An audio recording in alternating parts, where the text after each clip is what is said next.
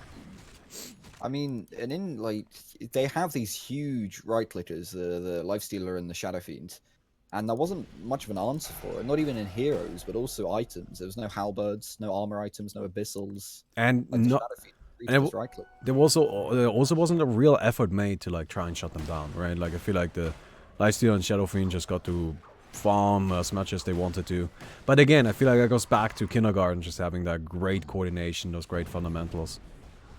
And yeah, seems we've got a few people abandoning. Yeah, I mean, are we just gonna let it tip down, or should we move on? Nah, we gotta, come on, we're here for an end screen. That's 40 seconds. Doesn't count until the game is over, alright? We're gonna go ahead and wait this out. Yeah, no, it's interesting. Like, I feel like if you're gonna pick a Magnus or a team fighting like item, well, they probably pick the Magnus for the Empower, but nonetheless, they pick the Magnus RP. You need to ban the Wraith King if you're planning to do that, because he's just such a big counter to team fight. Oh yeah, that's for sure. Alright, I mean, Magnus is actually a hero that has been, I feel like, it's funny. In last year's metagame at around this time of the year, I feel like Magnus was really highly valued as well. Alright, but then people kind of realized, teams kind of realized that actually, you know what? Magnus is nice, but he's not the best hero in the game as much as we thought he was. And so people kind of stopped using him. And it just kind of seemed like a little bit of a, you know, last year strategy, as mean as that may sound. Alright. Yeah. Well, with that, Kindergarten moves on. They're gonna be playing against Way to Death. Oh, there we go. Now that's a match. Yeah, no, that is a match. Oh, I want to watch that one. Alright, Way to Death versus Kindergarten. Well, Haters. Is Haters back? I never left. Did you? Unfortunately, Steam is still kind of down. I'm okay. I think can you try inviting me to the party, but Yes. I don't even see any of you guys online. No, That's- you're not online for me. Steam, please. Let me, actually, you're not in my friends list yet. I don't know. I sent you the friend request, but I think Steam God. servers are down. Steam. So Thanos has struck. Alright, let me, Only half of us still exist. yeah. Did you get snapped? I think so. Oh, I'm no, not supposed to exist. No. Did you not do the Reddit thing where they snapped half the subreddit? I'm actually watching from like across in a different universe, different dimension, whatnot. So That's it's next good. level It's all shit. good. Wait, what am I joining to spectate right now, Unix? No, I thought you were joining to spectate. I got the thing. Your party leader is spectating. What? But that's how I've been getting into the game as well. So Did I just accidentally double click on something? That may be my bad. That may have been what happened. wait. Perhaps. So okay, is Steam down? Is Steam up for you guys? Yeah. Yeah. Yeah, It's it's just fine for me. This is so weird. Okay. Alright, I guess we're gonna go ahead and there is a little bit of a game going on. What is this? Oh, this is actually Alpha Boys versus Chatterjee strategy. Tragedy. God. Tragedy. Funnily enough, Chatterjee not being picked up by Chatterjee.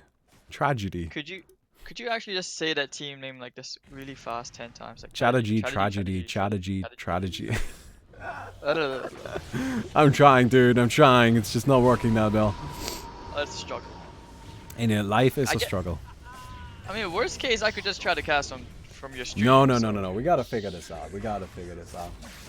We're gonna just go ahead and leave that game on the stream for a second. Hades. I gotta... My problem is my friends list. Your friend request is probably among the 300 friend requests I currently have. So I gotta kind of see if I can find you in there. If I even got it. And I do not believe I did. Alright, so I think what you can also do is the friend ID which I sent you earlier on, you can add me straight up from there and I can just accept your friend request. Seems a I bit tried to add you twice. easy. Huh. Yeah, I've okay. also invited you to the party because you're still in. There's a pending invite now, apparently. Yeah, I Okay, think I you're... don't even have the invite. Oh dear. Maybe you should Awesome. go restart Steam or something. Have you tried that? I actually did. Okay. So for a while, it took me like a couple of minutes to connect to the coordinator.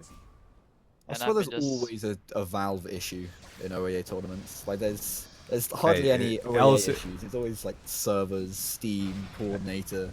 Hey, if it wasn't, then would it even count as a tournament? I like how your Twitch chat's just like weird flex Balmy and like 300 friend requests somewhere in there.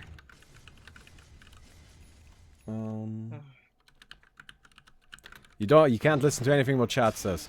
Chat is full of liars and idiots. Are you sure? Are you sure?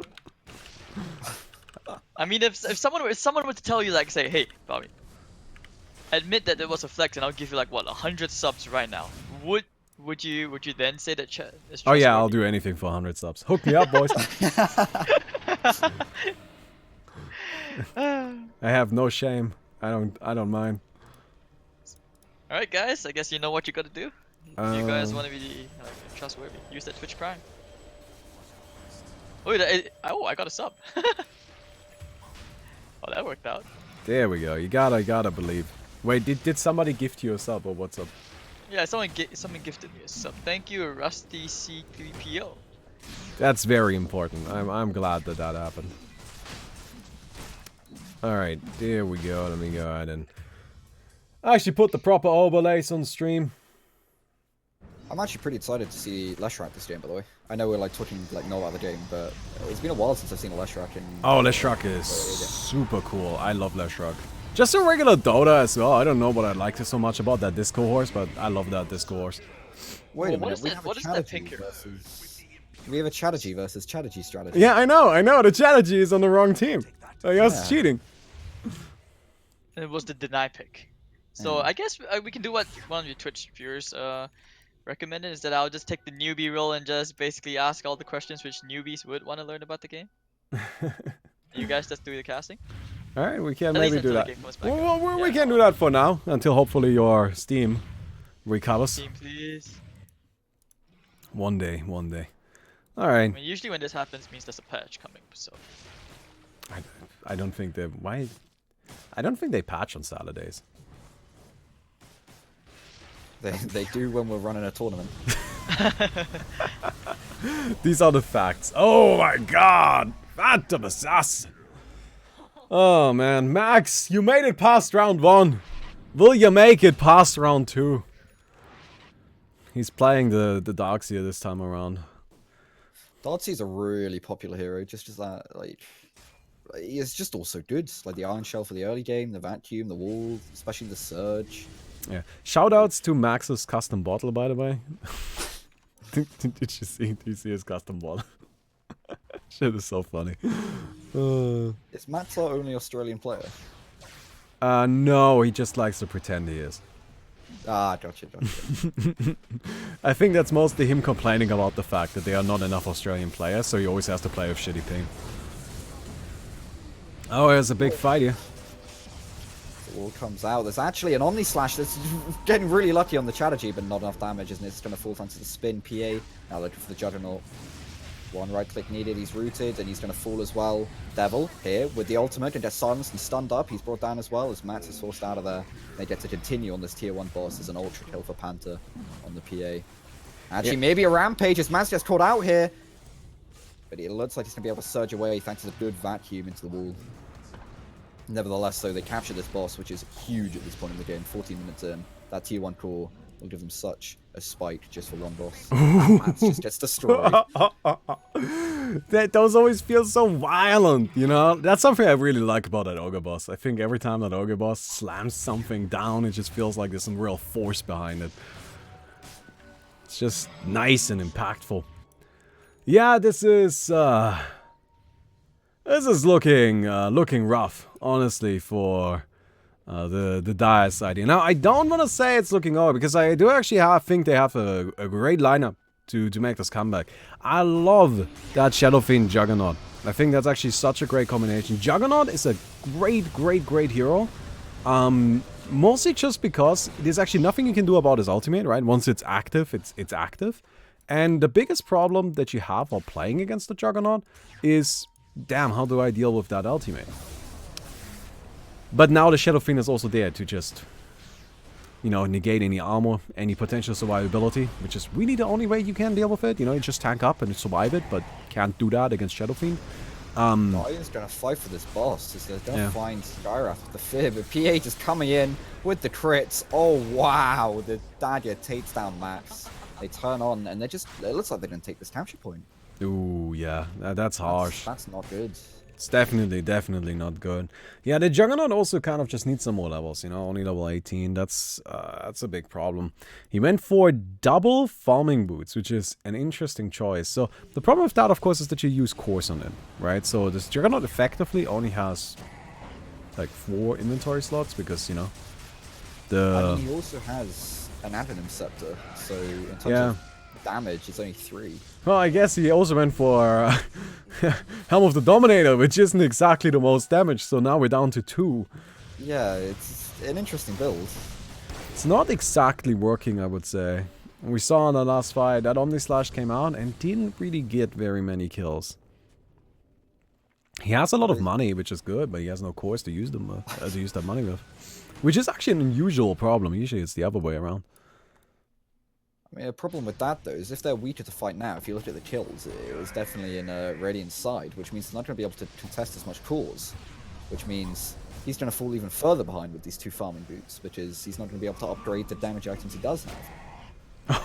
Seems like a slippery slope. Oh, Panther just blinking right in front of that charger. Almost taken down.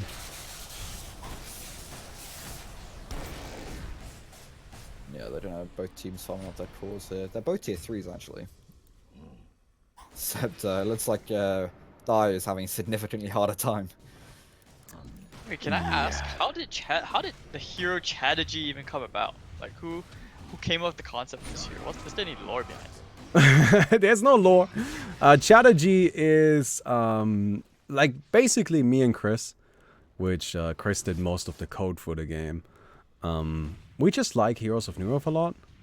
Well, we like the idea of Heroes of New Earth a lot. We used to play it back when Dota 2 wasn't really a thing. We played a ton of Hon. But there was one hero in that game, in Hon, that even though Hon kind of went to shit after a little while, we do miss, and that's Electrician. And that's what Chadaji is. Chadaji is just a port of a Heroes of New Earth hero. It's a really cool hero. I think the hero is a lot of fun to play. I think works really well for OA as well. Yeah, we've got Nero on that custom hero, kind of running around playing a tanky boy. Tanky girl, I apologize. Wait, is she a... Oh, okay, I don't know, she looks like a goblin from the... Like a troll. Like a humanized Dazzle from a certain perspective. Yeah, well, that's exactly what it is. It's actually using it. Yeah. I knew it! Oh, that makes so much sense now, okay. I thought it was going crazy. So I had to confirm this now.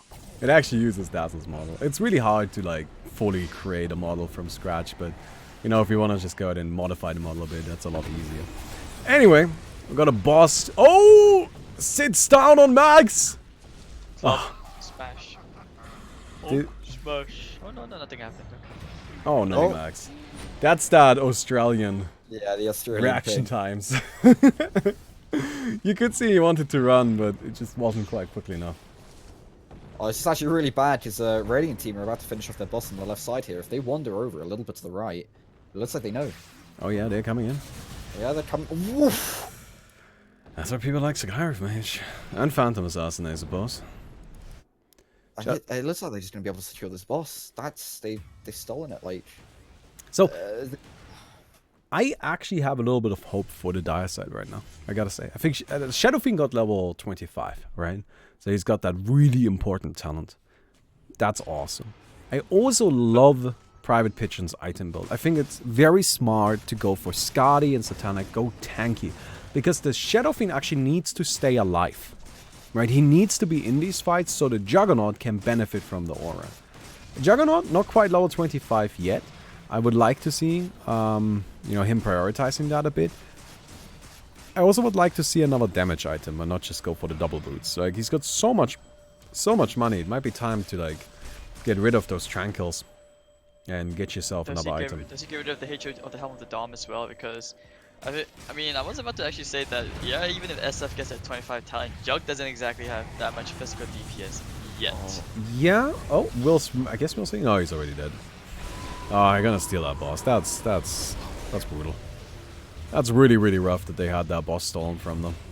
You gotta make sure you actually get these captures, and just wasn't quite enough. I've got a little voice in my ear that is Chris telling me that Way to Death and Team the Garden are about to start. Oh, let's go and jump over there then. That seems like a priority game. We're gonna go ahead and move on over.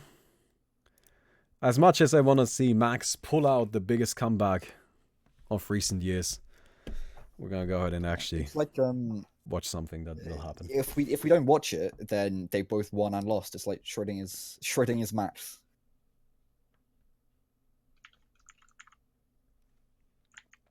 Okay, so we've got this right here is Way to Death versus Kindergarten. Way to Death, of course, winning the last tournament in a pretty dominant fashion. I think they lost one game throughout the entire tournament. And other than that, every single game they played was pretty straightforward. They had that nailed down. And of course, Kindergarten, just being Kindergarten, as we just saw, they are terrifying. Although for now, we're just going to be loading into the match. Hades, how is your internet? Or your Steam? Unfortunately, it's still down. I'm still trying to connect. Alright. I'm actually online. I'm in Dota 2. Okay, I think it's maybe be a glimmer of hope. I think it's okay now. I'm starting to see like a huge ton of people just appear online, so maybe you can invite me to the party again. Alright, let's go ahead for you an invite. Might take a while for me to receive it though. We gotta go ahead and actually delete the old one. Go ahead and start a new one. Oh, there we go. Yes, I'm in. Hey, there we go. There we go. Alright, fantastic. You should be able to just right click on one of us and spectate the game, right? Yep. Okay. Let's go. Oh, but Unix is still offline on my side, so. I am. I've went offline so people don't request to join the party while we're casting. Oh, Turn online if you need an invite. thank you. I think I can spectate now. Okay, it should be okay. Thank you. Yay!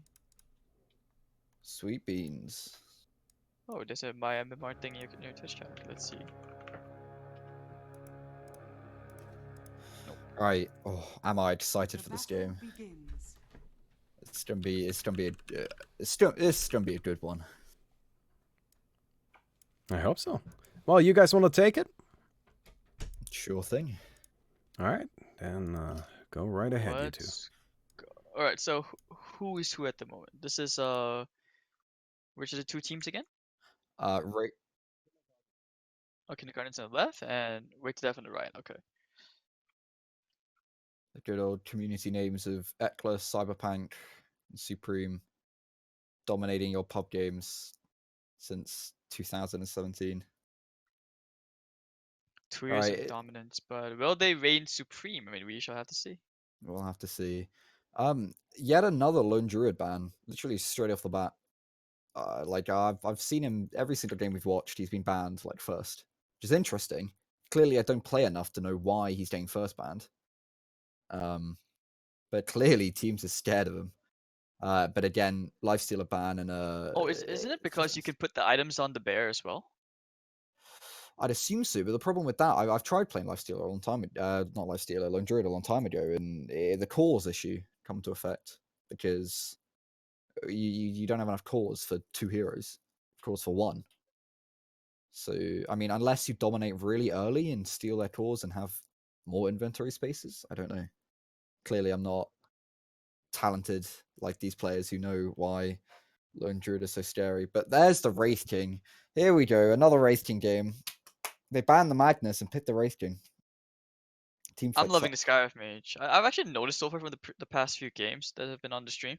So Skyrive Mage is actually the one which has the higher win rate at the moment, just because of how strong it is with the nukes, especially the Ethereal Blade and the concussive shot. It's just so strong. It's basically an overpowered Morphling. Oh, yeah, 100%. I've just been told that BAT of Bear at level 5 and 6 goes insane and he perma roots everyone. It's the strongest late game carry in the game by far. That makes sense. Roots are annoying. Bounty Hunter banned as well. Bounty Hunter can be really strong. Like you've seen how much early game, and imagine if you're early game fighting with that Janata that not only does a ridiculous amount of damage but also steals your gold. So is his ultimate like the same? Is it still track gold? Do you get Yeah, still so track even gold. if He's really strong. okay, so like I would assume that the Aghanims is also the same here. So like track, you just get the bouncing shurikens all around, damage just pretty insane. 100%. So it's a completely understandable ban why they want him out of the pool. OP Dota in a way. So is there like some I don't know like maybe what what would be a really fun Aghanims alt here which could be super overpowered and leveled up in OA? Just the back of my head. Mm, I have all these weird ideas. I mean, Shadow Shaman one seems kind of boring, right? Like just overpowered yeah, wards. yeah. Shadow Shaman's really strong because with the scaling hex and shackles, he can can disable one person for a very long time. But his ultimate definitely isn't a strong suit because it's not really any towers to push. It can do a lot of damage against bosses, but it's not as significant as maybe a few other items you could pick up because those inventory slots are really important. Yeah, I'm not sure if someone was trolling, but earlier on, close to the beginning of the stream, someone is saying that Techies is actually a legit pick, and I'm not sure if he's trolling or not. So you're gonna have me clarify that. Um, I mean, of course, everybody's viable, and I've seen there's a player that plays Techies a lot, and I've seen games won by Techies, but he's definitely in a competitive environment, not the strongest because you can't really. I mean, where do you mine with no towers, with no lanes? Where do you mine? And because you're thrown into duels, you can't build up mines, so he's not the strongest. But his suicide is really strong early game. His mines are annoying, but no, I wouldn't say he's especially strong at the moment. I mean, 7 seconds silence. That has to do something. I mean, maybe it's just like a utility kind of hero. You never know. Maybe the tanky Techies just A stay tanky alive long techie. enough. I mean, he's That got the that would be damage something. talent, of course. He's got a lot of attack range and the damage talent. Is it actually viable though? That's the thing. Like even if it upgraded Daedalus, like and the damage talent, you need the attack speed as well. I don't think you would want to go for like a Mask of Madness or even a Moonshard. I'm getting a lot of I'm getting a lot of ideas for my next OEA game. To be honest, You know, dude, go ahead, hit me with every to single one of those ideas, 100%, man. unfiltered. Darkseer is really good. As we established, the speed boost, the vacuum, the wall, and it's no surprise we see him again, especially in combo with early game with the Spirit Breaker, with the Iron Shell. Early game, super important. If you want to farm up these big cores, you're going to need a strong early game to just contest them and push into their base at the start. So I'm not surprised to see these heroes. Gyrocopter. Actually, hold on a minute. Gyrocopter is just being picked. And nope, there's the Wisp. Never mind. Oh, feels bad. So this is If you probably gonna like Io Rave King running around. most likely, yeah. Well, IO people really like to combo up with the split shot hero, Medusa, Gyro. There are a few others that aren't as effective, but are still doable. So I'm not surprised when they see the Gyro pit, they're like, oh, okay, we have to deal with the Wisp, because I mean the Wisp with the level 25 talent where they attack whoever your teammate attacks with all these like buffed up items, Desolator, Stardy, Daedalus. You just get destroyed, and it's an AoE. Yeah, it's really What rough. are So the I'm not odds surprised. that right now Kindergarten, the last hero, would be like a Chaos Knight? CKIO. Is that I think that'd be pretty strong. Yeah, And you can use yeah, the eggs, you get a couple of Wraith Kings just popping up. yeah, yeah. No, it will be strong like a support CK. Problem is if he. I mean, oh no, because you get the ads talent with the link, don't you? Yeah. I What wasn't it even thinking about that. Yeah, So so yeah, basically you get free Wraith King illusions, and then you just go with your usual items. It's actually quite strong, I think. I think at some problem with point it might even that. be tempted to go with Luna. I feel like they might be lacking damage a little bit though if they pick a CK. Like looking at their Hmm. team at the moment, they don't really have a lot. They've got like the stuns and the kind of catch, but there's no one to just burst down like tanky heroes like Barrow or Darkseer. Is Shadow Fiend's out of the pool, Lifesteal is out of the pool. Queen Um, of Pain, since Io was most probably be following this Wraith King or the next assassin around. What was Zeus? Zeus, Puck. I mean, we're probably looking at Intel heroes over here for the final for Kindergarten. Perhaps Bloodseeker's is still in the pool. I don't know. I think they're gonna pick. I'm not sure if I agree with your in here. I think they're gonna pick an Agi hero that can just basically 1v5 if they've got support. Someone like a Morphling, although I don't think he's the strongest. Spectre's still in the pool. He can be quite strong if he's got the tankiness with this dispersion, standing in the middle of the fight. TA is really strong. Terrorblade, Drow Ranger can be really good, as they've got a lot of they've got two range shows as well. Draw seems kind of risky though if you just pick it right now into like the Wraith King and all. I mean, into the Spirit Breaker and all. They have a lot of ways to deal with Draw. Yeah, Feels like. I You don't could know. just. They What need someone about who can do a lot of damage, but then also not be destroyed by Dai's team at the moment. what I got my answer. about? I mean, Legion Command is okay. I mean, you have Drow. Draw. I'm a I'm an OAA god. Of course, I should predict that pick. Drow. Uh, um, I really like Drow. She can farm up really quickly. Or because of the ultimate as well. Yeah, with her ultimate, it one shots creeps, and it one shots corner creeps as well. But when we was talking about how significant the How's that? corner creeps were, Wait, how's that balanced? Like. no comment. Um, it's really strong. We've got the Razor as well. I think even though we saw damage last time, I think this Razor is going to go a more tanky build. So Aghanim's, Octarine, Radiant, stuff like that to be able to get the spell lifesteal. It is default pause at the start of the game. I'm actually really excited to see this. I want to watch this Drow Ranger. I want to see what hot Existence does. 2 to 3 minutes pause requested. So, looking at the teams, who do you think's got the advantage in each stage of the game? Hmm. Easy clap. I go straight for the demons. Wait to Yeah. death. I mean, they've got a lot more tanky heroes. They've got the Spirit Breaker, the Darkseer, and the Razor. And not They to are a mention, this pain to this take is a down. more nukes to deal with, more team fight in at the beginning. Like, especially once you start getting these levels up, you're gonna have like what call down into vacuum into a call down. You get the flat cannon, and Wraith King's not gonna be able to get too much damage out just because you have like a Razor. Spirit Breaker just goes straight for the Drow, and Wild Goose Chase and all that. And Scarf just does Scarf things. Scarif Eas just the Scarif things indeed. Yeah, it's easier to execute basically. Hmm.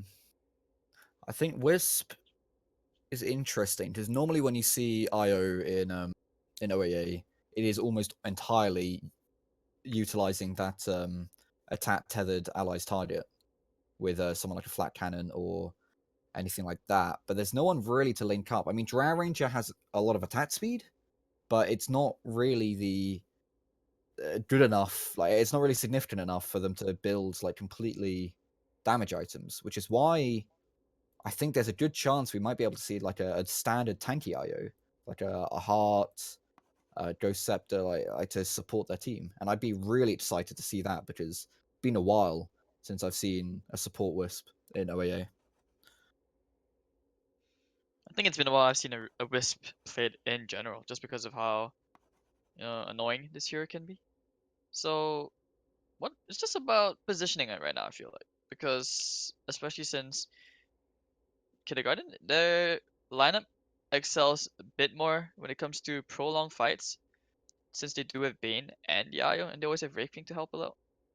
So, but the only downside is, I would say, is because they only have one frontliner, like someone who can actually stand in the front to tank up all that damage. And there's no way this early on he's able to tank up so much magic damage, unless Io like carries like a huge ton of regen and maybe some early magic resistance items or even effective HP on the Wraith King. I mean, interesting. In discussion for boots, boots are always their source of income, and I've been surprised at how many arcane boots we've seen over tranquils. Basically, how tranquil boots work with the farming ability. When you move, you start to get charges. Not sure how many units. It's basically when you move, you start to get charges. When you're at 100 charges, it's almost like a Midas on auto attack. So when you hit a creep, it instantly kills them, and it gives you a large chunk of gold. 3,000 at level 1, I believe, but don't quote me on that. The significance about that is because people roam a lot in OAA. As you've seen in the games before, people run around, they fight, they contest farm, which means you're naturally getting a lot of these charges. You don't really need a mobility hero to get up to those 100 charges. And then again, we've seen the significance of corner creeps. What you do is you get those charges and you run and you steal the enemy's corner creeps. So I think we're going to see a lot of that with the movement speed from Spirit Breaker and Darkseer. We're going to see a lot of corner creeps stolen on the side of Way to Death. Anyway, here we go into the 5v5. Basically what we saw like in game 1, where they just used early vision, just keep stealing the corner creeps. Alright, there we go, ion shells just bumping around. Looks like Gyro is going to be getting the first blood here, just taking out the Bane with a couple more right clicks, baiting around with the stick. Still has the salve, although it looks like the IO will be the first one down. Now Heckler has to run away from blue. The Wraith King going in, needs one more hit. Alright, there we go. So 3 down, and now looks like Big plus 25, Not War, about to follow his teammates into the grave. Heckler. Oh, Brain Sep, very nicely. It does bring someone down with him, but it's a 4 down, 4 for 1 trade already. So yeah, he's dead. No question. Skyrath thanks. Skyrath thanks. 6-1. Oh, also, an interesting reason I was 6-1 is because when you win a duel, you also get an extra kill on the scoreboard. Objective point, you call it? Objective point. Yeah. So, yeah, you snowball off these 1 duels. They're really important to win. Interesting, we've seen Boots picked up on the Gyrocopter, which makes me think he's going to roam and kind of contest farm, and maybe he's actually going to do that as he's finding the Wraith King at the bottom.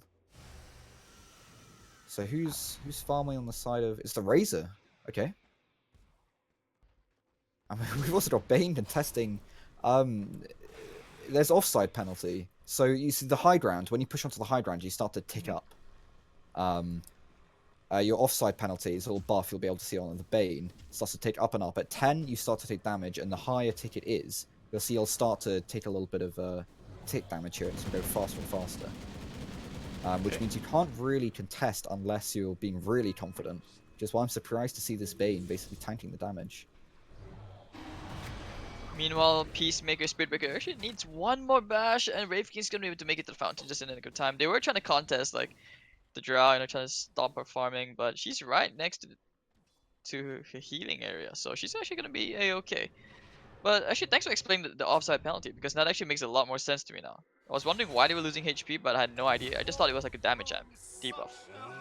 No, yeah, you start to take more. It's also grants armor to people, the team that's being pushed. Okay. Which isn't as significant. I'm not actually sure the actual... I think it's a pretty insignificant amount of armor. It's an early game boost. But late game, it's hardly noticeable. It's like 5 or something, I believe. Right, so just getting brought down near the camp, and yeah, It actually looks like, way to death. They're diving very, very deep, all the way to the left corner of the map, and I mean, this is all they can do at the moment right now. Meanwhile, Razor, is he really the hero? I've never really thought of him as the hero who does all the jungling while the fighting is going on. Yeah, well, neither do I. Well, he's got the passive and the passive mode as well, and it looks like he's farming decently well. He's level 3 already, but Bane is contesting him a lot and stealing his XP. Yeah, maybe we're not going to see a tank Razor then. Maybe he's going to go DPS like the last game. Interesting. I would have expected carry. the Gyro to be farming. Exactly. Well, Razor at the moment, he's got the Blightstone, got Phase Boots coming up, so, just fighting items. I mean, it does make sense that he does clear camps faster with the Plasma Field compared to the Flat Cannons. The Flat Cannons are extremely slow, considering how he has no, right click to use the Flat Cannons with in the first place. Yeah. No flat cannon. It looks like they're going to look for this Bane here. Bane should He's be finally dead. getting punished. As Wraith King as well. And we found him again. I mean, wait to death. But this is definitely more intense than I thought. Like the overall movements, it seems like they're reading each other so well. Perzo doing a lot of damage to this guy mage. Just every intel hero's worst nightmare. Mana bin.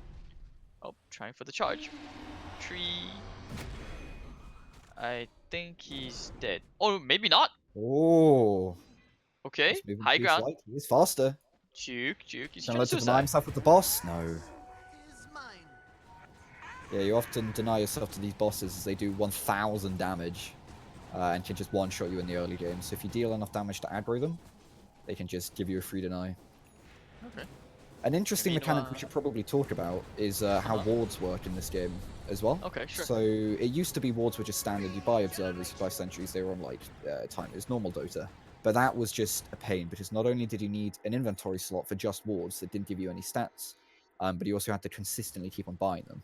So there's an implemented a change where instead you buy ward stacks. If you look at, I think it's the Nyx Assassin, no, the Wraith King, has one at the moment. He has Okay. a ward stat, which has given him a few stats: 2 HP, 2 armor, 80 health, and 90 mana. But Oh, also okay. works with you get them over time. Like he's got 2 observers at the moment and about to be 3 sentries, which means he can just keep this item. It's going to give him a little bit of stats, and he doesn't have to constantly rebuy them. It's really big in the early game because that 2 armor and 2 HP regen, especially with that boost of health and mana, can make you a lot more tanky in this early game fighting. Okay. Oh, that actually helps a lot. Now I understand why that Lich earlier on in game 1 was just like buying. Already he had the wards. I was like, why? Where is he getting the money to buy all these wards and somehow still have money for items? So that actually makes a lot more sense now. Thanks for explaining that. Alright. So how do you I mean, dewarding and everything, it's all the same, right? Did they increase the range of wards and whatnot, or? No, just standard boards. Also, another mechanic is the way we've used glyph and scam. So of course, glyph, there's no towers to fortify. So what it does is it drops a ward nicknamed poop wards because it looks like you poop it out. They're just standard wards that drop on your location, but the difference is when you walk over them, they become visible. So it's a bit like trying to think of an example to normal Dota, but I can't think of any. It's basically Wait, when you walk over how do you them, get the poop wards again? you literally just glyph. So Oh, okay. I mean, my hotkey is J. But when you press J, just a little ward poops out of you. Poop ward.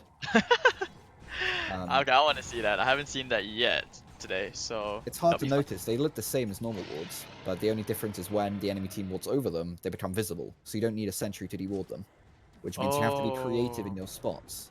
You need to put them where they're going to give you a lot of vision, but the enemy team isn't going to walk over them and find them. So I would assume kind of like if you want to have vision on the corner creeps, you just put them all the way at the corner, like really, really deep into the corner. Yeah. Okay, Looks so- like Racing's trying to deny him. There we are. He denied himself to that boss. Nicely done by Blue. He's actually the support Wraith in this game. So what? Nyx is Nyx like the damage this game, or is it just a drow? Doesn't look Bane's like it definitely is. a core. He I mean, in his quick buy, he's got wards and That's actually a medallion, Solar Crest. oh, his medallion. Nice. No, he's no ward stat. Yeah, the Nitz is building a ward stack. He built it with a Basilisk Iron Branch and a recipe, and he's got the recipe in his backpack. So it can't be a Wait, so who was the core? Because it can't be that there's like so many utilities, so many tanks, and looks like they're actually struggling to deal with Roshan. Ouch, Ayo. Is this part of the plan? I don't think so. I guess they're relying all the damage onto the Drow. Yeah, that's all in onto one card. So if they get a, I mean, there's Heaven's Halberd in OA, right? So Yeah, yeah. if they have one of those, then there's basically no damage output on the side of the Kindergarten. I mean, I was talking about how the level 25 talent on Wisp allows them to right-click whoever like their tethered target is, and it also, well, it works as like a secondary core. But I was talking about how I don't know if they're going to go that right-click strat because there's not a Medusa or a Gyro to tether to, but maybe if they need that damage, she's just bursted down. There we go, Bane's ult and Gyro. Nice double stun from Pertzo, and can they get Darkseer as well? They need the stun. Bane already has the double. Surprisingly, they're actually slowly catching up at least with the kill score. Trying to chase up the Cyberpunk. Punk. Nikushino. Oh, now there we go. Nice. Cool. The duel. Gyro This versus is- Wisp at the top. This is. I would assume this is one-sided. This has to be one-sided. There's no way Io wins this. Yes. Alright, easiest duel of his life. Team just giving them moral support. Looks this like these, awkward both teams are kind of scared to initiate on each other. But okay, there we go. Darkseer and Spirit Breaker Cheese coming out. You can't go wrong with that. Drow Ranger, the only DPS we're talking about it, but there's no mercy. They just destroy the Drow and just finish everyone else off nice and slowly. What's the scan for? Okay, just finding the Wraith King. I'm interested to see the carry Razor again. I was surprised when I saw it the first time, and I thought maybe it's because they had to put him into a carry position. But it looks like he is going like straight Desolated, Daedalus, Butterfly. They don't right click Razor. I'm not sure how I feel about that. And on the one hand, he's got. It's okay, yeah. It's just the fact that did they have better alternatives? Because of course he's got the movement speed, he's got the static link and everything, but he is quite weak. We saw him get bursted down in that duel with the pure damage from the Bane's brain sap. And I would just be interested to see how he works, because again the Gyro is transitioned into, it looks like a support role or a magic damage role actually, as he's picked up an E-Blade. It is actually really strong. I've seen this before, and it's something which not a lot of people are used to playing against, especially more, in Dota. But in OA, I'm assuming that it's very rare. Like if you are surprised, and you're the guy who plays more OA way more than I do, yeah. So I think most of the players won't be able to understand its limitations. Let's see. So what do you feel about like where is he? Shit, I lost him. Both teams are just I firing. mean the Bane, yeah, the Bane. Bane's itemization. The Kai is interesting. We were talking about how maybe there was a lack of damage on the sides. It does look like. Oh, never mind. The race is jumping in here. Drow just There was a down. Drow. Oh, relocate out. Nice save. The Nyx is still hanging around, missing the stun. AoE surge. Wait, how does he have AoE surge so fast? That can't be right. But okay, no, just breaking Lincoln's. Drow easily falls, and Hector making sure he got that kill. Pertzo just waiting at the command. It's at the checkpoint. And vacuum out. Okay, nicely done. Cyberpunk. In between 3, he's gonna go down, but now we go round 2. It's not yet over. The fight always continues. Everybody get your asses here. It's a bloodbath. Nice stun coming out. Nyx assassin. He's just gonna keep on holding there, and I don't think they've realized where he is, or even if they do, they just can't do anything about it. Nikoshino has to run that Octarine core and all that, but he has no more mana to cast any more spells. This fight's going off an awfully long time, getting stunned into the Spirit Breaker, and now here comes the call down. Nice Carapace is on to 2, and they just can't do anything because right now, even the Vacuum on 4, there's just no follow-up, not enough damage by far. And Gyrocopter, okay, Io singing a couple of songs, and Cyberpunk gonna go down. He looks like Kindergarten may just finally take this checkpoint. But here comes the Razor into the party. It's going to be the 1v4. There goes Nikushino full of mana. And of course, there we go. Round 3, it looks like. And here comes the Spirit Breaker coming in with the charge. Purdzor, he's just going to be healing up. It is an Aghanim's Nick Assassin after all. Going in with the Ancient Seal and the Dagon. Zap, zap, zap. Down goes Bane. Take a nap. And everyone else, will they ever intend in finishing this goddamn fight? I'm not even sure. Skyfish will go down. And what the hell is going on? Unix? And okay, there we go. Finally, the fight has gone so long to vacuum. The wall is actually back up. He's finally used it again. And somehow load himself onto the Razor. He'll get reflected stun to the Wraith King. And meanwhile, Io has a Deso and a Heart. This was the damage Io you were talking about. And okay. Gyro's about to go down, and that looks Peacemaker about to fall on as well. Nikushino going to try and finish off the Drow. Does finally get that kill. And Nikushino getting chased down by the Wraith King. Stun comes out. Nyx Assassin will finally come out of his hidey hole, getting the stun up into the Skyriff Mage. And Skyriff will finally die, maybe. Carapace stunning up 2 heroes. This is going on for a really, really long time. I mean, they dodged the core earlier. The core went to Radiant side, which is big.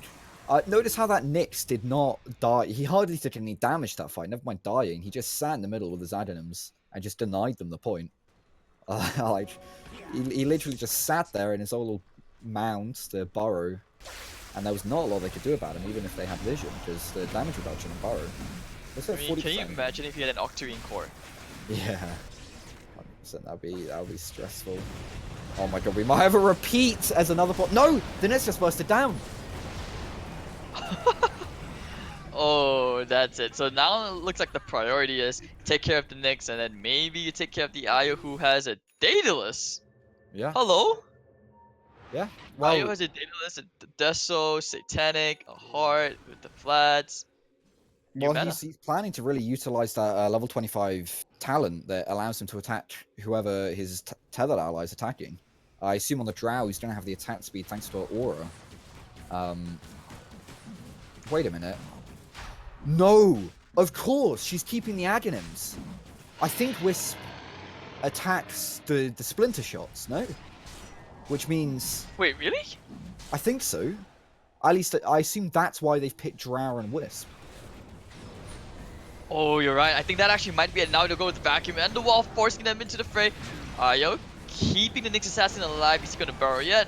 Gonna force that out to call down first. Peacemaker going straight for the Bane. Wants to take care of that pesky, annoying purple freak, and now he's finally dead.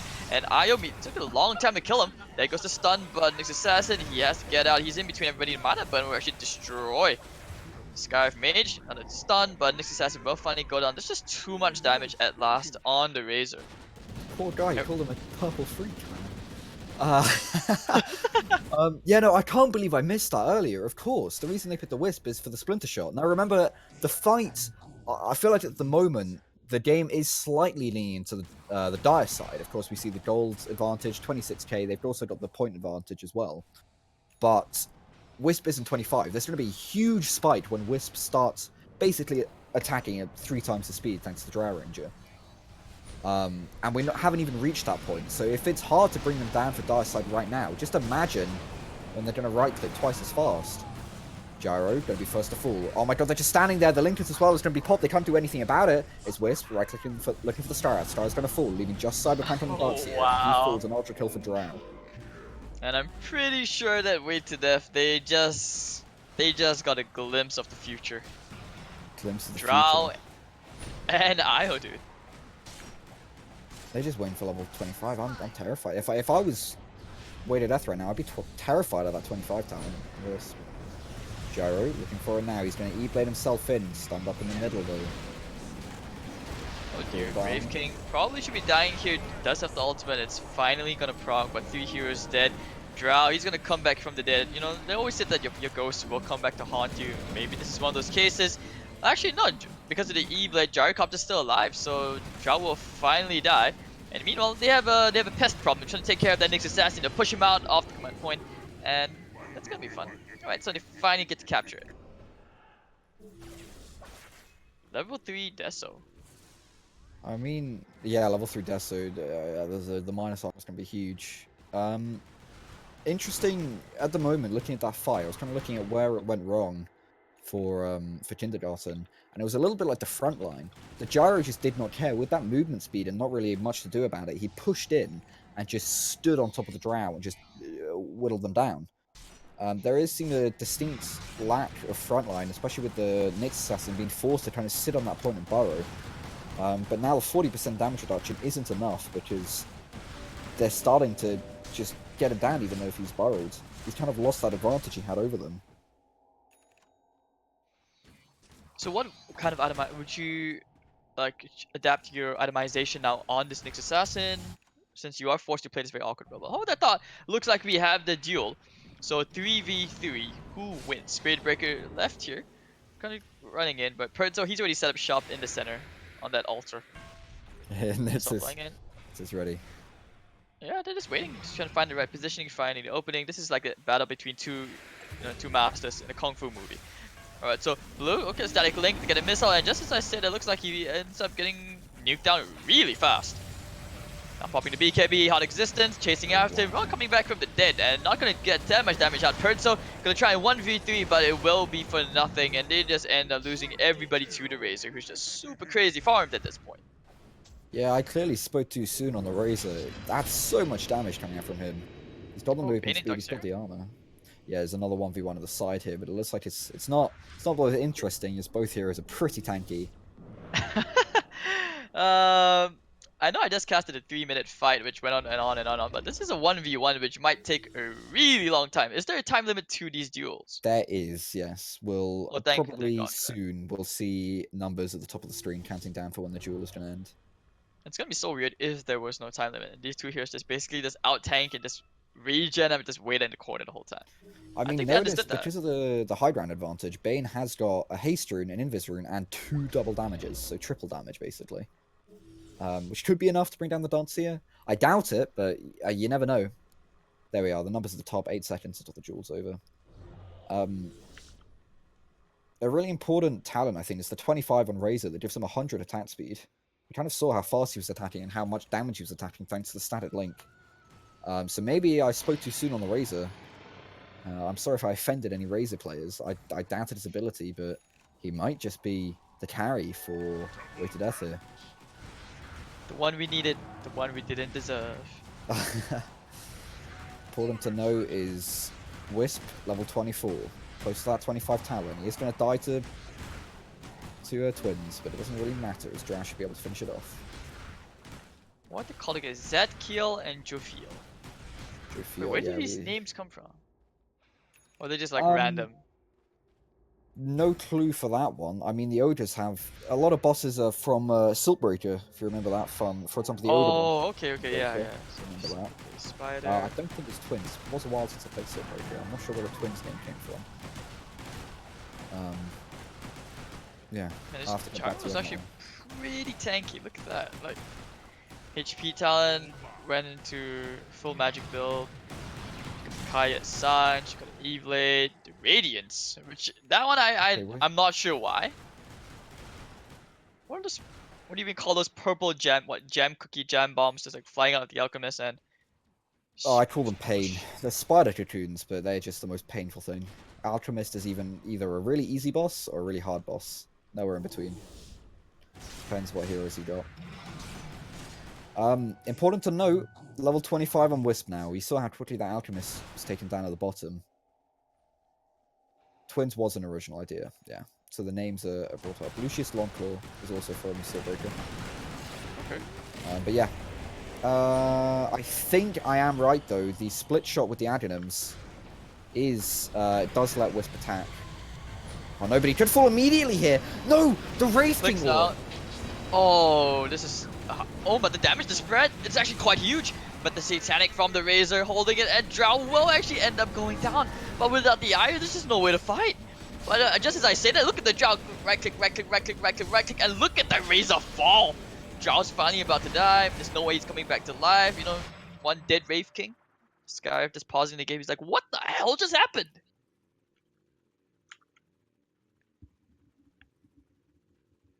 Yeah, no, 100% no. It finally just clicked with me.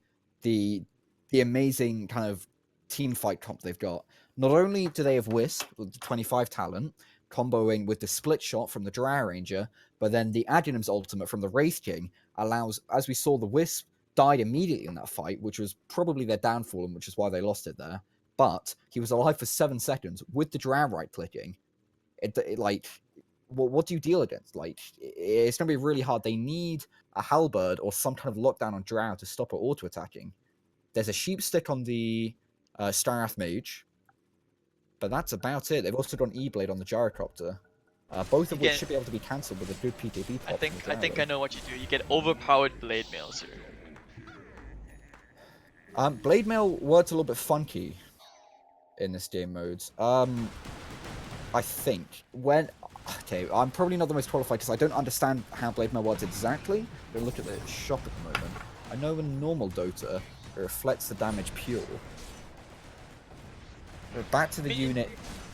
If you do it against drows, there's a lot because the split shot also reflects damage, right? So I mean, blade mail reflects that. I mean, lifesteal is pretty like easy to do with blade mail, and lifesteal is what pretty much everybody picks up because you need it. Yeah. So I'm not sure if blade mail is going to be. Plus, it's an inventory slide. Could be done on the Wraith King, but you got to think what would be better: a blade mail or like an Aghanims or a Helm of the Dominator. Static Link drains 568 damage. Wait, what? Oh, because he's level 32 and you have like the. What level is this? Oh, level 5. You can even get to the point of 800 damage stolen. Holy cow. Yeah, it's good. It was kind of why I was being skeptical of. Oh, never mind, I might have to pause that fire. So it looks like they're going to a fire here, but no Razor! Oh my god! Hoo hoo! The Gatling gun just goes to work and Drow just pew pew pew. Nice triple stun coming out from the Nyx Assassin, and that's basically the entire side on way to death. Dead. Dead. That's what we're talking about, the power of the Wisp. And you have the superpowered MKB. What do you even call that MKB at that point, man? It's like, I mean, whatever it is, look at that. Just dealing with the boss, but looks like this boss is just. Yeah. How this boss works? Oriel, he's a tier 4, so he's really strong. He replicates the items whoever's attacking him, though. Which means currently this boss has. There we are. It's just changed to the Spirit Breaker's items, I believe. Which might be the items they need to take him down. It's going to be tanky, but I'm not sure if it's going to be tanky enough. If they switch to the Razor's items, however, you can imagine he's going to do a lot of damage. So what happens if you just attack him with no items and you just quickly pick him up? He's still going to be... If you don't have any items to go up against a tier 4 boss, his stats should be able to just... You need items. Don't get me wrong, you need items. I mean, if your team is there, like, you just hit him without items and then the rest of the team just hits him and tank, you quickly pick up your items and, like, kind of resume the fight. Is that possible? I mean, I think... I don't know. Surely he'll just... I'm not sure if he can control which items he picks up. It may be the closest one. I don't know. I know the game, but I don't know the game that well. Woo, let's go! And Drow is going to work one more time. 1, 2, 3, 4, 5. And that's just basically everyone dead. Look at that. IO, Rampage, maybe? No, denied. Man. Yep. Why would you do that? Why would you do that, Creep? Look at the utilization of that 25 talent. That's what I was talking about. It wasn't in their favor at the start of the game, but now that they've got that, that's a monk ass. He pits items around on it. I don't think any of us saw that coming, but really well played. And look at that, just keep going to work. As long as they can't kill the Io and the Drow just goes shooting arrows so fast. Legolas is just gonna slay everyone. Look at the Razor, it looks like he almost never existed. And now they will take the Scarif as well. One more hit to the true side. Drow, it's just the Lincolns, it's okay. They get the stun and Nikoshino, still alive, it's fine. But it looks like they want to get some revenge. They want to kill the Wraith King. Nyx We're is still still there. hanging around. Why are you still there? That is a huge question mark. Maybe good setup though. His Drow's here. Call down. And it's not going to be nearly enough damage just yet. Look at the Drow just holding her ground with the Io, just shooting everybody. And they've caught up on the kill score. It's insane. 70 to 81. And it was like over 20 points difference just now. Nikoshino will finally get to claim that Wraith King kill, but still, amazing stuff. The Drow Io combo is just so overpowered. Yeah, it's really strong, honestly. If you get that off, I mean, you have to wait until level 25 to get it off. But they had enough space and enough time.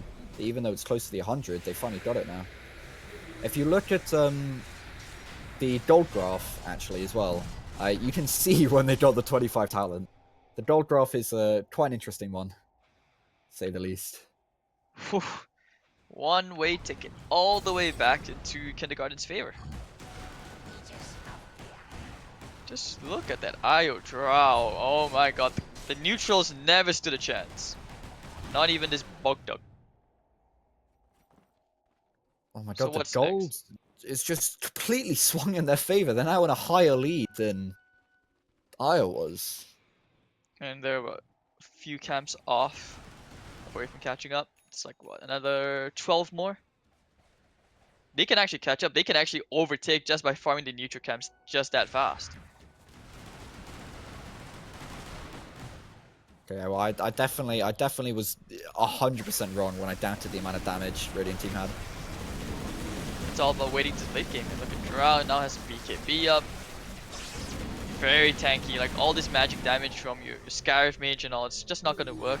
You're gonna have to be so quick when you initiate, like to break the link and you immediately have to follow up the Hex. And somehow, you still need to be able to take out the Drow. Duel time. Whisper's alone, though. Alone in a 1v1.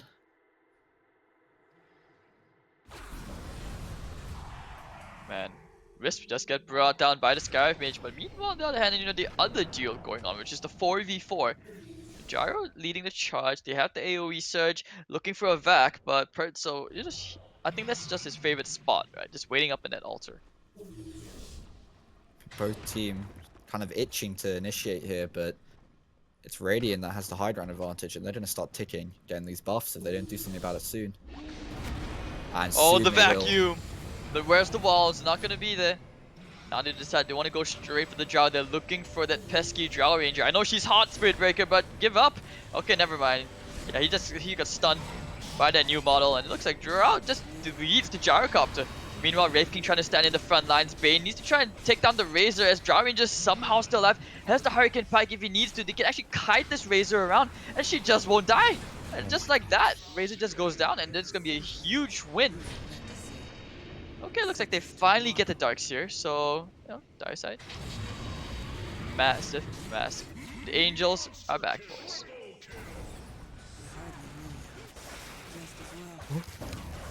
Like, what the hell is going on? Now they just take care of the twins. Very close to catching up.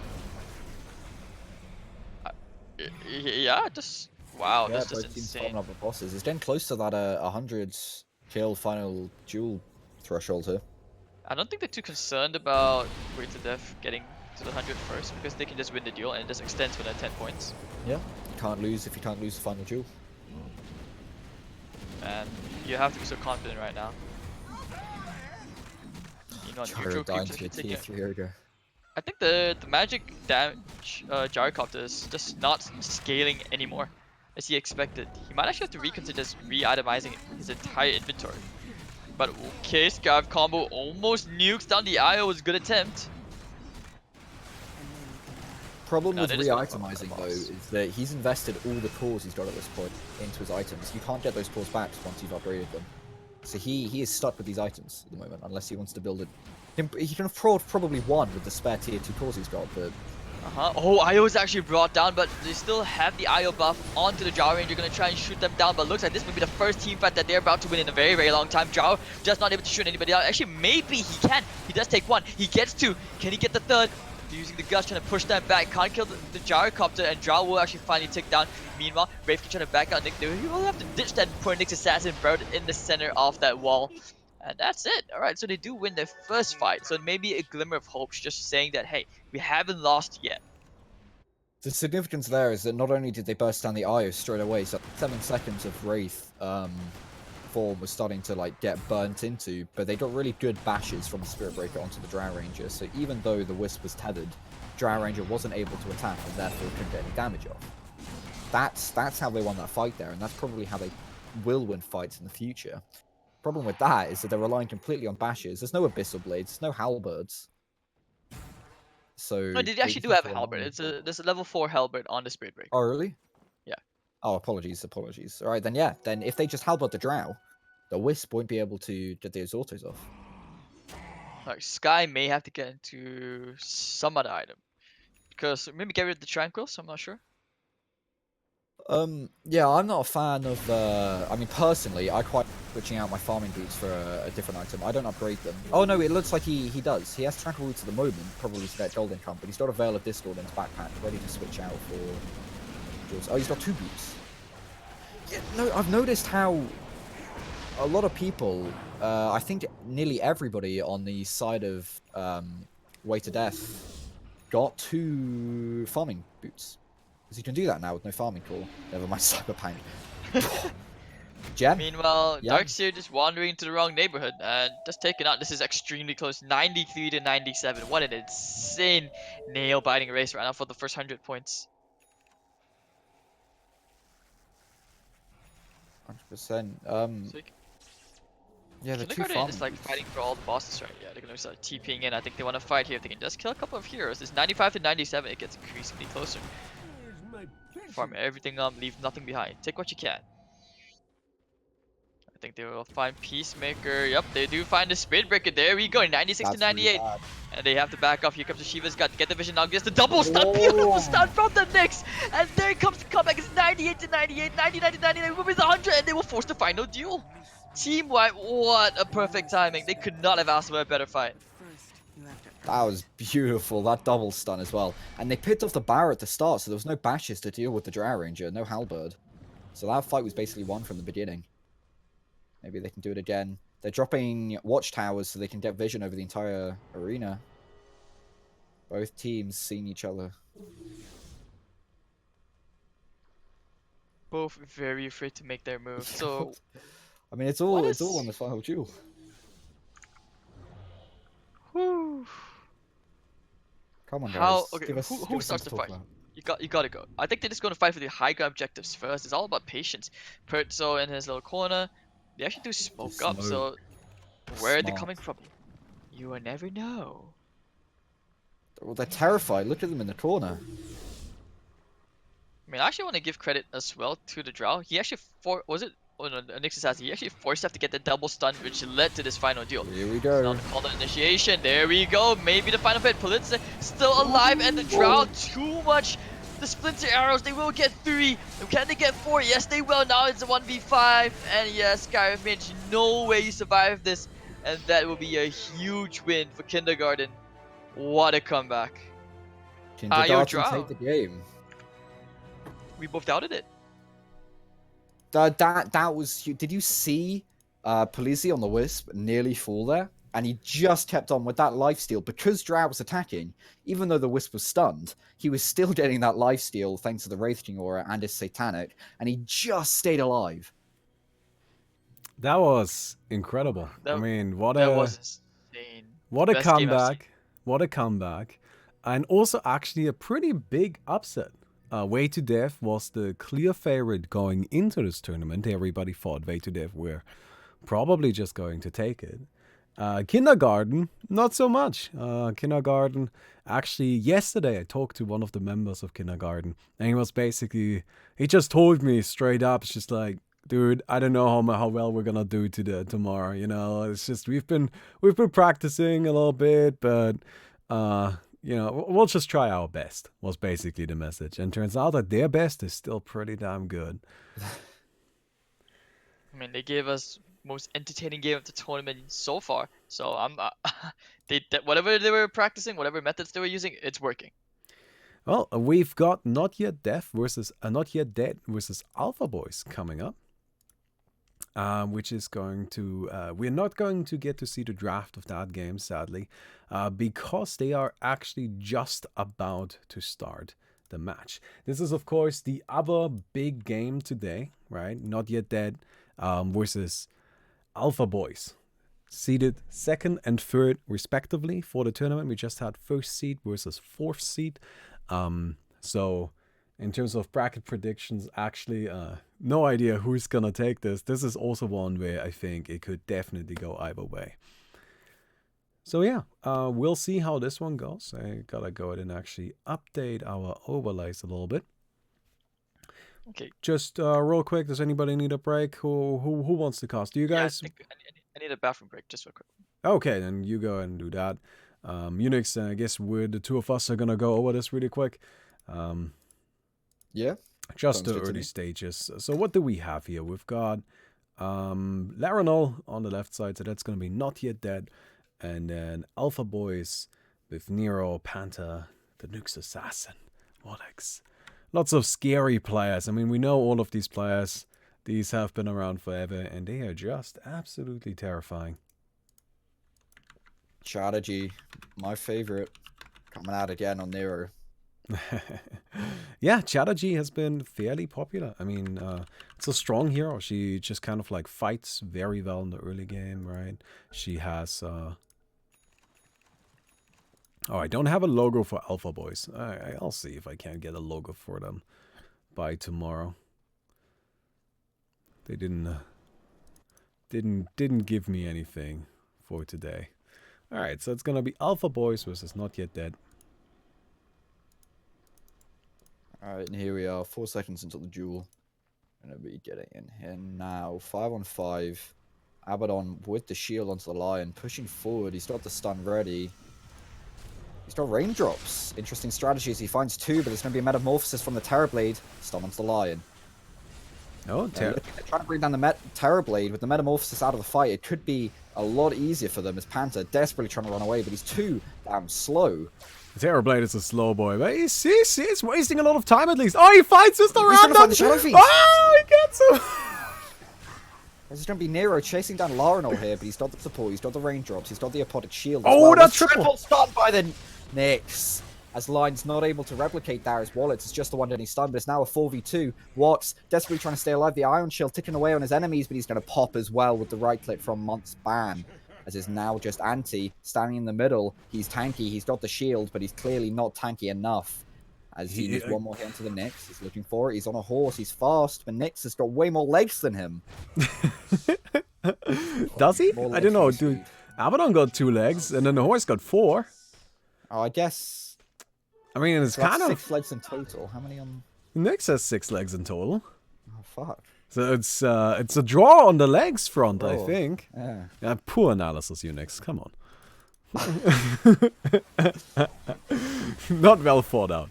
So anyway, this right here is what makes Chatterjee so nasty, though. You can see she's just brawling into Mr. Random in that early game. You know, you've got that very, very tanky strength hero. You know, like a bit of a combination of like a strength, intelligence hero. You can kind of think of Chatterjee as an ogre magi, but you know, a little bit more, I guess, about staying alive and being in the middle of the fight. Oh, Pecky goes down. Something we nice saw. shield from Anti. He's going to be found by the Chatterjee. Yeah. Something we're gonna see this game is actually a very terrifying combination: Troll Warlord and Shadow Fiend. As these are 2 heroes that we haven't... Have we seen them today? I don't know, but I do know that they are very, very popular in this combination because they just simply do massive, massive, massive amounts of damage together. Right? Troll Warlord is fantastic because he just likes to run in and be in the middle of the fight. And because of the Shadow Fiend aura, he can afford to build a little less damage and a little bit more survivability, which creates just a little bit of extra confusion that the Shadow Fiend is looking for to be able to do his damage. Bounty Rune's gonna be a 2-2 split, just in case you aren't too aware of it, but Bounty Runes in OA are actually very important. Bounty Runes give a lot of gold and experience, and most importantly, they scale very significantly. So picking up your Bounty Runes on time is a great way to making sure that your supports are keeping up in gold, your supports are keeping up in experience. It's really mostly about the supports, but you know, the supports matter. Right? The supports are a really important factor, so you want to make sure that you get yourself those Bounty Runes. Nero gonna go ahead and try to brawl into this Darkseer Abaddon combination. There's a lot of damage with that double Iron Shell, though. Luckily, Iron Shell only level 1, so Nero doesn't need to worry too much about it yet, but he still needs to be careful.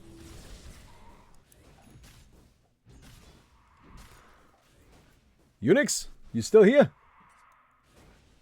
I'm here. Phone just went off. I'm not sure if you caught that. No, it's... Oh, I'm here. Alright, okay. It just seemed a little bit lonely for a second. Alright. No, I'm here. No worries, dude. Alright.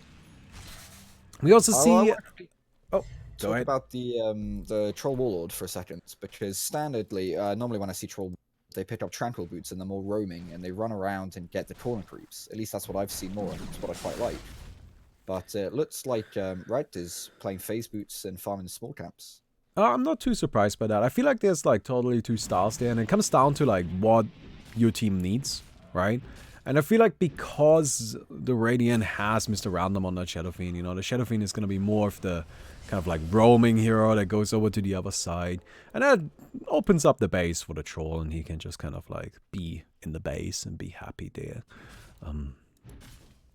This does mean the Troll is probably going to get farmed up a little bit quicker. And most importantly, he's going to get a lot of levels very quickly.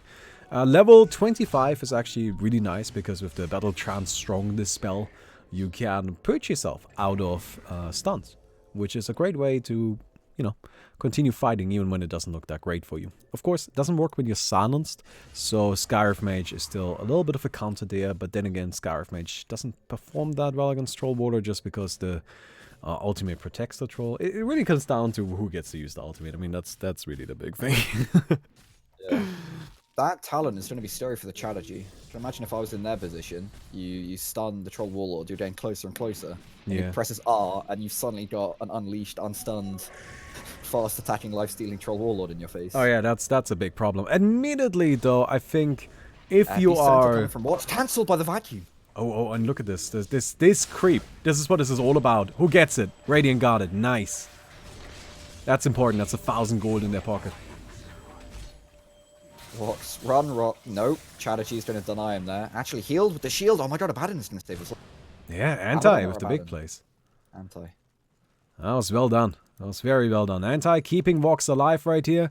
And Vox going to go ahead and pick up his second pair of boots. We're going to do something about this nonsense. Yeah, there's a lot of boots being picked up. Yeah, no, it's something that doesn't really bother me super much, but I actually kind of want to rework how the whole like farming boots and boots thing works a little bit anyway. But that's for a different time.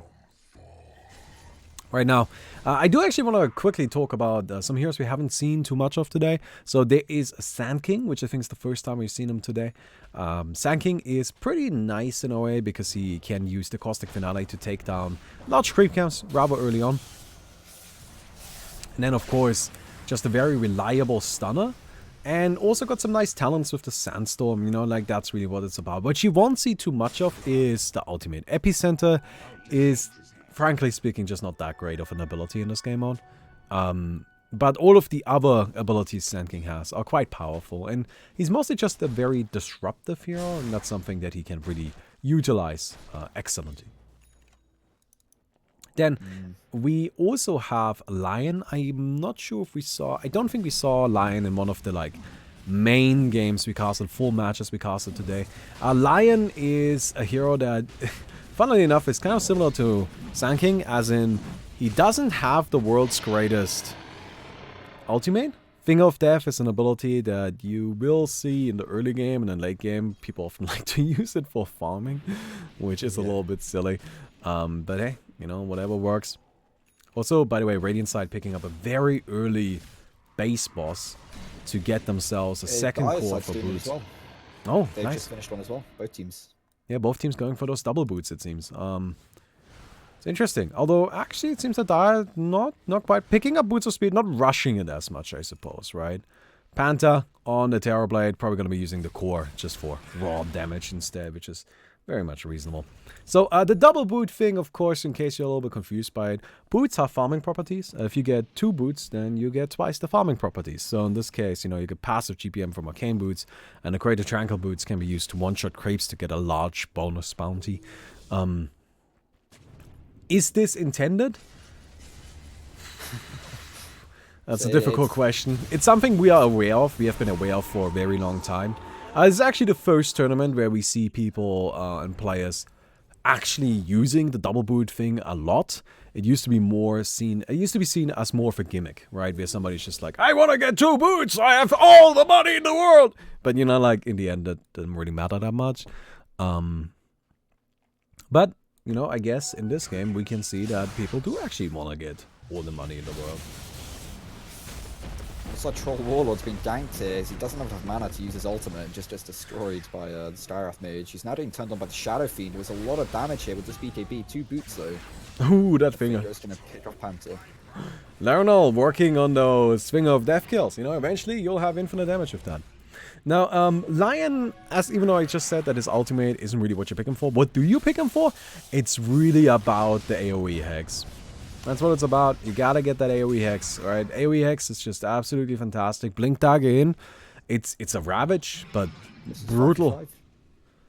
It's a 5v5 duel. Ah, nice. Those are always the best ones, man. Yeah, Metamorphosis ready on Terrorblade. Panther popping it now, but all being dragged in a huge vacuum.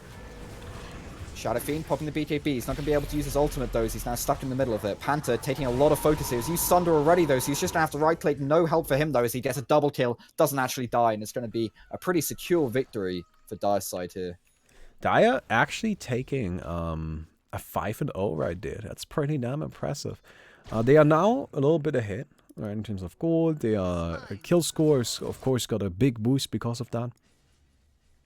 Up to a second ago, I would have said that maybe the Radiant was, you know, in a really nice, comfortable position, but Dire side definitely making sure this doesn't get too easy. We're gonna go ahead and start working on some bosses here. I don't know if they have vision, Radiant. Radiant seems to be in the area. I don't know if they know. I don't think they do. They're coming in a little bit. Yeah, looks like they do. Is Now they know for sure.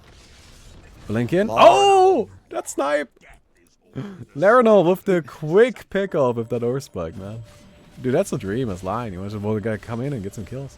He's got an E-Blade from that kill as well. That would be scary as Nits walking in. No adding him to stay on points. He's going to sit there and be right-clicked down by the Shadow Fiend. He takes down his killing spree, but now Panther running in here doesn't have much to answer, and he's going to fall as well with Pack on the bottom side. Laronal looking for the killers. There's an epicenter, but again, as you said, his ultimate not the most significant. Lion gets traded as well with the Styrwrath, but he dies as well, and it looks like it's going to be a Radiant capturing that boss, which is really all these players care about, getting that call. This is always the most brutal thing. Like, honestly, you gotta think of these boss snipes like as if somebody was, you know, as if the enemy team was taking down Roshan, and then the edges get, like, not just the edges get sniped, but like the Roshan kill gets sniped as well. It always sucks so much, you know. You put all of that time and effort in, and then you just get nothing, but your opponent gets all of it instead. This definitely gives the Radiant a big advantage for the next few minutes here. Dire is gonna start working on the next boss, but well, the Radiant, you know, are not yet dead. They know how to play this game, and they are ready to take this snipe as well if they can. Anti runs in. Anti-bid vacuum, all in the middle with the AoE finger, picking up Panther. There's no metamorphosis for him. Troll Warlord, Agi is able to get his ultimate off, as he's going to be able to right-click down the Nyx Assassin. There's just a Sanky on the left side here, but he can't contest that point as he's hexed. Laronal, no stun, he might fall here with the Caustic Finale. As he pops into the middle, he is. As he falls across the Finale after the Santy is dead, but still, they capture the boss yet again and grab that core. That is devastating. The fact that Radiant now stole 2 bosses. I mean, look at that net worth. Just a little bit ago, the Radiant was behind, right? But like 5-6k, like a pretty substantial amount. All of a sudden swung all the way into the favor, 32,000 gold. They're just looking so nice, so comfortable, right? They got a bunch of kills as well. We got the Shadow Fiend, BKB, got himself a Scotty. Building definitely a bit tankier here. I think this again has a lot to do with the fact that you have a Troll Warlord, which is going to be your main source of damage. Shadow Fiend was looking for that bounty rune and finds a bit more than he bargained for. Oh, he wasn't hoping for that, but to be honest, I'm not entirely sure what he was hoping for. I mean, I guess the bounty rune would have been nice, but there's almost no way he survived that. People do always go for the bounty runes, especially this early on, right? And if you go into the enemy territory of you gotta be ready to die. That's just something you gotta expect. The teams are just deciding to farm up, get their calls here. They want their items. I mean, as the Dire side, you have to. You just lost 2 bosses. Alright, like, if you now fall too far behind, it just becomes too much. You can't come back anymore. They absolutely have to make sure they get everything they can as quickly as possible. And I think actually for the Radiant side, what they should do is they should try to take all of the outer bosses, you know? Because right now they have an opportunity to establish an advantage. They got the 2 center bosses, right? The top and the bottom. And because of that, they now have the opportunity to just take their 2 safe bosses, which means they got total of 6, enemy got total of 4, including the capture points, means 7 cores for the Radiant and 5 cores for the Dire. That is a disadvantage that is actually just a permanent disadvantage, right? It's something where the Dire will just be behind a little bit now for the rest of the... That's just it. They need to try and play very, very well in the tier 2 boss round, right? Tier 2 boss section of the game, which we are about to enter, to be able to make up for that. Looks Assassin Casual Quelling Blade. I guess mostly for dewarding. It's kind of funny. Yeah. Something I think is also kind of interesting is we've actually seen Dagons and E-Blades a lot. I mean, that magical burst damage is really useful, I guess, especially if you're playing against someone like a Starath and a Terrorblade. Yeah. Terrorblade, I mean, he's tanking up now. He's going for a Satanic and a BKB, but before that, 1k HP. Oh, it's a tier 2 boss that's going to be fought over right here. This is actually a really big one. Phantom, Metamorphosis ready. He's going to pop it, trying to right-click down, but there's not a lot of friends to help. He's got the Sunder. No, he does not, as he's going to fall. Pat now desperately trying to get away, but Larinol is not giving him any opportunity to, as he stuns him up and Shadow Fiend brings him down, giving Radiant yet another core from these fights as Sand King get away. But Larinol, I'm not sure if he's ready for this. Gets stunned up. He could fall if he's not careful here. He will, as Wallets brings him down. Nero, come to support. Yeah, this... cancel on that stun. At this stage, they gotta stop running in, you know? It is just kind of like going to their doom. Shadow Fiend diving a little bit too deep. I guess maybe now they can look for a return with the main DPS out of the way. They want to capitalize off this, but I'm not sure if they can get it. Never mind, a root. He does. Troll Warlord doesn't have his ultimate. He's just going to be bursted down. Double kill for Pactus. They're looking for Anti now. He's slowed down, but he's able to get out of there thanks to his 6 feet.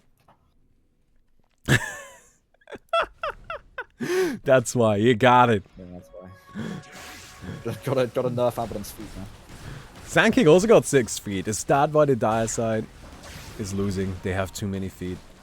Too many feet, yeah. Too many feet ruins the... It's just... It's difficult to manage, right? Like, I mean... It's like you wanna keep your feet to a nice limited amount. It's just like, there's just a little bit of an overkill in the Dire, frankly. Radiant is gonna go ahead and take down this... this bear right here. Which is good. So both teams are kind of happy to just grind up some bosses right now, which makes a lot of sense from the Radiant's perspective, right? Like the Radiant, again, they are at a position where they can simply say, no, we got a little bit of an advantage. If we can now just kind of snowball that into the next round of bosses, then we'll be in a pretty damn safe place to finish this game. Anti holding this capture point on its own right now. Seems the Dire doesn't want to be too greedy about what boss they're fighting here. Teams are getting close. I don't think they need either team. No, there's actually a ward there, so they've scouted. If they try and take this Sven, it could end up in a disaster. So it looks like they might. So all transitioning down here. Okay, that's not desirable. Oh yeah, you gotta be careful with that. You gotta be really, really careful with that. Oh no, they know they've lost the Terrorblade, so Radiant trying to force a fight here. Troll Warlord pushing in, but he's not going to be able to find anything. His BKB is going to wear off. Looking for the little goo bosses. So if this boss, you actually only have to kill one of them. You don't have to kill both. No, you have to kill a specific one. Oh, by the way, take it! As well. Troll Lord or all, he's not going to be able to fall, but he's disarmed, so he can't get anything off. In the middle, right click the nets. Finger. Ooh, that heal! Soon to follow. Nero, stuck in the middle now. He's tanky, but he's not tanky enough. Oh, what was that? Oh my god! Wait, did they get it? Who got they that? Don't lie. Radiant got the boss. Oh, that is... Oh, that is rough, man. Dude, that was actually... That was crazy. So what happened here is that this remaining slime... You know, one of them survived. It jumped right into all of them. But it just wasn't quite enough, quite in time for the Dire side, right? Dire needed that a split second earlier. Oh, Nyx goes up into the air, stunned up. Nits in the middle, vacuum, bring them both in. But Larinol actually stunned up from the Nits Carapace. That's really bad. As Stars able to silent, but he's able to purge it off. Meanwhile, Metamorphosis on the top side, Anti popping his ultimate. With that Adonims, means his team is going to take less damage, but it might not be enough as Watts stunned up. Taking damage as well. Silent stop, he's not going to be able to do anything. As Panto is just free to right click. Anti to full, soon to follow with the darts here. Triple kill for Panty. As it's just a Shadow Fiend versus Sand King up here. He's got the Radiance. Epicenter ready. He might Shadow Fiend doesn't have any healing. Shadow Fiend's gonna lose this. There's really nothing he can do about it. Yeah. without any sort of like lifesteal or regeneration. I mean, I guess he has a Guardian Grease, but that's just not gonna be enough. Yeah. Do you think he should have picked up like a Satanic or something this game? Or do you not think No, it's needed? no. I think his item build is totally fine, honestly. Maybe a Satanic instead of the what's it called? The Bloodthorn. Maybe, but like honestly, I think his item build is fine. Especially you gotta keep in mind he does have, you know, the Abaddon healing him. Abaddon also picking up like Helm of the Dominator, which provides him health regeneration. It was just a bad duel. Right? Like sometimes you just can't get unlucky, and that was one of them. Both teams taking bosses neighboring to each other. Both of them tier 2, but Radiance is going to finish it first. Metamorphosis has been popped for this boss, which means if they fight while Metamorphosis is down, they're going to be a significant disadvantage. Ooh. Looks like that might be what they Radiant want. wants this fight. In the Surge as well. Anti popping the Shiva's Guard. Walls drop. Vacuum around to the middle though. Anti popping his ultimate with the finger. Larno picking up 2 with the Troll Warlord. And then Watt's going to pick up the Nets, leaving just Waller as he's popping his ultimate, but he's silenced up. And it's going to be a full 5-man wipe for the Radiant team. He's going to steal the boss yet again right under their nose. These fights are just absolutely devastating, honestly. And I love the way they're playing this, right? They've got the vacuum into the finger. Right there, just worked out perfectly. You've got Lion blinking in. You've got the Darkseer just running in. But I mean, he's really fast, right? Yeah, just vacuum into finger, tons of damage. I know I said earlier that finger isn't usually used as like a primary damage tool, but turns out Radiant wants to prove me wrong. They are good at this. They know what they're doing, and they're gonna go out and snipe everybody that's in their way. Boss goes down. Started, they're doing the boss up here, but they don't really have an answer. Nyx could go in, but he'll delay. Metamorphosis pop with the BKB. There's not a lot stopping him. He's going to try and right click Larnell, but Larnell is so damn tanky. With Troll Warlord all as well. He's going to be crit down the strategy. Terrorblade to follow. There's not a lot of damage left. His Wallet's falls as well. Just the Nyx in the middle. He's tanky, but there's not a lot of answers. Shadow Fiend's just going to right click him down. That's a double kill for him. Leaving just a Scarf Mage. Finger up. He's got an E-Blade to maybe purge him off. Troll Warlord looking for him. No crit as he's able to get out of there, but still they secure the boss and a few kills, giving him a further gold advantage. Yeah, this is actually quite brutal. I mean, I know it looks kind of close, right? It's 51-49. That's close. But the Radiant side is just much stronger. If you look at the net worth, every single one on the Radiant side is a higher net worth than anyone on the Dire side. Hero levels, Radiant is also quite handily winning that, right? With level 25 coming up on the line, which is super important. There we go. Laranol knows how valuable it is and prioritizes it. The thing is that while the score is fairly even, the Dire side just can't really win fights. And you can't win the game if you can't win a fight. Like, that's just the most basic fundamental rule of Open Angel Arena. If you want to win the game, you have to win a fight. Because the final duel will always test your fighting strength. Which team do you think has more fighting strength here? It's the Radiant. It's just not even close, right? I mean, the Troll Warlord activates the ultimate. There's nothing the Dire has that deals with it. Alright. The Abaddon is getting to the point where he's actually just super nice at keeping his team alive, about to hit level 25. I actually wonder what talent he's gonna go for. Right? I personally like the shield health more, but Mistcoil AoE isn't bad by any means. It's a little bit awkward to use if you ask me. Just tiny bit of a critique on that. If anybody, I don't know, probably nobody's watching, but just saying, if anybody in charge is watching this, please make it so that Abaddon's Mistcoil AoE is actually an AoE and you don't have to like single target somebody, because that's really awkward and weird. It would feel better to use if it was just an AoE. It would also make more sense. But you go ahead, do your thing. Larnell does actually have the AoE Hex now, by the way. That's important to pick up, as you were saying how important it was earlier. Oh yeah, he also went quite tanky, so he's just making sure he can cast it. Getting Effluence, right? Like, it's all up. Laranol knows. Coming in, but he's just going to be 2 hit by the Troll Warlord. His ultimate doesn't do much. They're trying to secure on the point. There's going to be a Chatterjee stun onto the Larinal. Larinal, he's stunned up, but he's got the regen crystals, just keeping him alive. He's able to just right-click him down the finger, picking up the Scarab in the back line. It's now Wallet alone with the Sand King, but he's just going to be critted down. There's going to be a full 5-man wipe with 3 left alive on the point to capture that core. I'm actually pretty impressed by how well the Sand King did right there. I feel like Sand King actually really pulling through using a Satanic Core, an item that allows you to basically get a Satanic effect, but for Spellam. But yeah, he's going for that maxed out Sandstorm build, you know, picking up an early level 4 Radiance as well, just maximizing that over anything else. I don't know if that's going to be what carries them to victory, but it's definitely going to be helpful. Another important thing to note actually is that now that the Sand King is level 25, he's got the 50% Sandstorm slow and blind.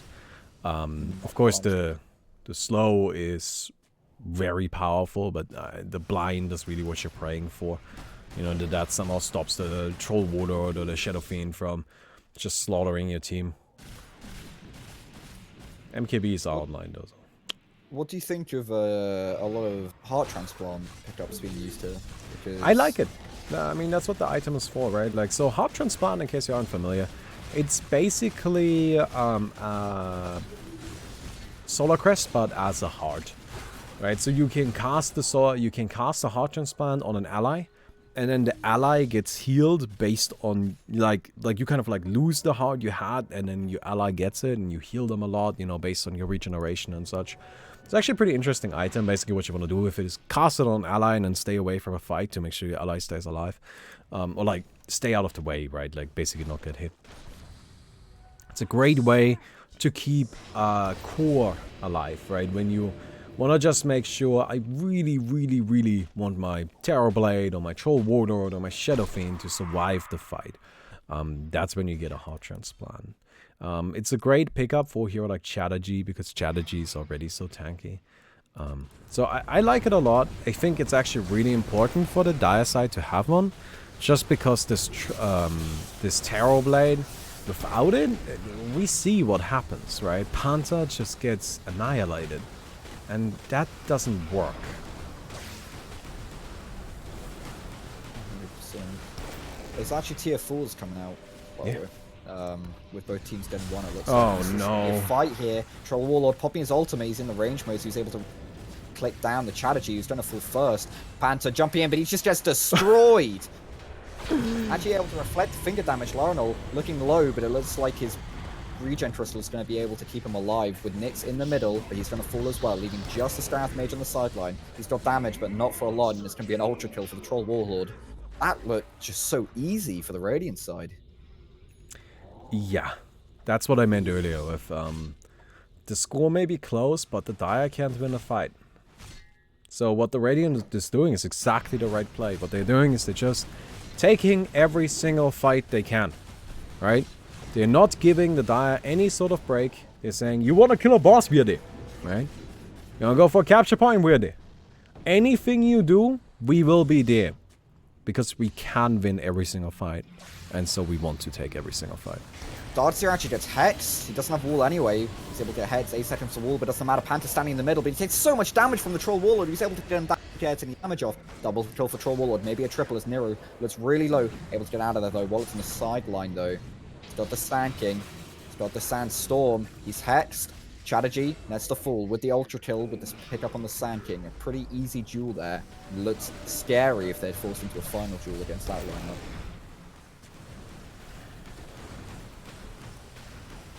Alright. Interesting to note as well, that duel, Dire team are taking a Killer Tomato, a tier 4 boss in here, and they nearly had it, and then they were pulled down to duel, and it regened up the full. Oh, that's sad. It's unfortunate. Yeah, that's always a big have oof. to invest a little bit more time into that. Well, they're gonna get it anyway, though. Yeah. I gotta say, I don't really like Panther's item build too much. I mean, like, He's really weak. We've seen him nearly every single fight just get busted down. yeah, I'm not a big fan of Butterfly. Oh, not Butterfly, Mantastar. I'm also not a big fan of Butterfly, to be honest, actually. Because, like, to me, a big part of Butterfly is, like, the evasion. But, I mean, look at the Radiant. They've got MKBs on everybody. I don't know. Yeah, it's not doing a lot. With the bonus agility is nice, but I mean, I feel like he already does enough damage with the metamorphosis. He just needs to stay alive long enough to use it. Yeah. The butterfly is giving him because of the monkey team boss. But hey, we'll see how it goes, right? I mean, this is by no means over. And I think the dire side, what they need is they need to just kind of dodge some fights, make sure they get some cores. Because right now they get a bigger benefit out of the cores than the Radiant does. So if both teams are just trading bosses, the dire side actually will be able to kind of close that gap a little bit. And then they need a fight where they kill the Shadow Fiend outright. That's really the big important thing. I know the Troll Warlord seems like the most valuable target. Oh, nice.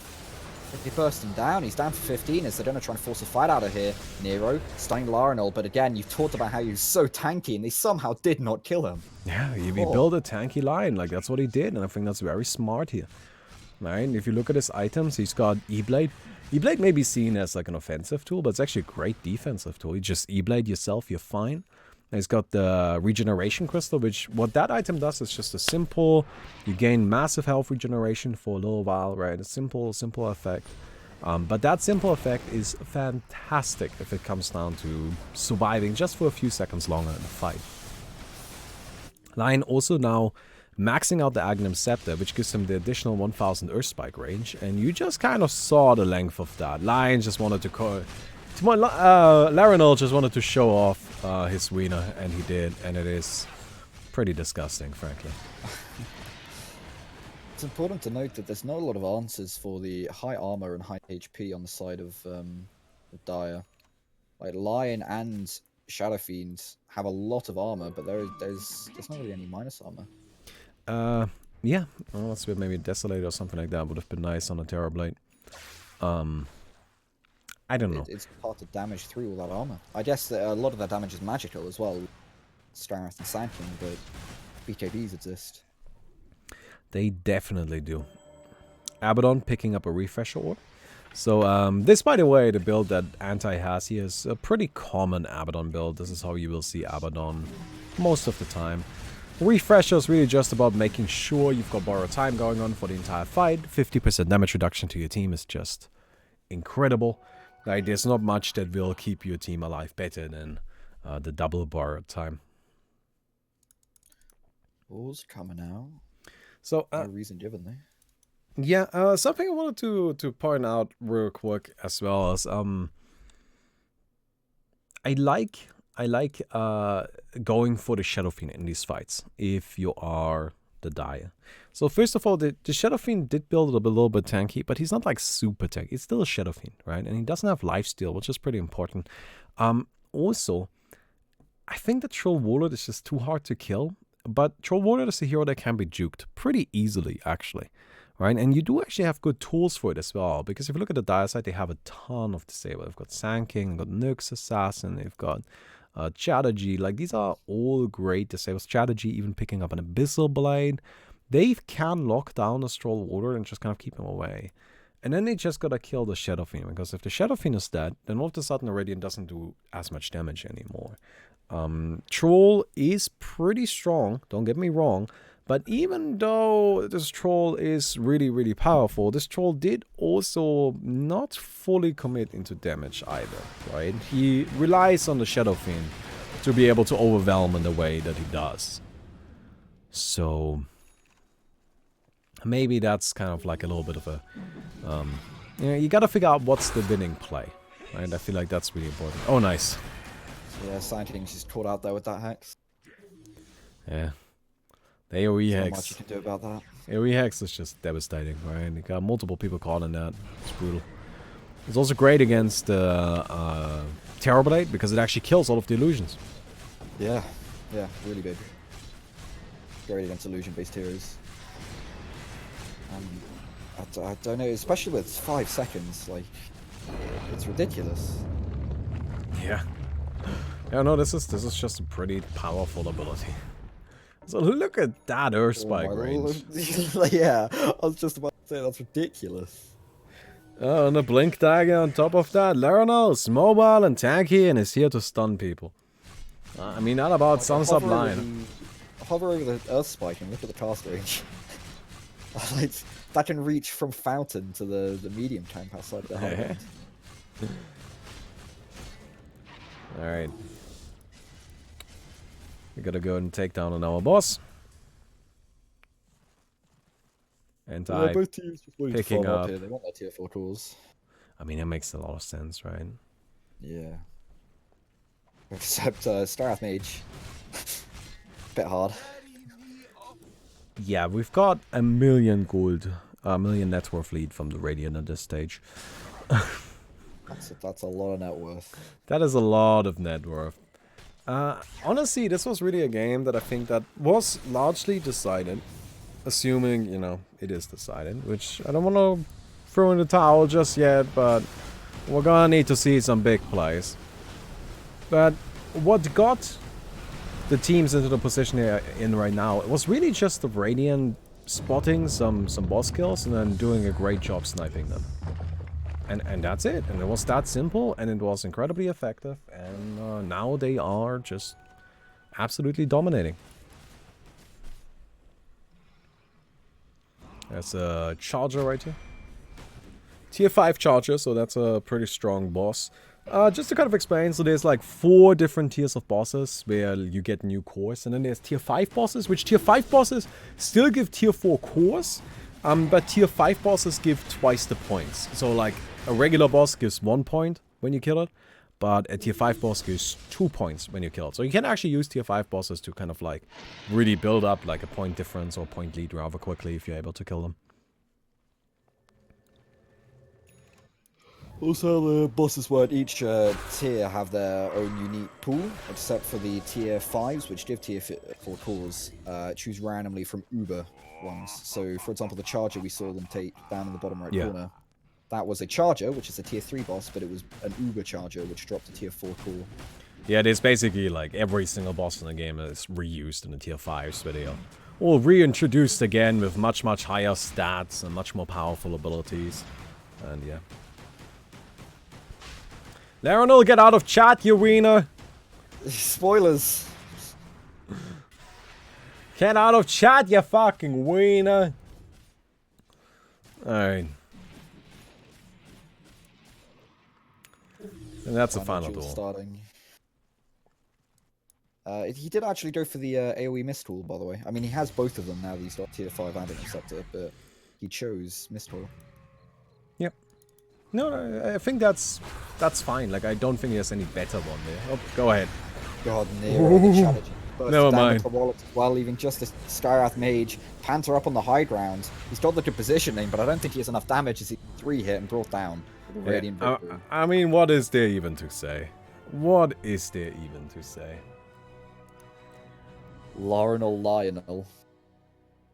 And with that, we are done with winner's bracket for today. We've got Kindergarten versus Not Yet Dead in winners finals.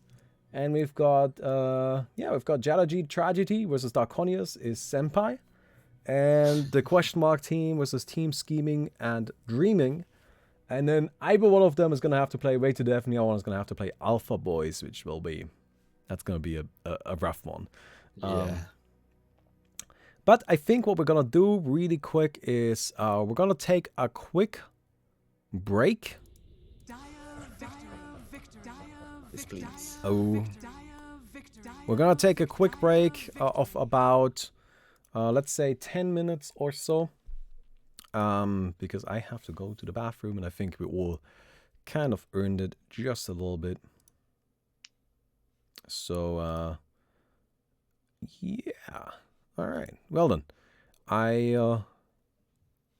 I'll see you in a second, Unix. All right. See you in 10 minutes. All right.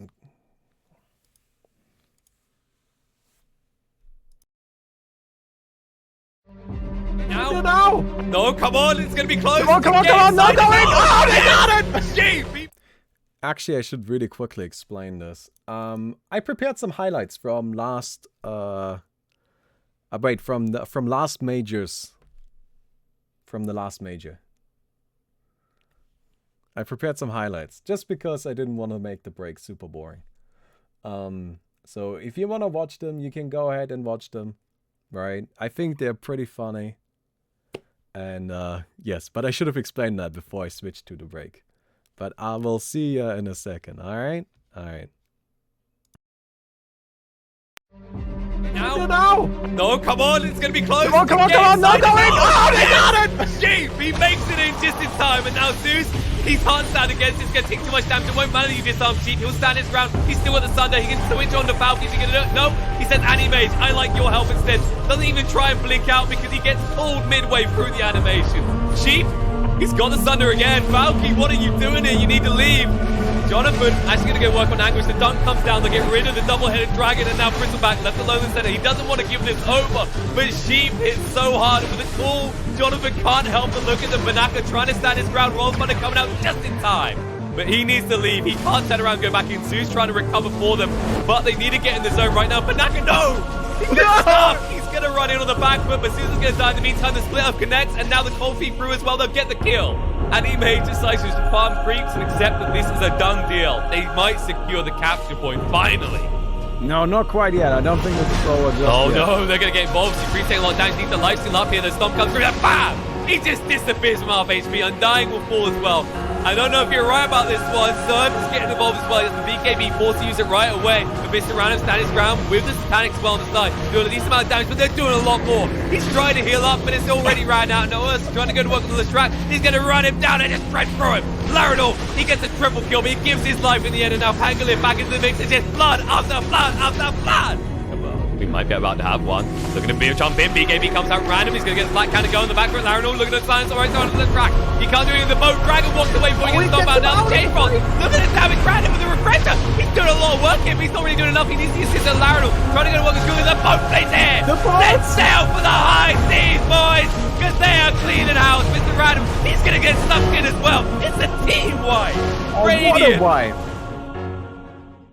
Magnetic Fields in time. And as a result, that waiver that was so strong does nothing. And yes, he has just died to the boss. And so is Panther. The entire team is just dying to this boss. You know, this is like sometimes you see a team kind of not tilt, but become demoralized. This is not what they need right now. This is demoralization right here. Nero. It's another one. Oh, Centaur's gone as well. 4 heroes dead so far. This boss is on the fucking...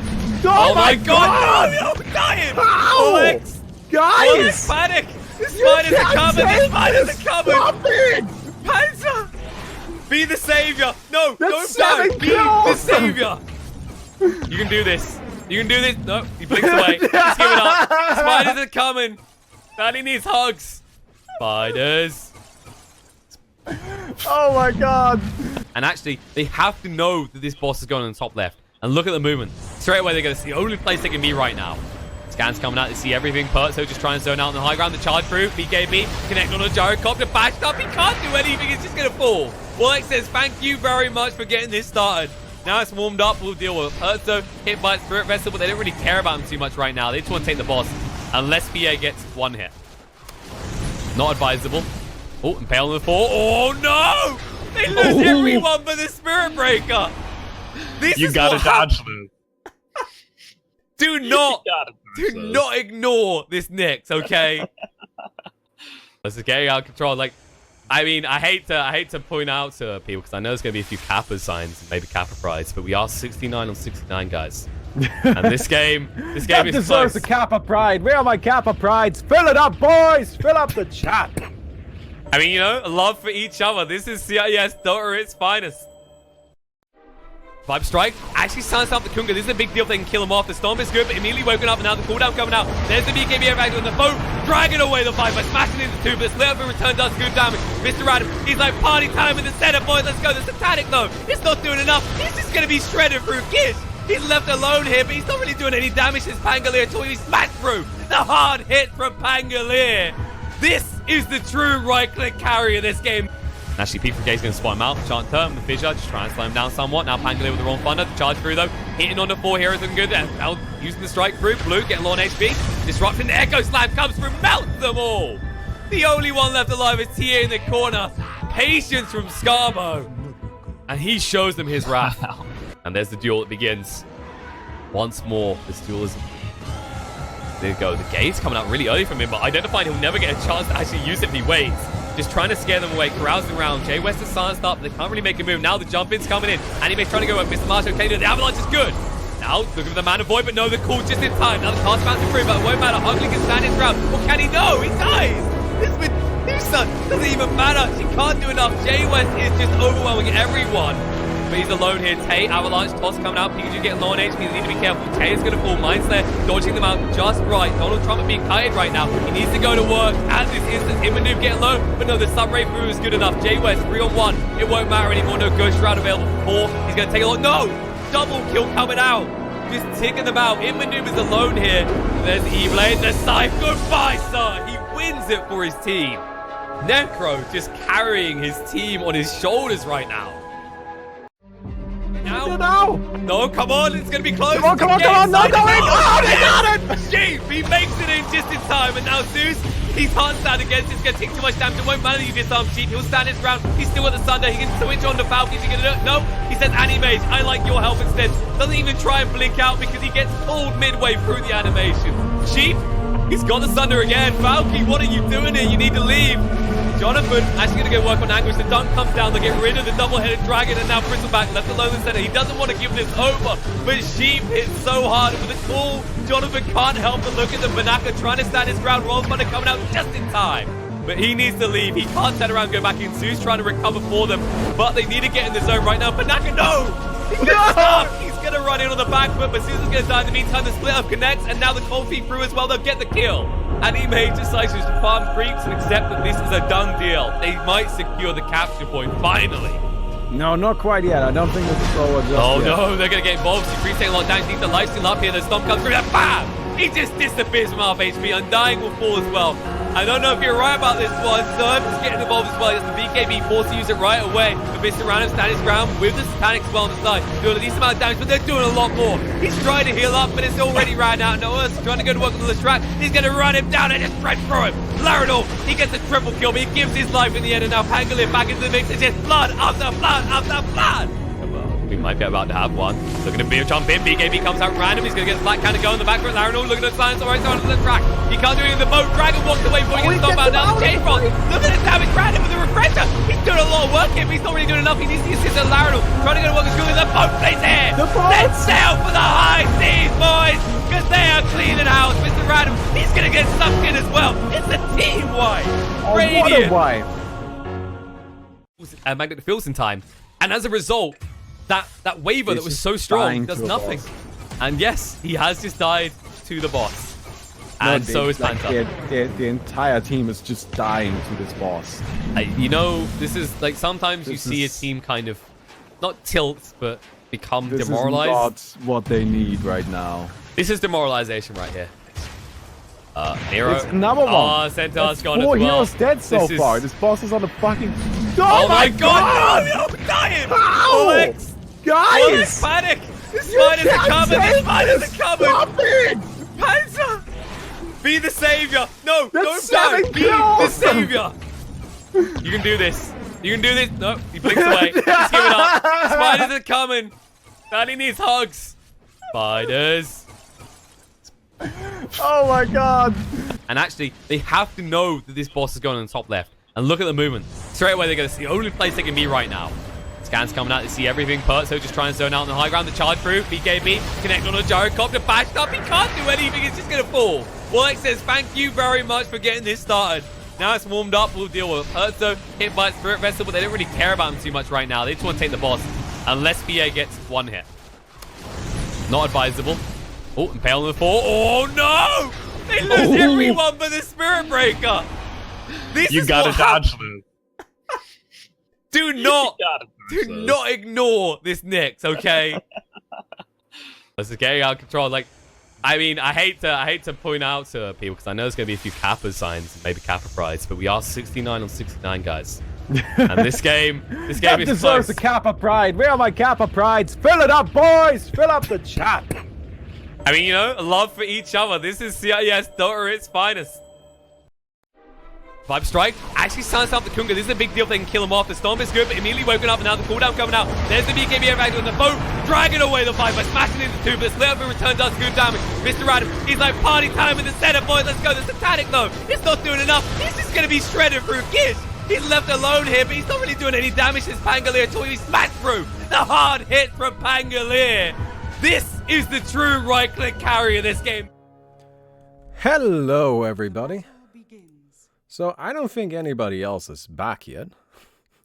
So right now it's just me. But that's okay. We are happy with just me, right? Let me go ahead and set up the names for the teams really quick, and we're gonna be going into the game. So what we're doing is we are doing Chadaji Tragedy versus Narconius is Senpai. So some quality teams, I think. Although the name for Chadaji Tragedy is so awfully long, which makes the overlay kind of awkward. But I fully blame them for that. I take no responsibility here. All right. But yeah, it's been a fun tournament so far. I hope you guys have enjoyed it. All right. We're going to go ahead and just finish out 2 more games today. And then we're going to do all of the final matches tomorrow. No, that doesn't fit. There we go. And then one more update here really quick. Fantastic. And here we go. The nice thing about this is that I only have to do it once. And then once we go into the game, it automatically updates for the game. Alright, it seems Chris might be joining us for now. And yeah, that's where we at. So let's see what we've got. We've got ourselves a Lone Druid, an Io being banned out. So nothing too crazy there, right? Phantom Assassin. Yeah, I'm a little... Hello. Hello, hello, hello. Am I no longer lonely? Were you going to solo cast? I mean, did I have much of a choice? I was here the whole time. I was talking. You didn't respond. How's that my fault? I did respond, or was I muted? I don't even. You were muted. Okay. That. Probably that's why. Okay, that was my bad then. Oh look, IO ban. IO ban. No, Alright. no OP IO draw. Well, I mean, hey, you know, there gotta be some broken things in the game. If there aren't any broken things, where's the fun in it? Got ourselves the Phantom Assassin being banned out as well, as I was just about to say. I'm a bit surprised to see Phantom Assassin banned as much. She is strong, don't get me wrong, but I feel like there are stronger heroes. But then again, that's just me. We've got ourselves the Lifestealer being banned, picked up, first pick, not too surprising. And then we've got the Magnus, and then we're going to go into the second pick here. Magnus is just kind of good. Right, he's a great hero that in terms of enabling your early game, right? Because you just like empower your carries and they farm really well. Like I mean, we've seen some powerful trolls. I mean, the Terrorblade. So we've seen what? I don't think I've been too convinced by the AM pick. It's so weird sometimes. Yeah. What else? Oh, there's the We Shadow have Fiend. Shadow Fiend. All right, but that one. Okay, they take it up real fast. But having really seen, I'm still not very convinced by the Shadow Fiend pick. I guess its utility, it can sort of fight, but once it comes to clearing camps like later levels, it's just really slow compared to everybody else. Yeah, we'll see. We've got Chadaji being banned out, so she's actually been a pretty big part of the tournament, which I think is really cool. I'm actually kind of excited about that. And then Spirit Breaker being picked up. I expect that Spirit Breaker to probably be for Max. Max, of course, coming in from Australia. Gonna be playing for a little bit of delay, or maybe a lot of delay, and we'll see how that goes. I'm surprised to see an Enigma ban out. I haven't seen Enigma picked in a long time. That's an odd choice. Do they have like something in mind that gets hard counted by Enigma? What even gets hard counted by Enigma? Oh well, we'll see. Maybe you might see that Drow Ranger pick still. I mean, Drow and Magnus is pretty good. Yeah. In his- I mean, you can't just just splinter into the RP, right? There's nothing Yeah, nothing it's stopping you actually from doing really, that. really strong. God, I'm troll. still not very convinced by the Medusa, even though it farms out like crazy fast. I think Medusa is a good hero. I like Medusa a lot. I think she's got the really nice team fighting ultimate. As you have seen, right? Being able to team fight well is a pretty important part of the game. There are a lot of fights. So I like Medusa because she's somebody that can actually just drop the ultimate and then everything is kind of gonna have to deal with that. She also turns into a strong carry later on. I really look at Medusa as more of a team fighter, more so than just a pure right clicker. And in that regard, I think she's very powerful. Got the Ancient Apparition being banned out. Ancient Apparition, a hero that we haven't seen too much of so far, although I believe Ancient Apparition is just absolutely gross. Yeah, I think we've seen it like once or twice. The Ice Blast is what you always want. The Chilling Touch is okay for like. Yeah. I mean, the good thing with A, it can kind of scale with both physical DPS heroes and magic damage because it amplifies both. How about what about if we start seeing heroes like I always want to see Tidehunter. I just find like Tidehunter because of his talent as a core it's so disgusting. Like you get a Daedalus, you get a Vlad, so you're basically unkillable. Yeah. We've got Abaddon coming on, a Juggernaut as well. Okay. I think the Radiant side really values that like survivability, being tanky. I mean, if you look at How many times has he even picked in this tournament? Like 4 times now in all the games on the stream? Abaddon, Yeah, we've Yeah. seen like that Aghanims, Abaddon, but everyone just ignores him. They just ignore him. They just go on everyone else, and he's just left there, and he's like, team? It's yeah, just so weird. I like Abaddon. I think it's just a matter of, you want to make sure your team survives. Like, Abaddon, I feel like is one of those heroes where when he does well, you don't notice it. And when he doesn't do well, then it's very clear. Alright? So he always seems to be performing worse than he actually is. But I actually think Abaddon is very, very strong. Timbersaw, I love it. Timbersaw is not only very powerful, but of course great against all of those strength heroes. This will be interesting to watch because I haven't seen Timbersaw in this like in OA yet. Yeah, And I have another random question for you regarding one of the characters. So the brown storm spirit, the Sohei. yeah. Why do we never see him picked up? He is just kind of very linear in what he does. He's a very kind of like single-minded hero. And currently, if you want a hero that is like Sohei, there are better choices. Right? You took him off the Monkey King model, didn't you? No, that's actually Juggernaut. That's actually Jug? Yeah, it's Really? Juggernaut. Oh, okay. It's quite close to like a swear word in Malaysian, actually. Like, oh, like some Yeah, I know, dialect, I know. So like so high. Oh, you know. Okay, cool. I know, So I that's know. where you get your ideas from for the names. No, actually, it's a title in a, what was it like? I think it's like a Japanese monk. If you reach a certain specific spiritual level, you're considered a Sohei. Oh. We've got ourselves the Scarf Mage coming out.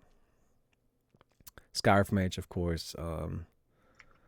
We have seen him just absolutely destroy things. You know, Especially on the squishy supports, Yeah. just nuke them down in one hit. something I find funny about Scarf Mage is like most of the heroes that do really well are heroes that like, like they got a little bit of a helping hand for Open Engine Arena, right? Like Shadow Fiend got his talent, right? Timbersaw actually, has got his nukes buffed just a little bit. Mm-hmm. Scarf Mage doesn't. Scarf Mage is just Scarf Mage. There's nothing changed about him. He's just Scarf Mage.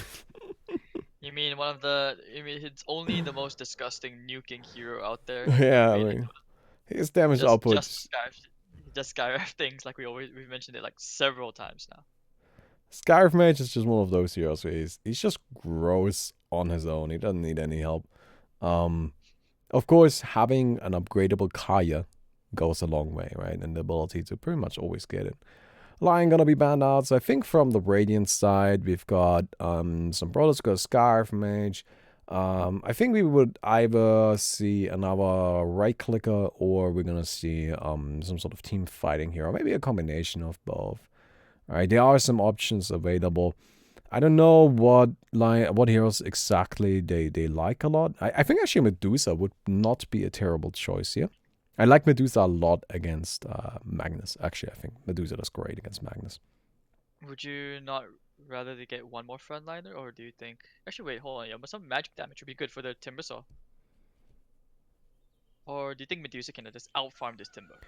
I think Medusa can outfarm the Timber, and I think Medusa is strong against just the AoE strategy, you know, with like Magnus mostly. I have dreams of seeing an Enchantress pick. I mean, maybe not in this game, but eventually, like just Enchantress with like a leveled up Aghanim Scepter, and you just like just whack people away with those with impetus damage. Yeah, Enchantress also gets massive healing. But we're gonna see the Shrug instead.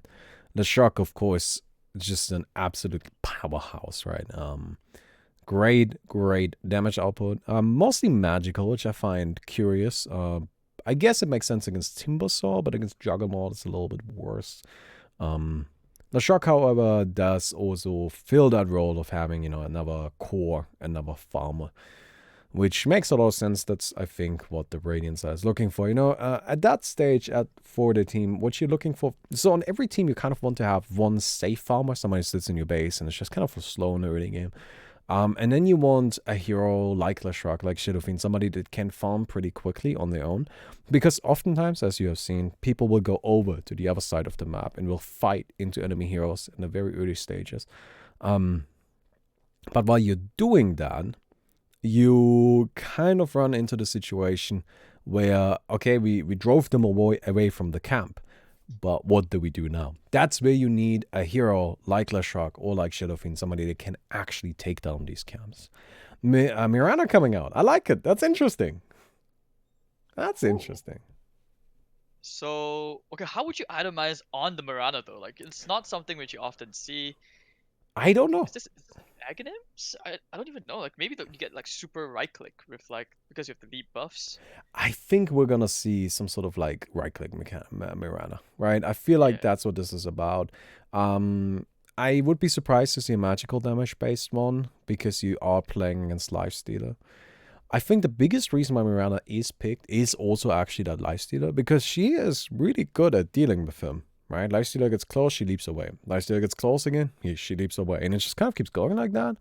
Mirana, of course, also has near-permanent invisibility, which is pretty crazy.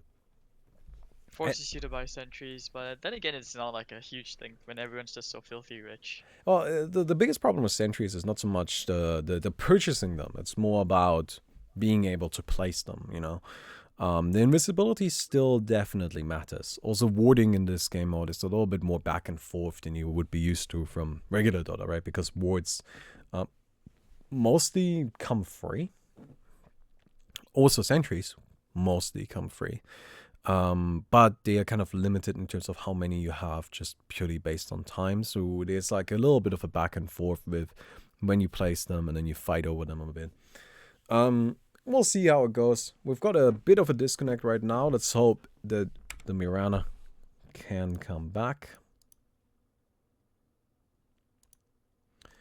And are you favoring anyone from the draft so far? I gotta admit, I'm kind of leaning towards the Mirana and the Timbersaw picks just a little bit. No, I think Radiant got it. No, wait, the Timbersaw cheese pick. This is just the Timbersaw is actually not cheese. Tragedy. This is just the tragedy cheese incoming. This is the biasness. Timbersaw is actually not cheese at all. Timbersaw is just a really good hero. But I am just a little bit worried about that Mirana. I think the Mirana is one of those heroes that might be a bit more of a cheese strategy. While what the Radiant did is just pick good heroes, and sometimes just picking good heroes is better. But hey, we'll see. We'll see. Oh, Jumper J is on this team. I didn't know that. That's kind of funny. So, Jumper J is actually the person to have the single most games of this game mode out of anybody. So how many games does he have? I don't know. A lot. Let me see if I can find the statistics on that, because I do believe I have them. There we go. Top players, no rankings recorded. Active users, no. No, it seems that I do not have... Oh, there it is. There it is. Oh no, he is no longer number 1. I apologize. Jumbo J has 653 games. So, good amount, I think. Good amount, good amount. Alright, so just very quickly, you just want to break down. Why do you think the Radiant has this? They just got a good team. Every hero on their team makes me think that fits into a strategy, right? You've got the Abaddon and Spirit Breaker. They're gonna be applying a lot of pressure in the early game. You've got the Skyriff Mage, who is like early game also quite powerful, but then like he transitions at around like 5, 6, 7 level 5, 6, 7 into this really big powerhouse that can just overwhelm anybody, while the Spirit Breaker keeps him at bay. In the meantime, you've got the Lashrak clearing out the camps in the top and in the bottom, kind of rotating in the mid whenever he can, and the Lifesteal just sitting in the base farming up. It's a strategy that I feel like works in the early game because every hero on the team has a clear role and a clear place to go. And then if you go into like more the mid game where you're gonna have to fight over bosses, where you have to team fight a lot, you've got the Abaddon as a fantastic frontliner. You've got the Lashrak just spreading a lot of damage, and then Lifestealer just being Lifestealer. Like, I feel like the way this team is set up just enables the heroes on the team very well. While on the other side, you've got Magnus and I guess Timbersaw. I mean, like Magnus and Power currently really only works for the Juggernaut. Timbersaw isn't exactly going to be attacking very much. Shadowfiend gets bonus damage, I guess, but doesn't get cleave. Mirana hardly benefits from it as well. Right? I'm not really sure who's going to be initiating. I guess the Timbersaw. Magnus can't really, because you never want to have Magnus as the initial. Like you don't want Magnus to be the first person to go in. You want Magnus to be the second person to go in so you can get a nice RP. And to me, like the general team fighting setup and the general strategy isn't as clear and as straightforward as the Radiant, which is what I like about Radiant. I've actually reconsidered the fact that the Mirana may be physical DPS. I actually looking back at it, I feel like the magic, the casters comp on Mirana could actually work out even better. Because if you go into like your own items like a Yule Scepter, you need to deal with Sky of Silence, the Shrek, and it helps against Spirit Breaker. Not to mention if you get like an Ethereal Blade, you can always save people. Yeah. Or maybe and it's just basically I think this could be the utility Mirana. Like if you combo it with an RP and Timbersaws, like if he gets an Aghanim Scepter, man, he's actually gonna do a lot of damage. Like Timber actually does a huge amount very early on, and they don't exactly have the best heroes to deal with a very fat Timber. I guess, but I mean, there is a Skyriff Mage and a Lashrak. Like, that is a lot of magic damage, and that's the one thing Timbersaw doesn't really like so much. Yeah, I don't know. Right now, we're just kind of waiting for the players to reconnect, although it seems that we're just losing more of them. One step at a time, they were slowly abandoned, and okay, what actually happens in such a situation? Can you imagine if like both teams, like both set of players, just kind of abandoned at the exact same time? I mean, it's just rehost. It's not really crazy. Bad. Yeah, it would be fine if we were to rehost it, but it doesn't really make much of a difference. Go rehost. Is it ping or is it a Steam down again? Dota custom games are a little bit weird at times. If you disconnect from a custom game at the wrong moment, sometimes you just cannot reconnect, like at all, which is a little bit annoying. There's nothing that the custom game creators can do about it. Like every single custom game has this issue. This is just something that Valve would need to fix. But getting Valve to fix anything related to custom games is basically impossible. So, yeah. Let's go 4 versus 4. Not a bad idea. Maybe that's what they needed. Maybe this was all according to the plan. Oh. Well, if we look at it 4 versus 4, with the current heroes disconnected, I actually agree that the dire side is looking a bit stronger. Oh, now you're changing side. You're not gonna go with the tragedy or tragedy. What's the name? A tragedy tragedy. Chatterjee tragedy. Tragedy. Yeah. Privet citizen. Private Papega. Where did they get these names from? Gypsy Danger. Something out of that movie. What's it called? Like Pacific Rim. Yes. Yeah, I actually would watch a Dota movie, and you can imagine all the characters' names just after Twitch emotes. I would Number not. 1 fan to number 1 mod. That sounds terrible. That'd be kind of funny. Think about it. It's like, hey, Lord Kappa Pride coming in, and you get people just super offended for those who are, I don't know. It's just so weird. Or even like all the, what do you call it? Sergeant Ming Lee. I mean, that's how desperate I am to fill at the moment, just because we're still waiting for the pause. Reconnect. I think it's time to rehost. Like, what are we doing here? I mean, admittedly, there's a little bit of a delay. Do we have an ad? Do we have any ads to play? Like maybe an ad for your stream. Subscribe to Balmy. Twitch Prime. Twitch Prime, boys. Twitch Prime. No, we don't do ads here. I'm really bad at like streaming and YouTube and shit. Cause I like never sell out. It's really annoying. I mean, yeah. I mean, it says you're bad at YouTube and streaming, and I'm looking at the 70k followers and 250k subs. That's really bad, you know. Yeah, but like I'm like I look at everybody else and I'm just like, you know what? They all do their gambling ads and they make $1 million, and I'm just sitting here with my integrity and I hate myself. Integrity. Hey, a while ago, barely 2 hours ago, you were about to sell out for 100 subs. I don't even. You know what? Don't tell me that you I don't even know. I don't even know what I was selling out for, but for 100 subs, I'll do it. Twitch chat, we know what he wants, man. He just wants the subs. Twitch, use that Twitch Prime, and then he's gonna have his own like, what kind of pillow were they saying on Twitch chat earlier on? Something about a pillow. I think a body pillow. A body pillow. What's that? Do you not know what a body pillow is?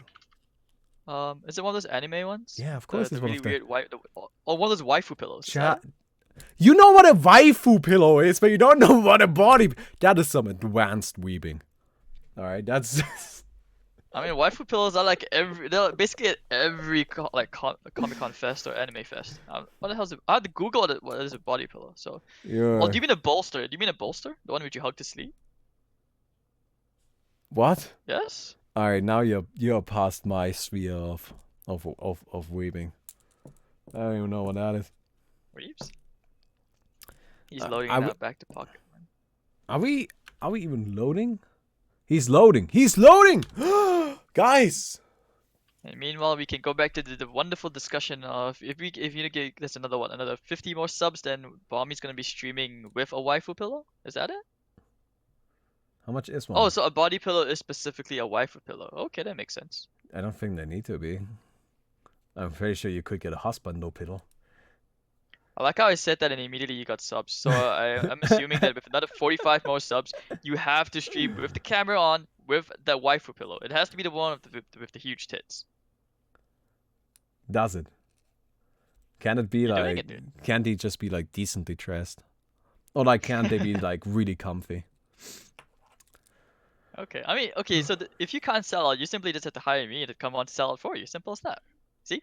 Well, then Solution I'm solved. paying people to sell things. I mean, I guess that's how people do things, right? Toho I know you're gonna TV have to is prove that Bommy's for me. anime pillow. Like, get us to 1,000 subs today, and we can consider it.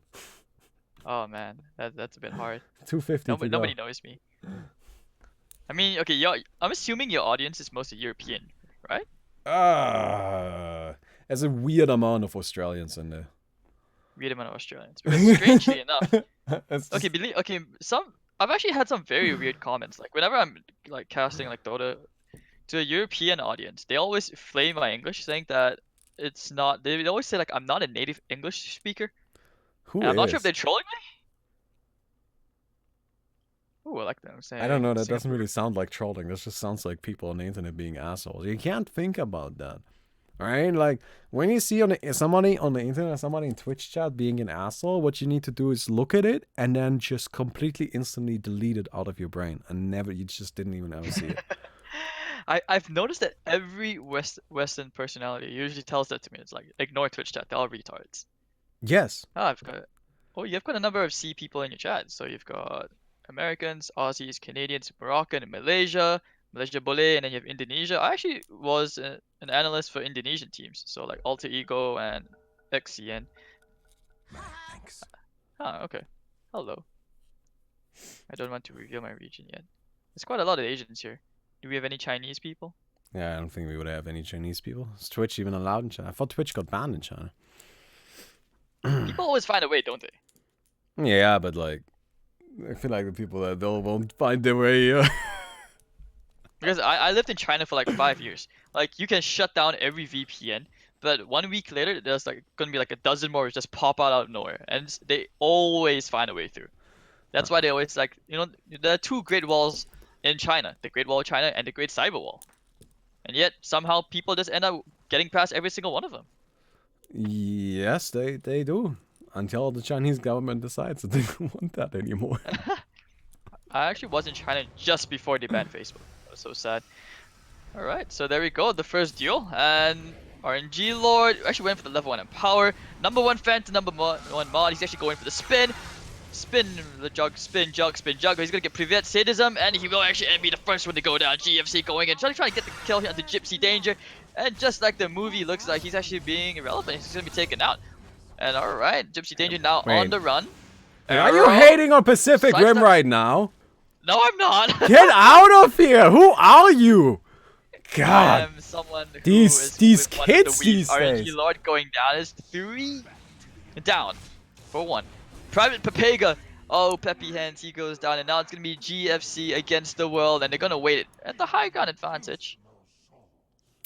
Yeah, they're just gonna chill. You know, like that's the thing. You sit back, you heal up, you get yourself that haste going on. There's really nothing the Mirana can do about it.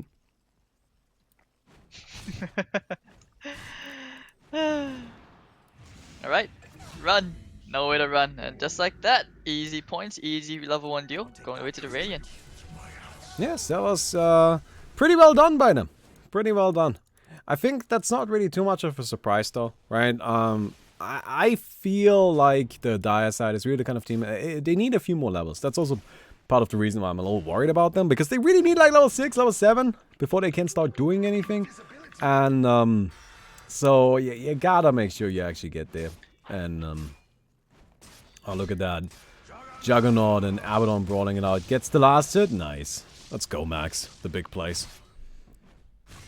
Go ahead and brawl it out. So who is he the number 1 mod on? Is he number 1 mod on your stream? Is he?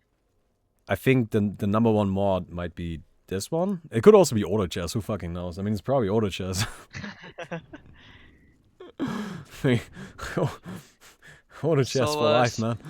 Now we're gonna see another brawl between the Spirit Breaker and the Timbersaw. Not the smartest idea. Arrow's gonna miss from GFC. That's kind of awkward. Nice then again, dodge, even though. shots you never take. Yeah.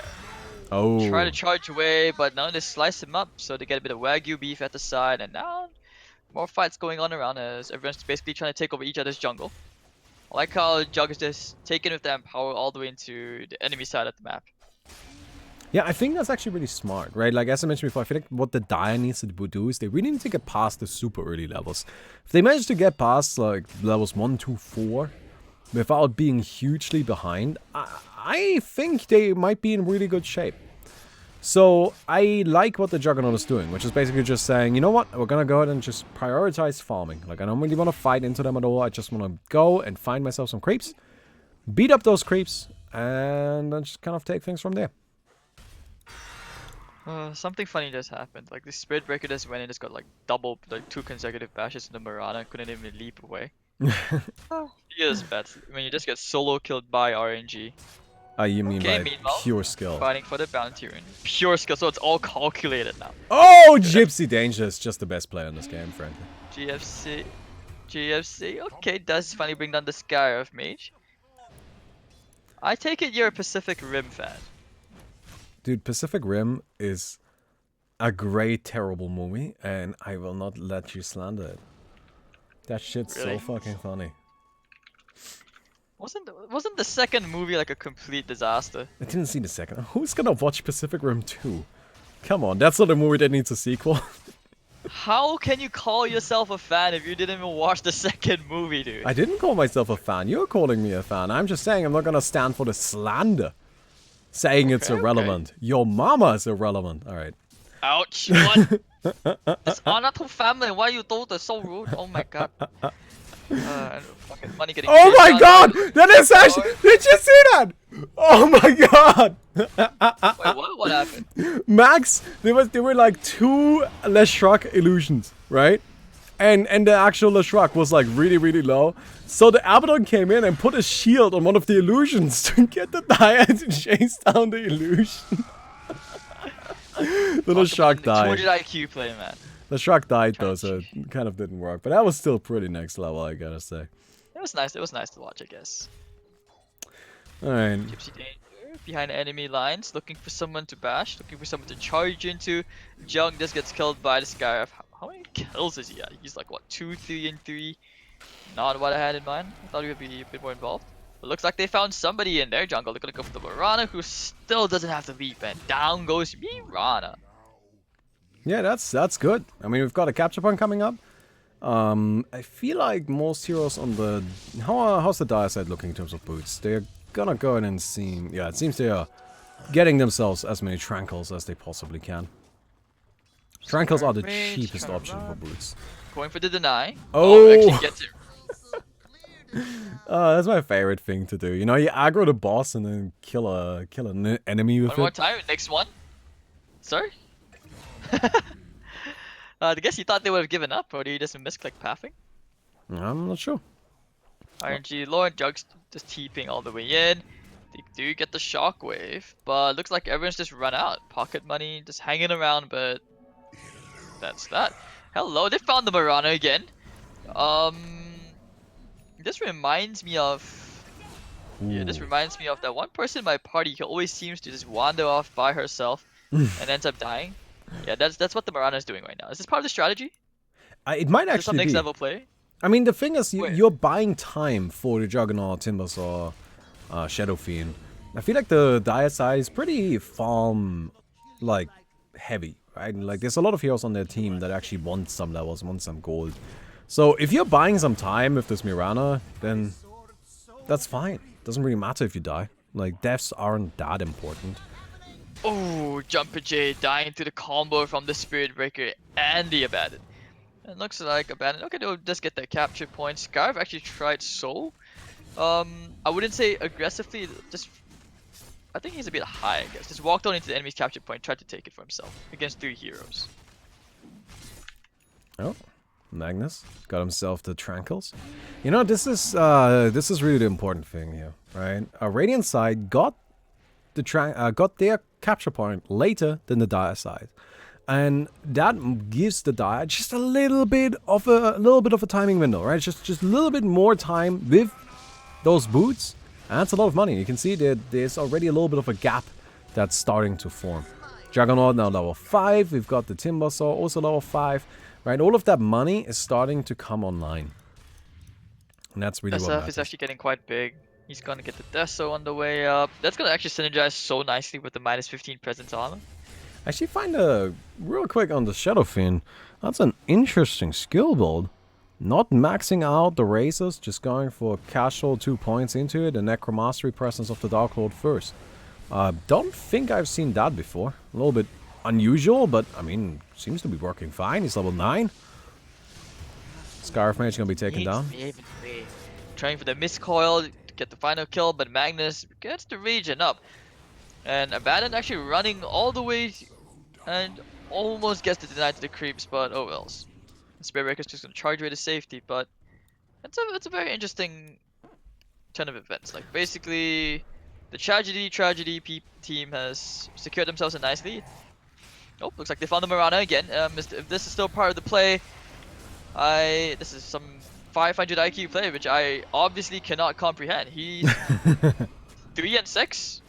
Shadow Fiend, arrow coming in, saving the Shadow Oh, Fiend, but looks like oh, Scarf Mage is gonna chase him all the way in. Is he gonna out-heal this? Oh, he's fine, he's fine. Yes, he will. He's actually okay, but here comes Timbersaw with his nice spinning wheels of death. And he's gonna come in with the ult. Jumper Jade doesn't have the Timber Chain, so it looks like they actually get out. Chakram, Jumper J. Man, that was scary, That's not dude. gonna get it. You've got those little birds flying behind you. Oh, that's just terrifying. But Scarf Mage, You also have to give credit only to level Timber 7. though. I actually think SF the damage is so heavily negated because he had the pipe Oh, or yeah. nearby on the Timber. Oh yeah, that definitely must have helped. Nice. Private Pigeon. Privet Sadism getting himself an E-Blade, by the way. Skyrif Mage going for boots into E-Blade. Pretty standard Skyrif Mage build, I would say. As we all know from Oh, normal the Dota. duel saving the jug in the nick of time. Did you see that? It was so close. But now Juggernaut versus Abaddon and the Lifestealer. Do we have an Omni Slash? It's off cooldown in a bit. He has to buy himself a bit more time. One more hit. Can he turn around the animation? Oh my god, he gets it in the nick of time. He's Ooh. gonna share the damage with the Abaddon, and Lifestealer's like, are you okay? Are you okay? Have a seat. Have a seat. Yeah, Lifestealer Meanwhile, is on the other just side, very Mirana, worried. they just lose. So Dire not feeling too good about this fight. Alright, actually, something... So what this Magnus is doing right now, Magnus is walking and building up Tranquil charges. Right? Once you have... So let me actually explain how Tranquil boots work really quick. Every time you move, every 100 distance you move, you gain... Or every 300 distance moved, you generate a Tranquil charge. Once you have 100, you can attack a creep. Next time you attack a creep, you will instantly kill the creep and get a lot of bonus gold. So here's the problem though.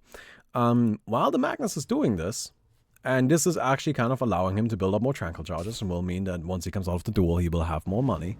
At the same time, you've got Spiritbreaker doing the same thing, and you've got Abaddon doing the same thing. So there's one hero on the Dire getting money, while effectively two heroes on the Radiant are getting money. On top of that, you have Tranquil Boots on Mirana, you have Tranquil Boots on Juggernaut. So you have two dead heroes that aren't generating any money, while on the other side you have mostly Mana Boots, which generate money whether you're alive or not, whether you're moving or not, doesn't matter. Meaning that those two heroes were now also stuck not generating any gold. What Magnus just did created a pretty massive gold gap between his team and the Radiant's team, but not in their favor. That was actually like him just really screwing over his own team because he wanted to get a little bit of extra money. So... Yeah, if you looked at that goal graph, it actually, after all his teammates died, it climbed like over, what, 3,000? Yeah. Timber, oh my god, the Ethereal Blade. Is he gonna get the solo kill here? Timbersaw actually bashes him out to safety, but it's okay, they get the kill anyways. Jug, I think he's in the wrong neighborhood. Shadow Fiend's coming to try and save the day, but this Skyraft strangely tanky. Do we have an RP? Nice. Screw it back, it's okay, but it looks like his teammates have just ditched him, and he might just be regretting the situation he's in. Okay, I might notice, oh, reflex the bird. Yeah, it's gonna do a little bit of damage. I mean, Scarf Mage does actually have some nice items. You know, Roll of Atos gives quite a bit of strength. Alright, he's got himself the E-Blade. Ooh. 3, 9, and 5 now on this Murata. Yes. She's asserting dominance. She's like, I'm gonna give them a huge lead and then we'll come back and take it. Oh yeah, I mean, sometimes that's just how you gotta do things, right? You gotta make sure that you show them who's boss by showing them that it's not you. Scarf Mage is gonna be chased down by the Juggernaut here. Juggernaut just gets kind of silenced and blown up immediately. Not much he can do about it. He needs like some defensive items to Yeah. deal with that silence, whether it's a Manta style or Magnus is actually just gonna get caught out here and just brought down.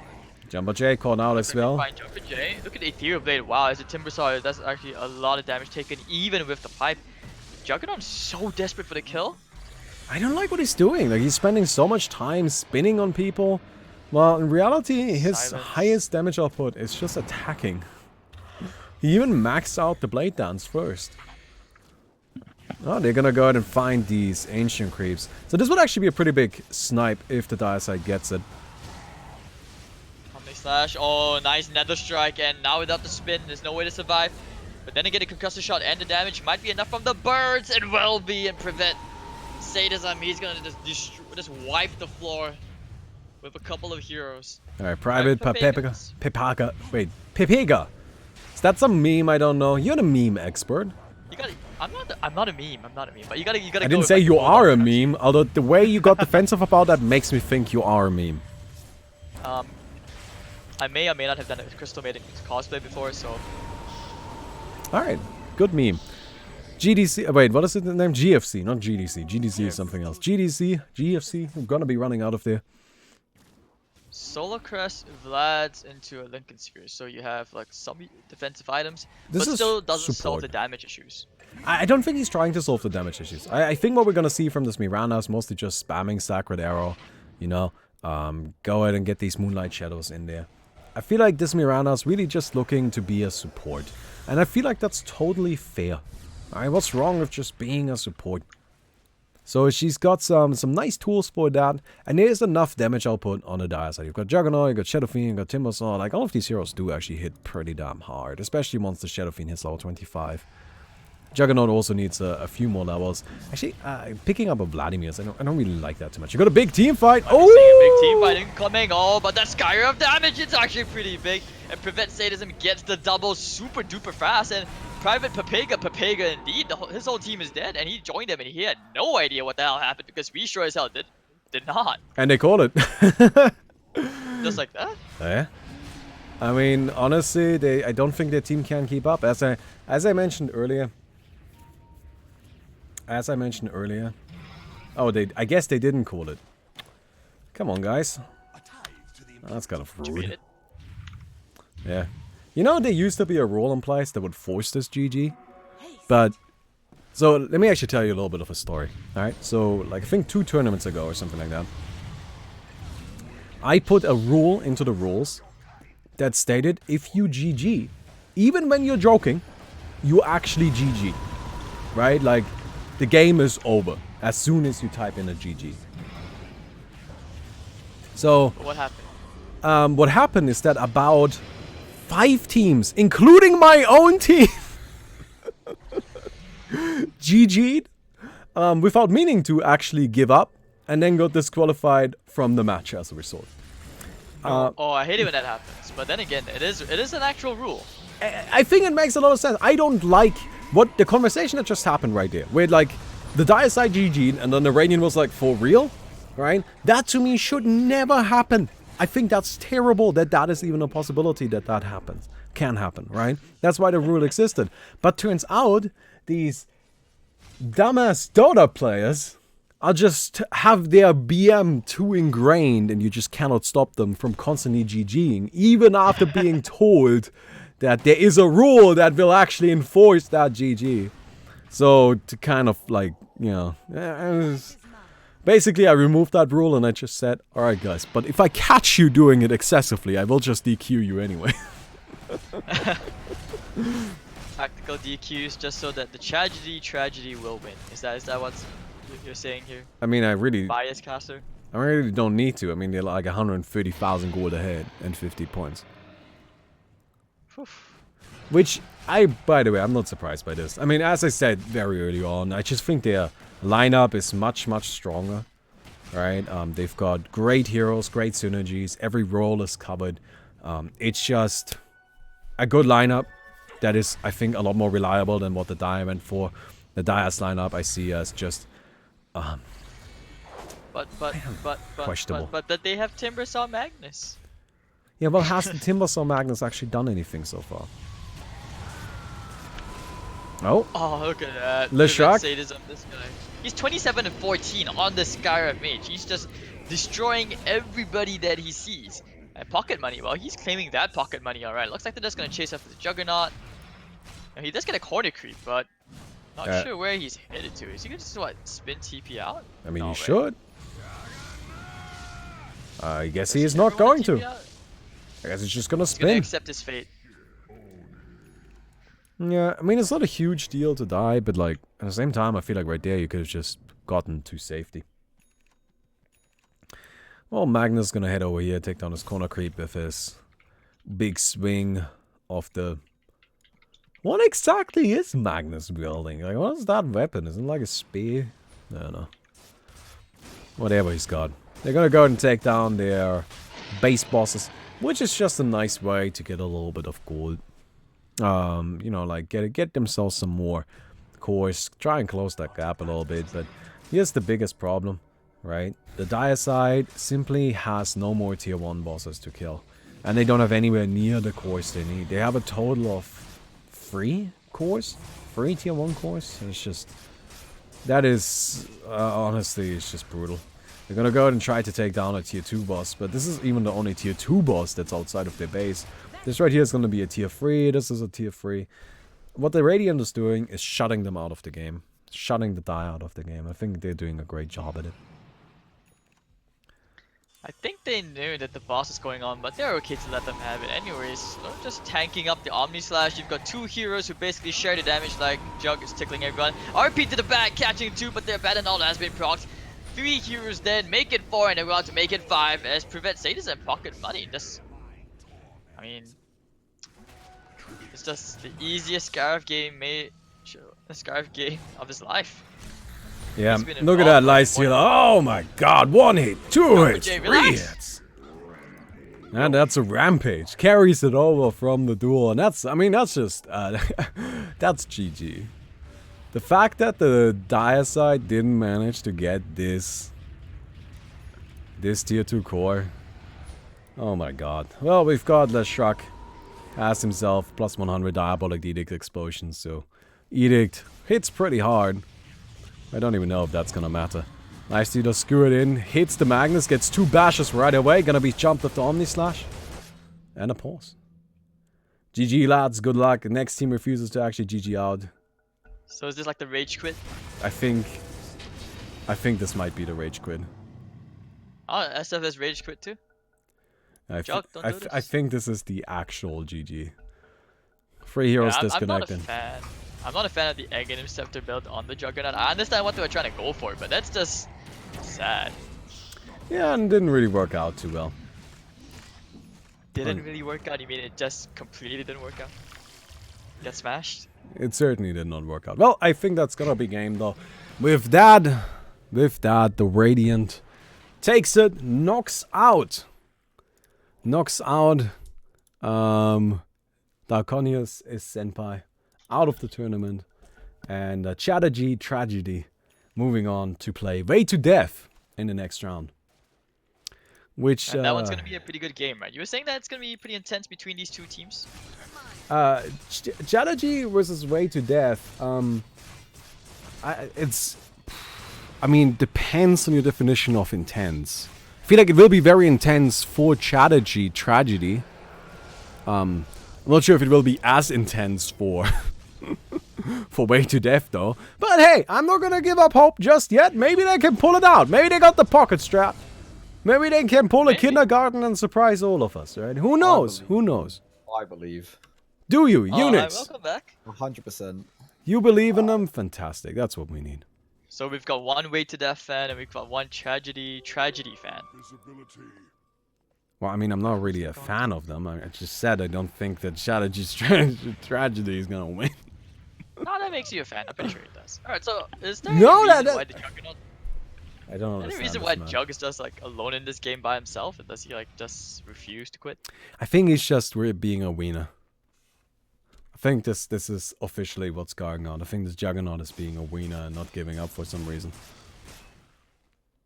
Admittedly, there are... I'm not sure if these things actually exist in the... Because, like, there are actually mechanics in the game that if too many people disconnect, the game will, like, end automatically and such. I don't know if they apply to Captain's Mode, though. Because usually in Captain's Mode, like, teams kind of concede as a team. I mean, this game is over. They don't have to keep playing. The victory is already marked for... for Radiant. Alright. At this point, I would like to ask chat. Who do you want to see? Do you want to continue with Way to Death versus Chatterjee Tragedy? See if our hero, Max, can pull out the upset and move into day 2, into the money. Or do you guys want to see Alpha Boys versus Team Scheming and Dreaming? We haven't seen much of Team Scheming and Dreaming, but they did beat Spineless, the question mark team, and the question mark team to get here. Alpha Boys we saw earlier. They did alright against Not Yet Dead, although We didn't want end up pulling out. Max. We want Max? Do we believe in Max? Alright. Alright. Tragedy, tragedy, tragedy, tragedy, tragedy, tragedy, tragedy, tragedy, tragedy, tragedy. Okay, I kind of got it. I mean, no. You didn't say it clearly. I did. It's No, my- you it's- didn't. You said Chinese, strategy, I'm allowed to- strategy, strategy, strategy, strategy, strategy. Chinese, I'm allowed to have bad pronunciation. Oh, if I pronounce it like that, then everybody can do it. You gotta be clear. Strategy, tragedy, strategy, tragedy, strategy, tragedy. Only then does it count. Everybody knows that about tongue twisters. Come on, man.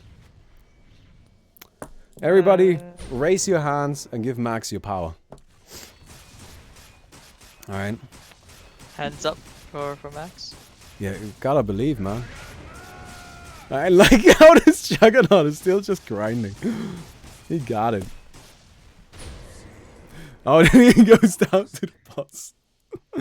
Dude, it's time to go. It's time to go. Let's go. Where? What is he actually doing? Like, what's the end goal here? Like, what is the point of this? The Juggernaut, the point of the Juggernaut is being a winner.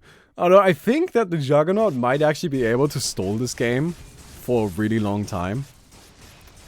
Because I Can't believe... they just kill all the creeps on the bosses? They can. That's the thing. I think what's gonna happen is the Radiant will get 200 points. But, and this is a mechanic that's really only meant for pubs, because like in competitive games, people are just supposed to leave. But people are supposed to leave, and so there is a mechanic in for pubs though that makes it so that if a player on one team left, so it's like a 4 versus 5, then in the duels it is now also a 4 versus 4, and one player has to sit out the duel, which would in this specific situation lead to Juggernaut having to 1 versus 1 somebody from the Radiant team. And there are a few heroes where I believe Juggernaut could actually just run in and Omni-slash them and win that duel. So... There's actually no way. That's like the super best case scenario. That's not happening. It's unlikely, Kinda but got it is possible. That is not possible. Look, that Scarf just souls him. Yeah, but if the Juggernaut gets an Omni-slash, then the Skyr will also not. They have 1,000 ways to deal with the Juggernaut. Like, literally 1,000 ways to deal with the Jug. There's no way. They have 1,000 ways if the entire team is there, but they need... But if it's 1 versus 1, you know. Alright, chat. They still win. They actually still win. I'm just saying there's a possibility. Also, spam the sacks to give power to Max. That doesn't even... Spam the sacks to give power to Max. Come on, guys. That's not even a good rhyme.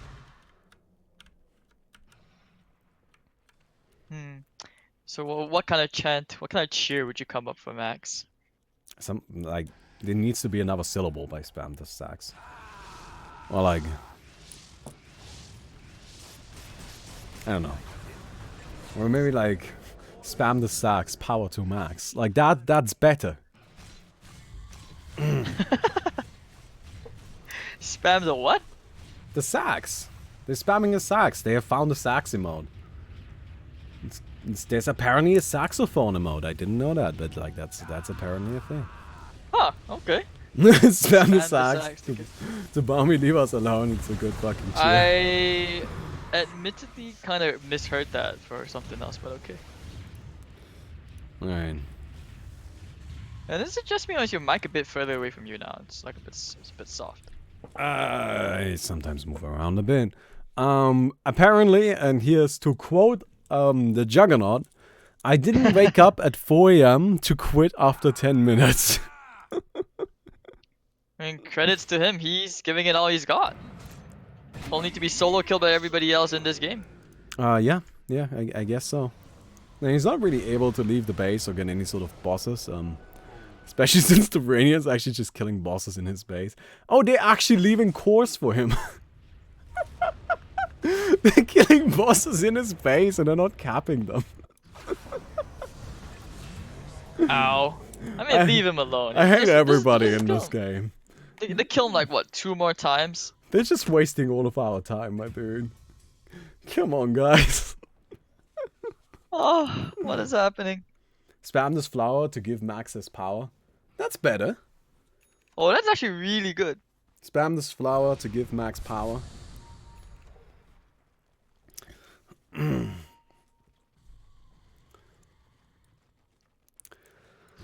Alright, there we go. I also think they're using the bosses as bait. Like, they put down wards, so that when the Juggernaut goes cap the boss, they can just blow him up. Alright, final duel time. Well, here's the question. Who does the Juggernaut have to fight? He just uses Omni Is it a Slash. 5v1? Oh, he actually kills the Scarf. No, it's a 1 versus 1. That's the problem. He has to fight my. against the Scarf, but he just used his Omni Slash. Why would you use your Omni Slash right before a duel? Yeah. I like how he's even just waiting Wiener. there. Scarf is like, come at me. It's Well, fine. well, he needs to wait now because the Omni Slash is on cooldown. Ultimates do not get refreshed. Are you serious? You're gonna disconnect and I'm gonna disqualify everybody in this game. Oh my god! Because the Skyrift was disconnected! The Juggernaut now counts as having won the duel! Wait, are you for real? Yes! Oh my god. Oh my god. What the So the limit has been extended. I told you there was a chance! Don't give up, you said. Never gives up. We're not intending to give up for 10, just to wake up at 4 AM, to play for 10 bloody minutes. He's gonna turn this into half an hour, dude. What the Oh my god. Oh my god, this is actually not possible. Is this... Can you actually imagine if you somehow drag this game out long enough that it actually stretched out into a comeback? Like, where's the freaking Scarf Mage? It's no possible comeback. Alright. Where's the Scarf? He's still stuck in the duel area. He can't just TP out, although he is kind of in a weird position. This is true. Alright, guys. So this is what's gonna happen. Jug's just gonna keep somehow winning all these duels, DDoS, but and somehow just come back every single time. Well, let's hope not. And that's all I have to say about this. Okay, so there's only really like 2 more points until the next final duel. You know what? Like, if the Juggernaut somehow wins another one, there's actually like a chance that he will be 100 points behind. It's currently 90 points behind, which is the highest I have ever seen, I believe. What the hell is that nether strike? It does a lot of damage. Well, especially if you actually have items compared to the other guy. Yeah, I see that. He just lost like 2800 HP of 1 charge. Yeah, that sounds about right. Can I also just take this chance to just compliment your Twitch chat?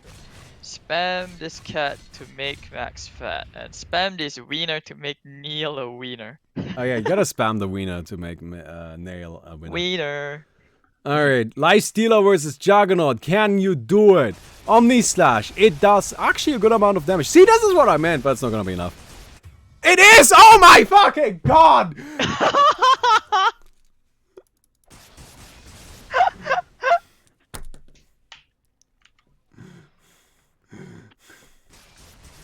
How is this happening, dude? I told you, he's gonna beat every single one on the other You team. didn't believe. I immediately I said. believed it. I told you it was gonna happen. Ah. That freaking Omni Slash, dude. He's gonna sell that Helm of Dom. He's just gonna get 1 more damage out of it every single time. This is just gonna keep getting delayed. Alright. Well, he's a million gold behind. No one Honest- cares if it's a million gold behind. It's evenly spread out. actually, this is gonna be the... If nobody on the Radiant dies, then There's actually gonna be a 100-point lead in this game, which I am kind of happy about. I've never seen that. First for everything? Hey, it's cool, isn't it? Like 100-point lead. That's a pretty big lead. That's a fat lead right there. Why does this happen? Like, I don't even understand. Like, I mean, I've never seen this before. okay. All right. Someone's asking for, can we get a statue of Juggernaut in the map just to remember the determination of this guy? All right, we'll put a giant wiener on the map, no problem. A giant wiener. Yeah. What? That's what Because you. he's such a big dick. That's what you get for being a wiener. All right, He's still getting bounty runes. He has like 10k. He doesn't have to upgrade orbs though. yeah, he's got no way to actually. Oh, Oh no no no! Oh, he's fine. He's fine. Oh no! Don't die! Don't die! Don't die! Run! Oh my god! Don't ruin the 100-point lead, dude! Don't do it! This guy was One step at a time. All right, final duel. 101-point lead. Let's go. That's the dream. All right, who gotta fight the Juggernaut? Omni Slash is Did in this cooldown guy again. mage again this time? It's Leshruck. Okay, there's no way he can kill the Leshruck. There's actually no way he doesn't do anywhere near enough damage. There we go. We did it, boys! The comeback is real. Oh my god. And with that, Chatterjee Tragedy Dire victory. moves Finally on. moves on. Dire victory. They should not have let that drag on so long. Well, we've got one more game to go. Way to Death versus Chatterjee Tragedy. And then there's also Alpha Boys versus Team Scheming and Dreaming. And, yeah. Last game. Pretty much, yeah. We're gonna do Way to Death versus Chatterjee Tragedy. I mean, But here's the real question for me. Did Tragedy really win? Did they? yes, yeah, definitely, 100%. No feel way, like it dude, no way. loses. Because deep down, everyone in this chat knows that that Juggernaut, he won the game. He won the hearts of the crowd. How? The Juggernaut was being a giant asshole for like 25 minutes. And that is how he won Twitch chat over, because Twitch chat is they're Actually, assholes, you're right. according to your logic. No, you're right. I actually agree with you now. You're right. Jug is not a man of the rules. He's not a man of the laws, but he's a man of the people. And Zoe's here to be the champion for all of us. The defender of the bad manners. That's That's the who cue it in is. the theme song, dude. It's like, hey, what do you hear the people say? Okay, so Hashtag for the people, man. Alright, so next game, the last game of the day. yes, Way to Death versus Chatterjee Tragedy. Yeah, we're about to get started with that.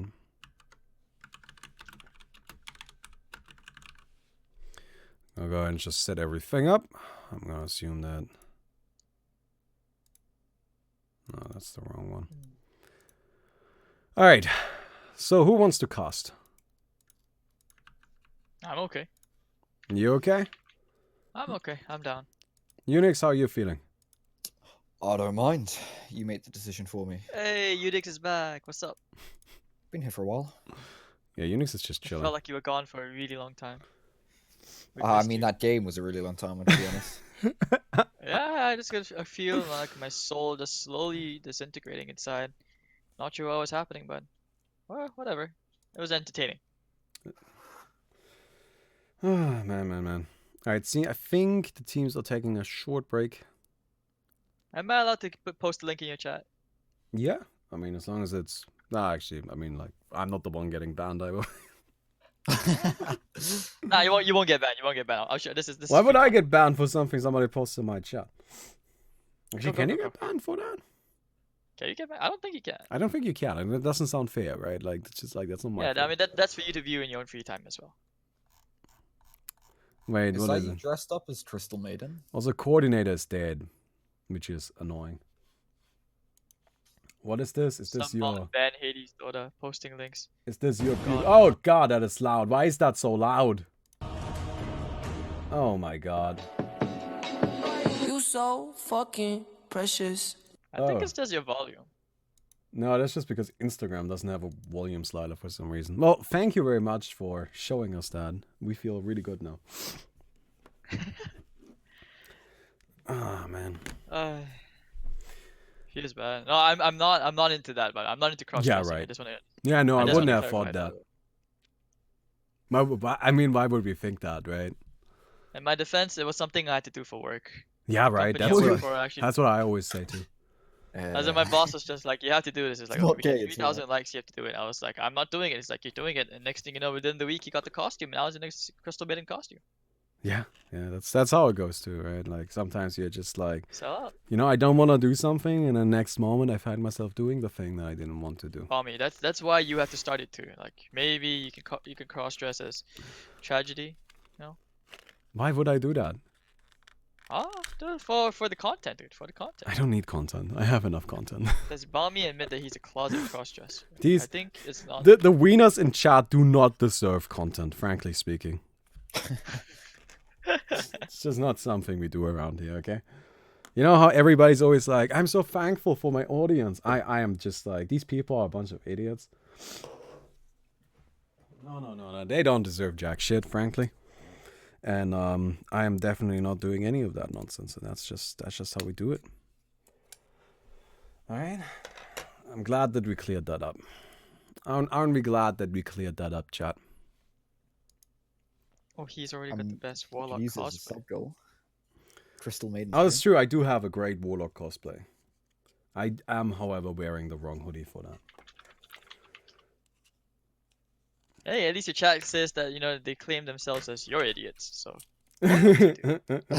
although I'm not so, there is the questionable part about why your chat kind of refers to themselves as the bomb idiots or whatever. They don't. They're just a bunch of idiots. Idiots for life. So did you Yes. guys know? Fun fact, because we're waiting right now. This is my car key, and apparently there's a battery in your car remote. I didn't know that. Something I learned only recently. That's why mine. Serve our Wiener King. That's why mine wasn't working properly. Oh, So wait, now I'm gonna what? replace Of it. course it's supposed to have a battery. Why would it not have a battery? Yeah, inside? how would it work without a battery? No, I didn't think you could replace it. I thought it was just like inbuilt in the car key. Does it run on idiot yeah. power? Yeah, I Is that didn't. what you thought? Yeah, I mean, it's hooked up straight into chat. Did you think it was like powered Spam by this magic palm or tree to something? get respect. No, I from thought it Balmy. was. I thought it was just like a part of the thing that you couldn't take out. Like some devices have batteries you can't replace. Like one's powered by Ah. magic. No, not I'm like actually one's quite powered by disappointed. magic. One's powered by magic do not have batteries. Spam If you're gonna be a this. smartass, at least be smart. Spam this hard to You make know I'm chat clever, smart. so I can't be smart. Spam this palm tree to get respect from Balmy. I mean, that's actually Dude, do you that's not, actually. you not respect your viewers? Is that what's happening here? Do you have, I like, a gotta bunch of, like- actually say, I kind of respect that rhyme. I am actually on board with that one. That's actually pretty clever. Spam this palm Alright, tree to res- get respect from Balmy. I mean, you kind of have to pronounce the name really shittily, but yeah. Dude, you've got quite a lot of masochistic people in here that they refer to themselves as idiots and stuff. Is there some 50 Shades of Grey thing I'm not aware of in this stream? 50 Shades of Bournemouth. I mean, how can you not be 50 aware of Shades it? of Balmy. Oh, that's kind of gross. I don't even want to get the image in my head. That's kind of weird. All right. Are we starting yet? Let me go ahead and check that real quick.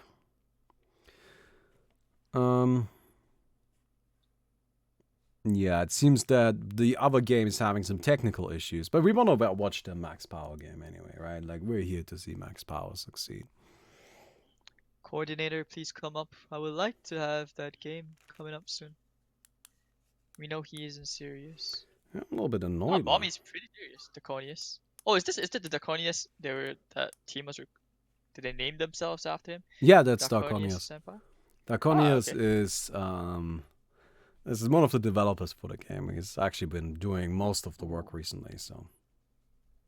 Ohio senpai, notice me. Is there some stuff going on here between them? I can like pretty much imagine like their comms. That's what happens.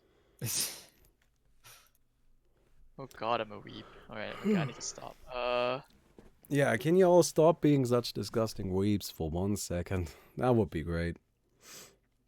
I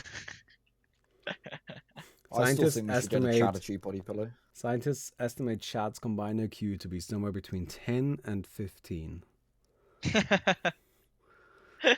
I mean, if Nightbot says so, then it must be true. I feel like if anybody would know, it would be Nightbot. Wait, what do you guys even have against Weebs? What did Weebs ever do to you? Where do we Try and get me begin? to watch anime. Yeah, I mean, that's like the worst thing already. Wait, Question mark. can you like click on links in Dota now? That's new.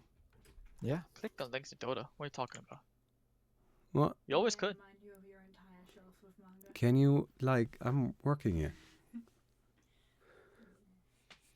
Why are you walking around anyway? You shouldn't be walking. Wait, what? She's got hurt legs, so she shouldn't be walking around. Oh, are you talking to a cat? No, I'm talking to my wife. Oh, I'm sorry. I'm sorry. But she comes, she needs to walk around to talk shit through the door. Unix, no, stop. I It's- know, And I somehow know that's more things. important.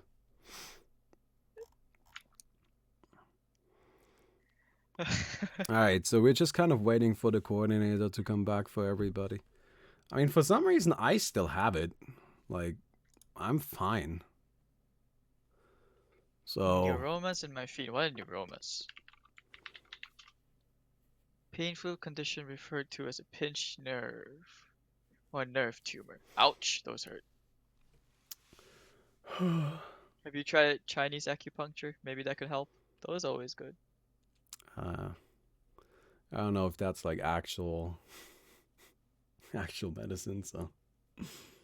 Oh, I've actually tried it before. So I used to have these like super bad basketball injuries back in the winter in China. So this guy, he's really famous. But the thing is, when you have like super bad bone injuries, it's so painful because he has to like jam the freaking needle in between the joints. And he just has the Jesus. sharpest pain. But the cool thing is you can actually see the blood like flowing out in like What the after half an hour, you just don't have any more pain. It's actually insane. Alright, is acupuncture real science? And a review of 31 studies concluded that acupuncture is an effective treatment for obesity. What? What? I didn't call anyone fat. I don't know where that came from. I'm Googling. I Googled is actually acupuncture real science, and that's what I got. I mean, in sports science, like, or just for athletes in general, like, some of them actually use acupuncture just for good. I think better blood flow or something like that. I can't remember what it was, but some athletes actually do undergo acupuncture treatment. So, clinical trials show that acupuncture does not work. There's a surprisingly large published literature on the clinical effects of acupuncture. Most people are equally surprised to learn that the literature is essentially negative, probably because the press cherry picks apparently positive studies and uncritically reprints the press releases of acupuncture proponents. It is important to evaluate the literature as a whole to see what patterns emerge. The pattern that does emerge is most consistent with the null effect, that acupuncture does not work. Controlled clinical trials of actual acupuncture typically have 3 arms: a control group with no intervention or standard treatment, a sham acupuncture group, and a real acupuncture group. Most of such trials for any intervention, including pain, nausea, addiction, and others, show no difference between the sham acupuncture and the true acupuncture group. They typically do show improved outcome in both acupuncture groups over the no intervention group, but this is typical of all clinical trials, as clearly due to placebo type effects. So no, acupuncture is not real science. Placebo is, though. Feels bad. So placebo is real, though. So just because something doesn't actually have scientific basis doesn't mean it can't work. Although what works about it isn't the acupuncture, but you believing that the acupuncture will work, which admittedly I may have just kind of taken away from you. So sorry about that. Feels bad. That's Mabi. But then again, I have to stand up for my people, man. I have to stand up for my medicine, my tradition. It works. You It's paid like, someone no, to no, no, stab no, you. no. Like Iran in the family, thousands of years. Yeah, Like but like, grandfather Hades.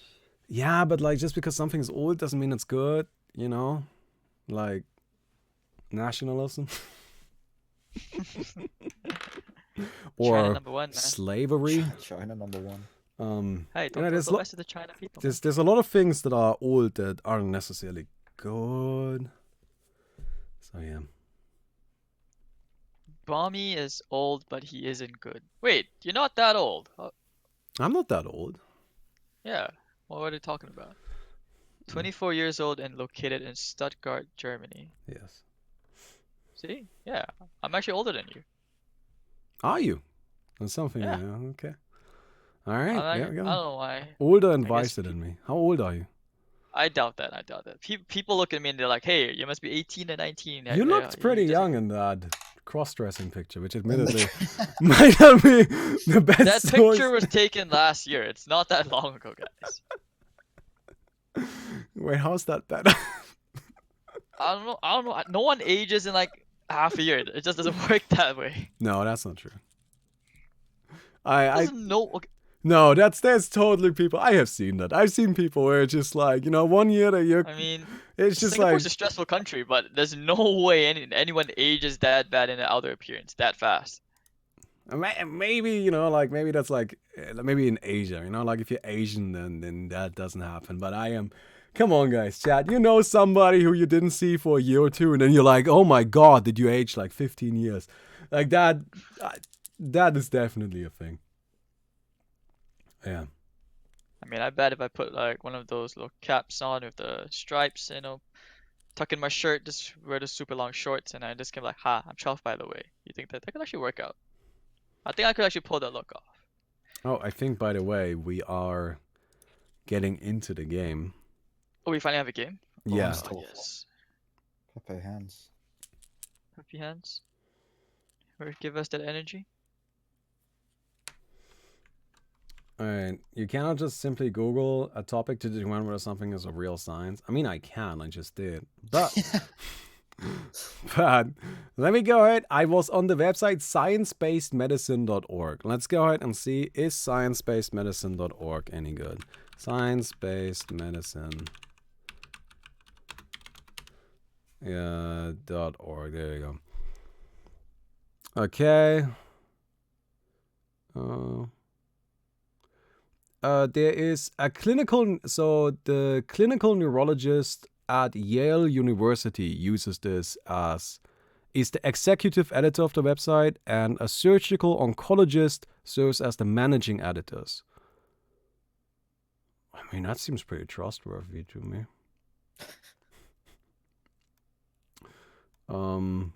There seem to be no... Science-based medicine is noted as an influential and respected source of information about medical controversies and alternative medicine. And we have sources for that from The Atlantic, Forbes, Montreal Gazette, The New Republic, and Slate. Alright. I mean, like, I feel pretty good about it. I buy it. Alright, we are... Nope, Max is not playing OA. Max is playing Pudge Wars. Why don't we cast Max's Pudge Wars game? I'm up. Let's go. Let's cast Max's Pudge Wars. Let's go. So here's... Wait, are we actually doing this? Oh, if we can. I don't know if we can. It's What is content. happening? We could also guys? just What play is some auto happening? chess, although I actually cannot spectate. Is it possible seems. for me to play in? Like, what would the ping be like? For what? Like auto chess, like technically because we're playing from two different regions, aren't we? Yeah, it's a turn-based game. Who gives a shit? Yeah. Who cares? The ping will probably be like 250 or something. If you're in Singapore, actually more like 200. Oh god. It's turn-based. How does it matter? It's like complaining Jesus, about... man, I like to keep things. I'm just bad at the game, so I guess that's why I need extra time. Do you do the whole like place units on the board and then like cycle through and sell them last second to maximize how many units you have at once? Sometimes I like to do In the first turn, you just wait and see what people pick, then you start picking. So it's like down to 5 seconds. So I just real quick for everybody that's here. I want to make clear that what's currently going on is we're waiting for Dota to fix its shit. Like, there's nothing we can do. It's just Dota is broken. I can't even spectate any games right now, by the way. Yeah, I can't load in either. So, I'm just Feels in bad. offline mode. there's nothing we can really do right now. I mean, could play some. If you So look do at we the top just right, keep? it says 0 players in game right now. Do we just keep waiting then for the game to just kind of start? I guess. I mean, like I say, we wait a little while longer. If the games do not start in like 15 minutes or so, I guess we just say, hey, you know, we'll play them later off stream. Although that would be a real shame if then there's like a massive upset or something like that. Honestly, usually the coordinator isn't down for that long, right? Like, what's the longest you've seen the coordinator down for? Like, We'll see how it 5 goes. You hours? never know. I don't think it'd be that long, but if it does, I mean, yeah, because it's getting kind of late. It's like almost 1:30 a.m. over here. Whew. Minecraft? Yeah, if you, I mean, if it's too late for you, then I think me and Unix can just handle this. I'll stay as long as I can. Don't worry. What time is it in Singapore at the moment? It's like 1 a.m. ish. Ooh.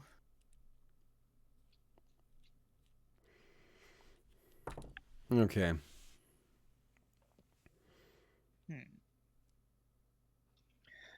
It was down for 2 hours ago for 10 minutes as well.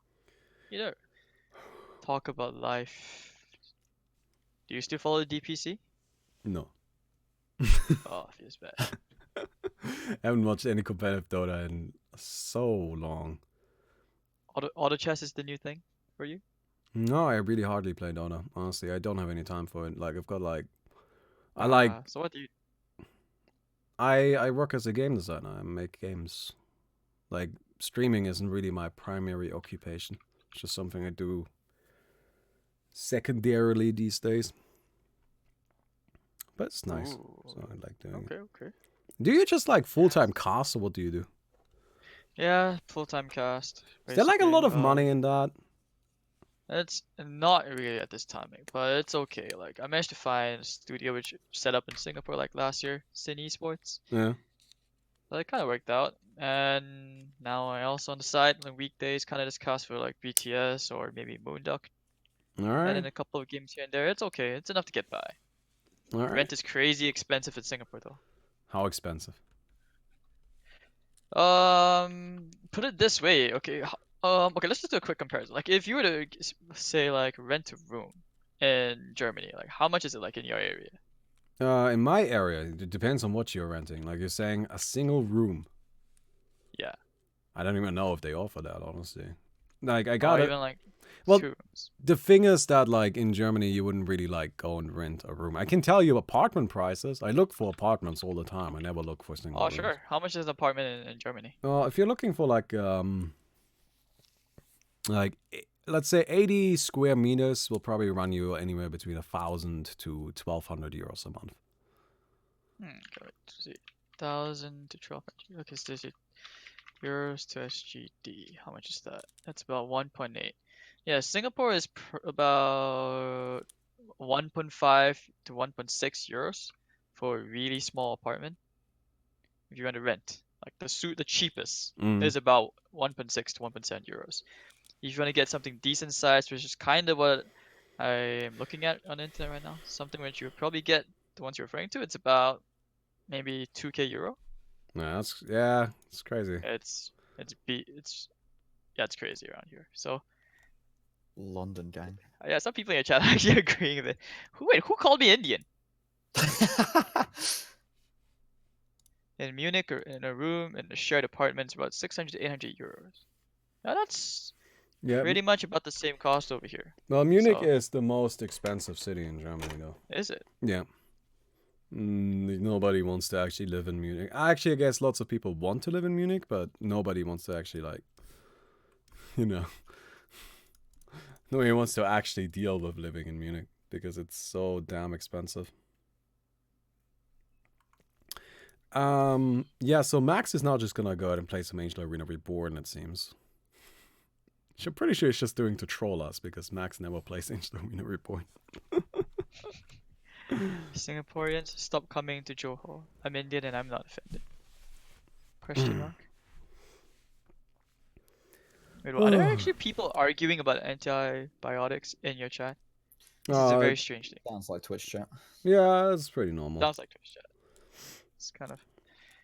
How do you get into casting? Like, how do you find a studio? Do you have to like be picked up, or I actually casted for this for my current boss, and I met him in East Malaysia. Basically, he's Singaporean, so his wife's family owns like this huge chain of fast food restaurants across entire East Malaysia called Sugar Bun. They wanted to link. It's a very old brand, so they wanted to link it with the new, the younger generation. So as a marketing stunt or whatever plan, they just decided to get into esports, and that's where I met him. Came back to Singapore, and then poof, next thing you know, I'm with Sydney Esports. But how I got into casting is a completely different situation, like different story. I actually just started for fun when I was in university. So I was studying psychology. I just did it for a hobby. That was back then. I'm not sure if you know Dota Talk, that organization. They were like competing with BTS and joined Dota at the time. Basically, the guys who were the founders of like Arrow Gaming, the 322 incident. gotcha. Yeah, so that was a long time ago. Then, I mean, I guess I kind of got better a bit of time, and people like, hey, you should consider doing this at events. And I was like, okay. Is it literally just like knowing people? Yeah, to a certain extent it is, because currently right now it's, I guess you To could say which it's to which extent is it not? maybe at the beginning.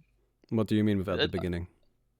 Like, I mean, anyone can be a caster if you think about it, because no one's stopping you from casting any games. Yeah, but like, Unless- let's be honest, right? Nobody gives a shit about. Nobody wants to cast to then sit on their own channel and have 2 people watch them. Nobody wants to do that shit. Everybody wants to be on Beyond the Summit. Everybody wants to be on the big streams, right? So like saying that you can be a caster just because you can watch, like you can start your own stream and then have free viewers, that is not being honest. Like that's just not that's not what people want to do. So But I think it's because people just don't understand that sometimes, like, obviously not every viewer is going to enjoy your casting. They're going to look for somewhere else. And sometimes they find these amateur streamers who are just casting to themselves. And next thing you know, you've got a few hundred viewers just randomly pop up on your stream. So it's a bit of luck. Actually, quite a lot of it is luck, actually. the way you describe it, it's entirely luck. Yeah. I would say it's actually just networking mostly. Like, Yes, I would never have gotten the chance on the BTS channel if I did not go to Malaysia for major all stars. Yeah, and how did you Where I get met there? gods. Right, Yeah, like I actually met gods.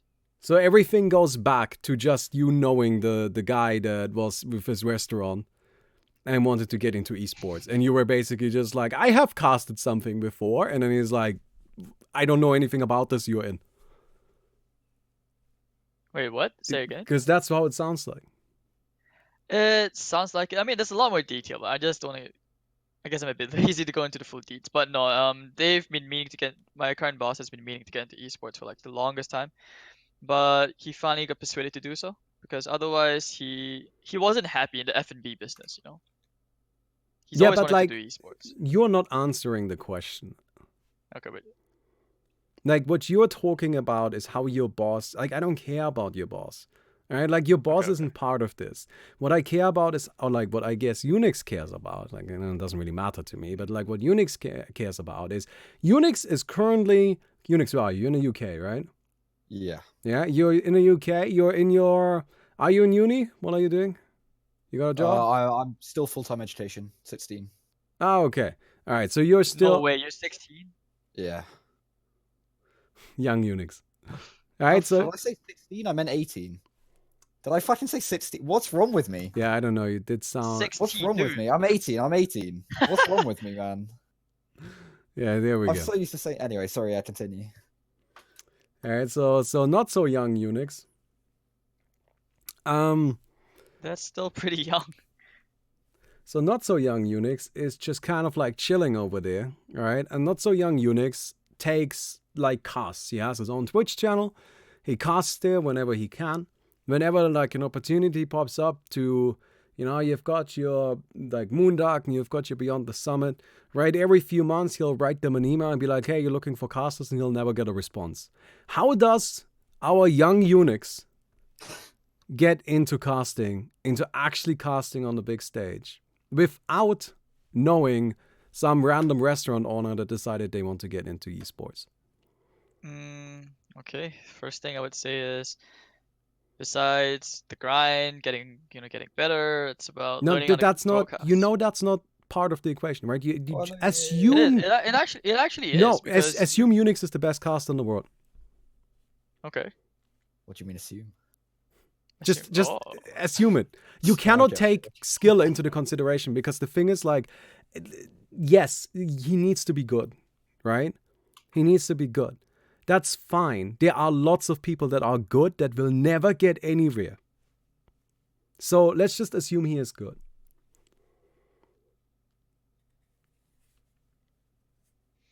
What other thing can Unix do other than being good?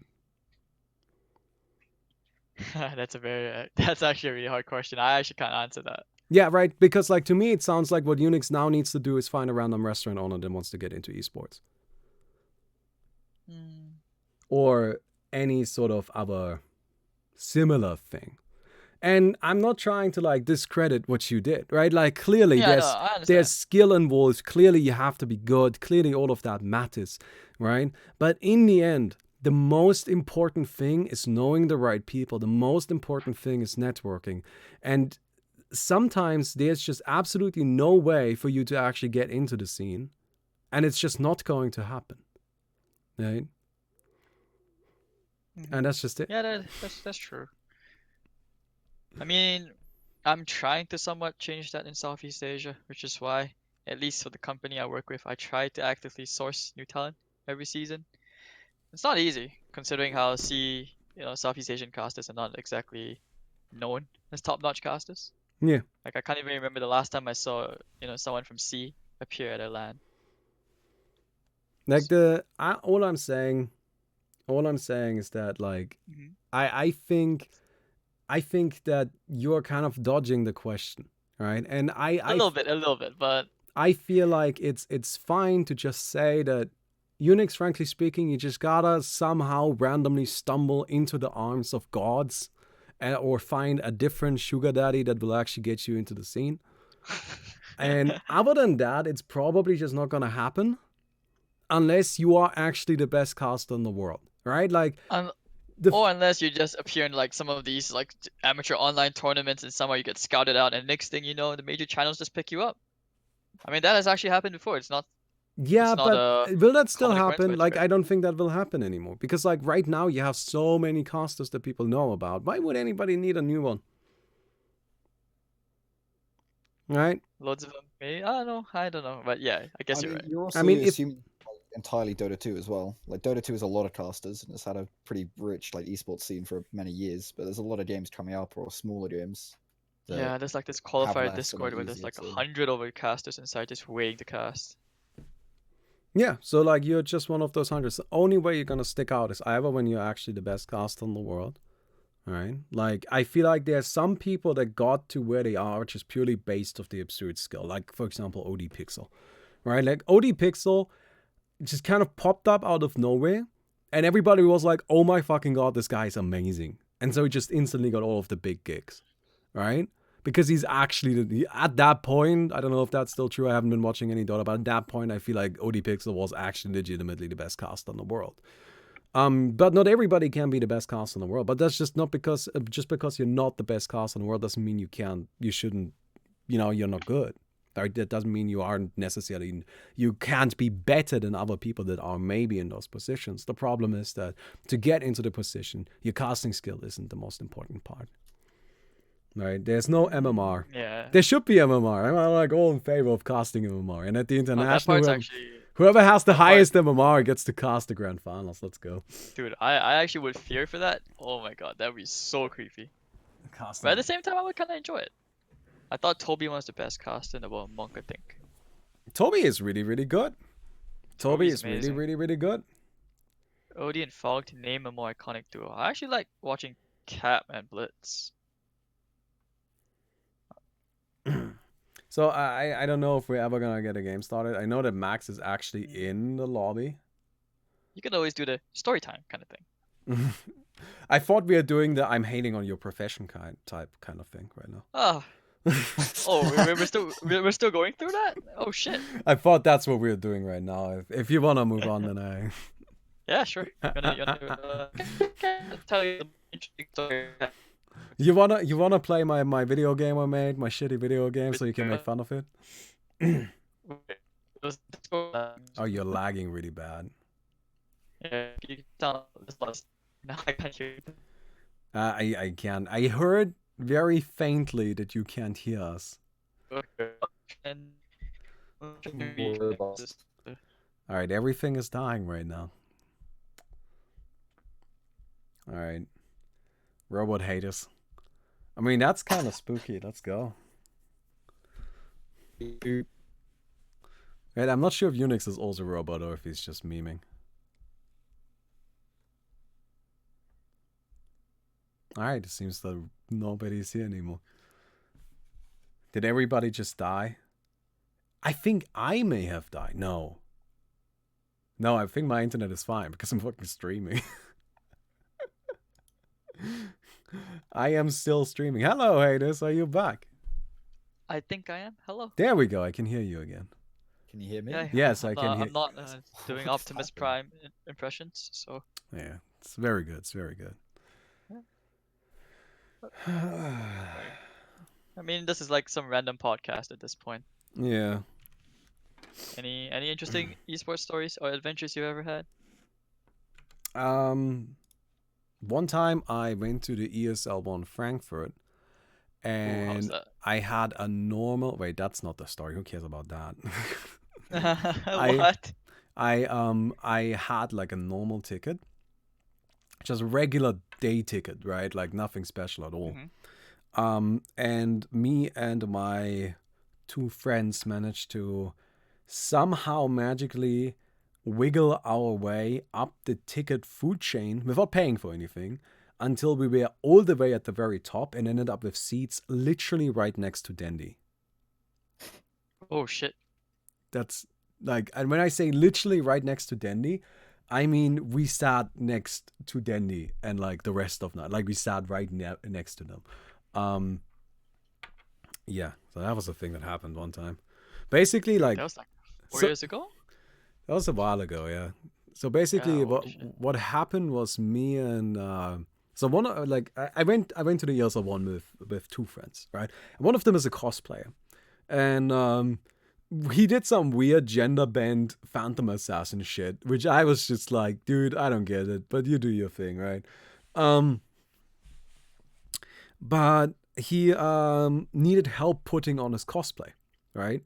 So I was like, all right, no problem, I'll go help you, right? So, but to get into the like cosplay area, first he got like a better ticket, like a VIP little badge, right? Because he's a cosplayer. Now, I didn't have that. So I was kind of given like a temporary one. Now, my friend also, we all had wristbands, right? So my the cosplay friend got a wristband, and then he's got this like lanyard, right? Now, like the thing you have around your neck, like that kind of thing, right? And I was given one of those around my neck things too, so I could get into cosplay area and help him get dressed. So I do that, and afterwards I go out, and nobody's there for me to give the thing back to. So I'm just like, all right, since nobody wants it back, I guess I'll just keep it. All right, so I just kept it because I mean nobody was making a fuss of it. Nobody wanted it back, man. I'm just like, I'm looking around. It's just like, hello, no, all right, I guess I'll keep it. So I kept it. So what we do is at this point we realize we have essentially 3 VIP badges. Now we didn't quite realize what that meant yet. Because I had the one around my neck, then my friend had the wristband, and then the one around his neck. So we took the one around his neck and put it around the neck of my other friend, right? So now all 3 of us got it. So the first thing we tried to do is try and get into the early bird area, which we didn't have tickets for. But turns out that these things just got you straight into the early bird area. No problem. Nobody even asked any question. So I kind of sit there a little bit, and after a while, we're like, all right, cool. Let's see what else we can do. So we go up, into like, there were like 2 VIP levels, right? So we go into the first VIP level where they actually had free food, and we just go into the free VIP level, and again, nobody makes any sort of fuss, and I'm like, cool, awesome, let's have some food. So we had some food, and it was nice and free. And at that point, we thought, let's go and see how far we can take it. So there's this super secret VIP area. Well, it's not really secret, but this like super VIP area that's like only reserved for like players and personalities and people that bought the like $5,000 tickets and shit like that. Now, it turns out that the people handing out the cosplayer VIP tickets got lazy and apparently gave us the ones that get you all the way up into the secret VIP area. So we went all the way up into the secret VIP area. I mean, it was really just a matter, like at that stage, it wasn't really so much about, you know, like I didn't care about being there, but I wanted to know if we could. So we go all the way up into the secret VIP area, and now we're up there and they got comfortable chairs. So I'm like, well, I mean, they got comfortable chairs here, so we sat down, all right? And then after a little while, all of the players started coming in. And then after a little while, we had like, we were surrounded by all of them. And then Danny sat down next to us, and Danny and Navi and all of their teams. And by the way, quick side note. So one of the friends I was with there is terrible at Dota. Just the worst. Just mega garbage. And I believe, because what ended up happening is we kind of left him sitting next to Danny, and for a little while, while I and my other friend, the cosplayer, went downstairs in the cosplay area again, and I helped him, you know, put on his normal clothes again, like put everything away and all of that stuff. And I believe that period of time where my friend that is absolutely terrible at Dota sat next to Danny, what happened there is that Dandy's Dota skill and the Dota skill of my friend kind of merged a bit, because afterwards Dandy started being terrible.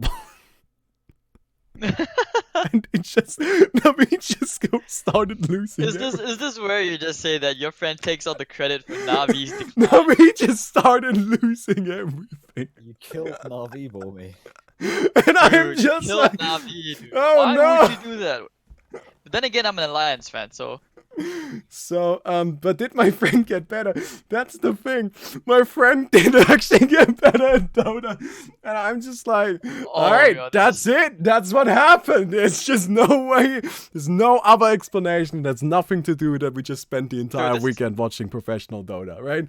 This is exactly like some movie where they just accidentally, like, they touch fingers, they touch for a bit, and just change, like, absorb each other's skill or some nonsense like that. What the hell? That's exactly what happened, right? It was like a Freaky Friday of Dota skill.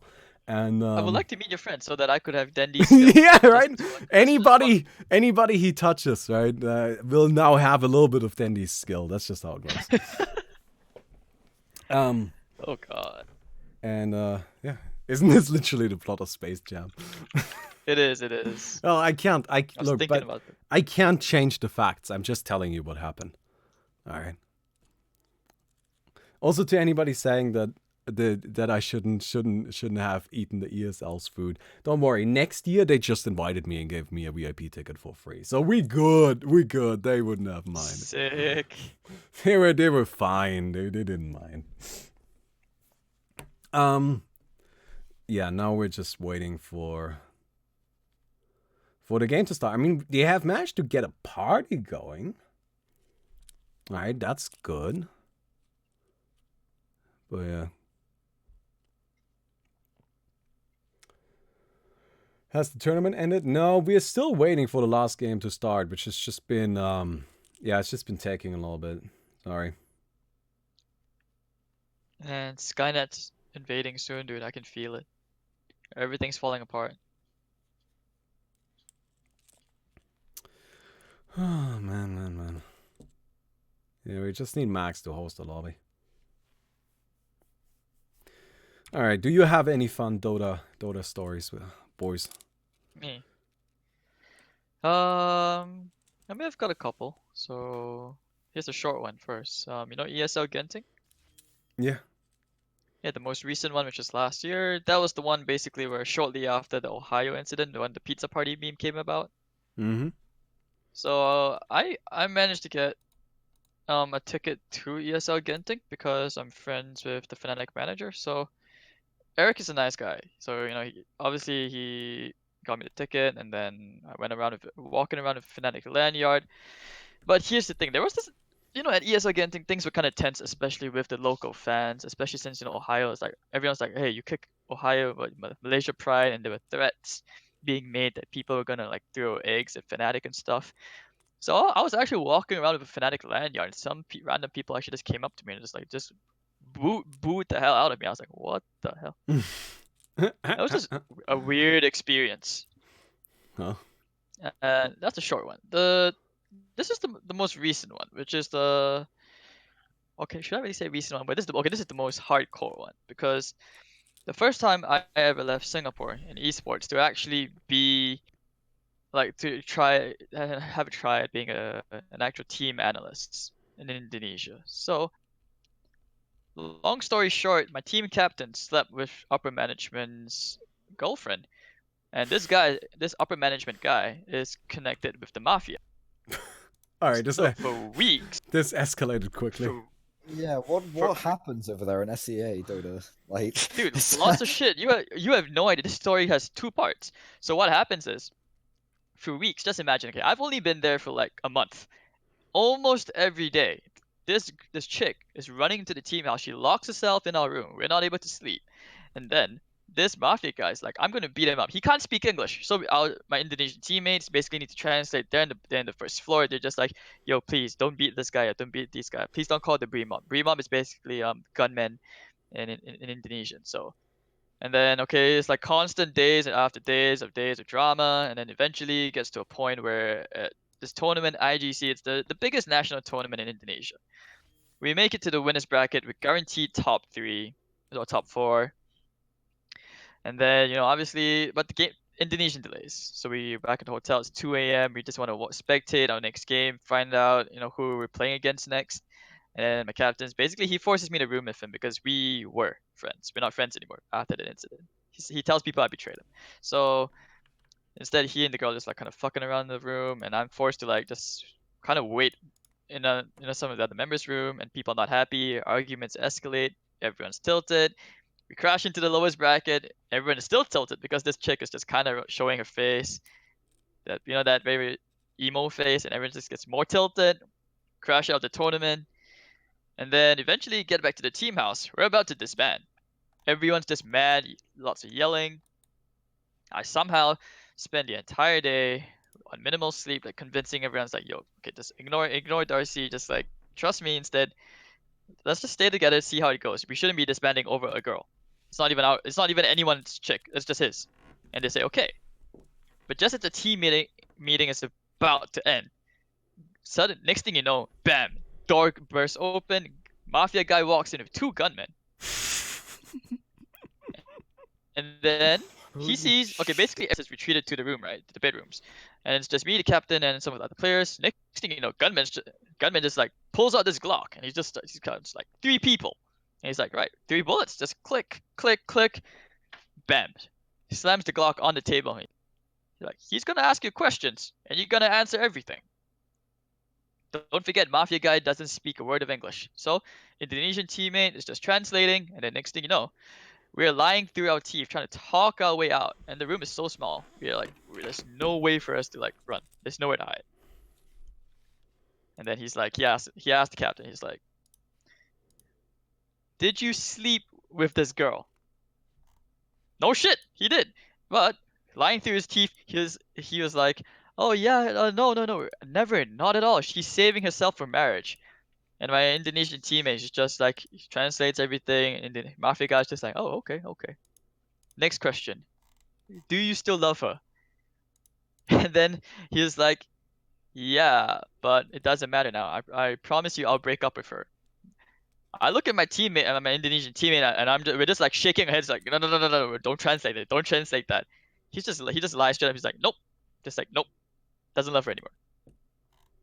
And then next thing you know, after a couple more words of exchange, gunman guy just Whew, like after 40, that's the longest 45 minutes of my life. Lots of talking, but that was just to download what happens. So team in the end still ends up disbanding because we try, or rather he got greedy. He wanted to find a new sponsor, and guess what? We thought, okay, it's cool. We have a backup plan. At least we're still together as a team. We got a new sponsor. Turns out, new sponsor. Mafia. Oh yeah, close enough.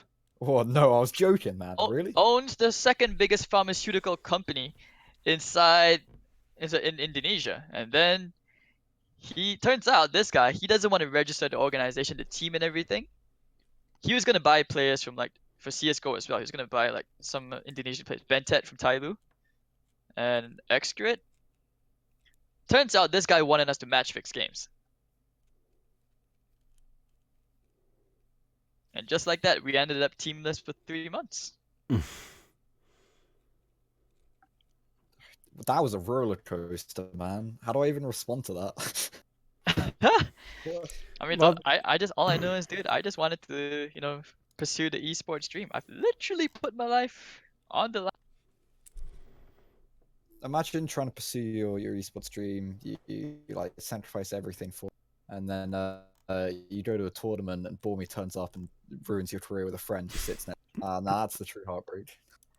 I would actually appreciate it if you could just get your friend to just kind of hang out with like maybe Toby one just for a little bit, and then just afterwards let me interact with your friend. Just saying, wink, wink. Just kind of like absorb a little bit of Toby and then Just a little bit of Toby. float it Toby's into like you. the.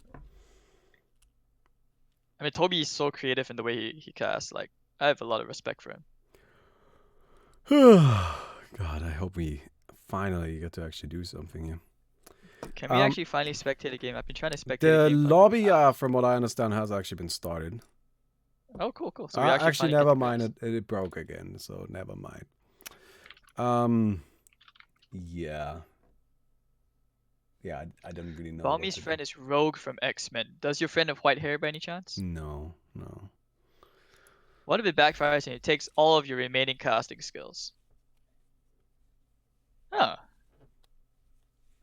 Okay, to answer that, I mean, I don't actually have an answer for that. That's bad luck. It's a I risk. guess I A just risk end up- you have to take, right? It's just, Exactly. I mean, worst case scenario, I just end up like applying to Tokyo to become a Japanese porn star. And then Wait, aren't you Chinese? I don't know, man. Like apparently Japanese porn companies have been coming to Singapore to recruit porn stars. I'm not even sure why, but apparently they said they want Singaporeans. It's just weird. Yeah, you got a lot of weird shit going on in sea. This conversation reveals the bad side of Indonesians. Nah, don't say that, man. Indonesians, like when I was there, they took really good care of us. The esports community is crazy. It was the first time I actually had to see like security escorts for players, just because they had that many crazy fans. Yeah, Japanese porn severely lacks in male actors, and I'm not sure if it was like satire, but there was like this article a while back saying that Japanese are getting how to have sex. Many Singaporeans in chat. Yo, what's up? Man, This is like the 30th time I'm hearing why this. is this taking so this long? conversation went a weird direction. Yeah, Yeah, Imagine what's the issue watching- now? Hello. I think coordinator's back up, right? I know it's back up I- for me at least. If you can spectate the game, I can spectate the game. I'm just waiting for you next to spectate because you're appearing offline. I'm not good enough to be accepted by on Steam. Wait, I sent you a request. You didn't accept it. I didn't get it. It must be. How is that my fault? You gotta send it again. You gotta send it again. Because apparently I'm buried in between the 300 friend requests. Oh, I actually got your friend request now. There we go. I added you. I invites. don't know if it worked though. I You think it Dota worked out. Plus Actually, subscriber. I actually see you online. Like I told you, James. I've spent too much money on this game than I care to admit. Moving to Japan soon? No. I don't know. Don't know what. You guys want to Do play? you want to be the Genghis Khan of Japan? No, thank you. I think my girlfriend would kill me. She's sitting right next to me. Hi. Yeah, that's my girlfriend in chat. She's sitting Hi. Hello. Wait, what Say do you hi mean by back. do you want to be the Genghis Khan? Oh yeah, okay. Balmy stays high back. Yeah, she's the one who pasted the Hades CM emote just now. Let's see. Oh man. Play some Dota, but it's artifact while waiting. Dota 2, but it's Your artifact English is fun. pronunciation is Although, pretty good. Dude. Like, guys, if we thank you. could play games, then we wouldn't need to wait. Do you get the problem? Yo, I'm not even sure why my girlfriend's pimping me out. I'm not a. This is not Singaporean gigolo. Auto chess, guys. I guess it's auto chess time. Guys, we. Alright, fuck it. Let's see if we can play some auto chess while we wait, I guess. Really? Would you All right. participate in Yaoi? No, I No, would not. apparently, wait, Max is in the lobby. Max is in the lobby. Disasters. I Oh. was gonna suggest some disasters, yeah. You wanna Yeah, wait? disasters, I made I've fun got of it. your occupation. You wanna make fun of mine? Wait, I made a game. Wait. Here's. We still need to like hear Unix's story. We haven't heard him yet. As if Unix has What any interesting story? stories. Unix is Oh, like don't- 13. That man has never experienced anything in his life. Click on that button. Click on that link I just sent Okay, you. this may be border. But forgot. what if he was like sexually harassed by some really old men? In Well, then esports? this wouldn't be the place to talk about it. Here, Unix, you join here. Maybe he wants to come out of the closet. You man. never know. That's not coming out of the closet. That's actually kind of yeah, really that's- gross that's that you're equating these two things. It's a really dark closet. It's actually kind of fucked up, dude. Oh, yeah, Unix disaster is like, on man, tabletop. leave the kid alone. I watch a lot of inappropriate humor. And then again, Jimmy Carr. So All right. let's Okay, go wait. dark quick. Wait. No, that's wrong. I gotta do this differently.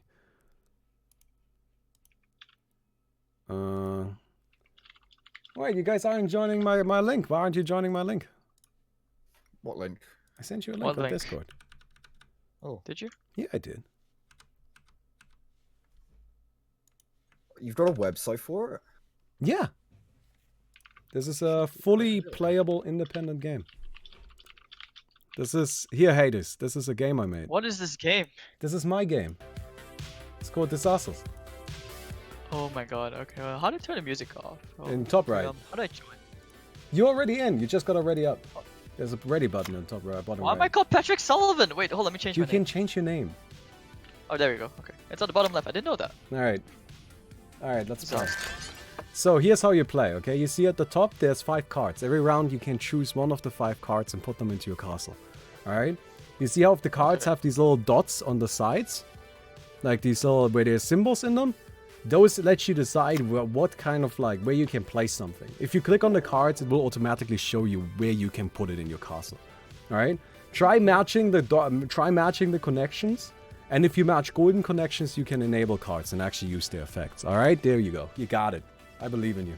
Okay. Hades, I'm place the assuming card. they're all blank on the throne room because you can do anything. Yes. The throne room does matches everything. Throne room is cheating. Throne room is How hacks. do I? Is it my turn? No, it's your turn, Hades. That's why. Oh, how do I place the card? It's blocked. Oh, there we go. Wait, why is it not going in? Oh, there we go. I'll look at that. There Oh, we go. mug. Yeah, there we go. You place the card, right? So that's usually why you want to left. place cards that have like text on them because like cards with text are better, generally speaking. So now Hades, you get to go first. All right. So now cards with text on them. All right. Like your goal, by the way, is to get treasure. So like you want to make sure that you see that entropic wood that has +8 treasure.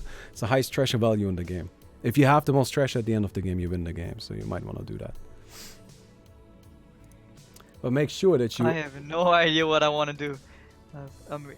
Build a castle. build a castle, dude. Make it pretty. I'm building a castle. Shut up.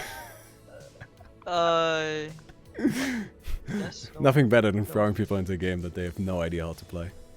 Exactly, dude. I have no freaking idea what I want to do. Shit. That's That's exactly what I'm quite going for. That's what makes me happy.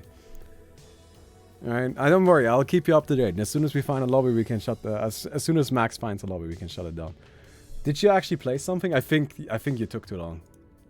The game I skipped did you. play something. Does it tick? No, that was last turn. All right. Let me go ahead and actually like just take this stone then. All Wait, right. why are there like +5s on some of the cards? That's treasure. If you match all of the golden connections on the cards with treasure, then you get that treasure. And if you have the most treasure, then you win the game. In the bottom left corner, it shows you how much treasure you currently have. Should be 0. Swimming pool. Let's just build a swimming pool above my nuclear vault. That sounds good. Yeah. Oh, you have to Another sacrifice a room now. activated a card. Oh, I have to Game's so sacrifice the swimming pool then. What a value play right there. I mean, that's just crazy good. All right. Yeah, Hades, this is what I do. This is my game. Do you like my game? It's confusing, but That's I guess okay. It's okay. That's okay. You don't need to understand it. I didn't explain the rules to you. How would you understand? Don't worry, you won't accidentally instantly die. I'm so crazy confused right now. I have no idea what I want. Is it my turn? Yeah, it's your turn. Do you like the soundtrack though? The soundtrack is just a bunch of bangers. And Alright. the music's actually pretty nice. Yeah, music is pretty nice. Music is pretty amazing. Thank you. Sell out. Oh, this one is good. Give me Don't more. forget, guys, for those of you just starting to tune in, 45 more subs and balmy streams with a waifu pillow. With big boobs. This has been decided for me, apparently. Yeah, you have to add top card from the deck to the shop this round. What? Alright. There's a shop? That's the top. That's what it's called. It's called the shop. The top 5 cards. Oh, okay. Yeah, that's where you choose the cards from. I think we have to Okay, leave goodbye. the game. Closing though. the game. We can watch. We can We have spectate a the, game. away now. Ah. Is it? But is it was. It's still connecting. I'm getting It's still invested, connecting. and I want to build my castle. It was just about to get fun, dude. You're gonna be a winner and leave now. Nah, it's fine. We actually do have a game coming up, though.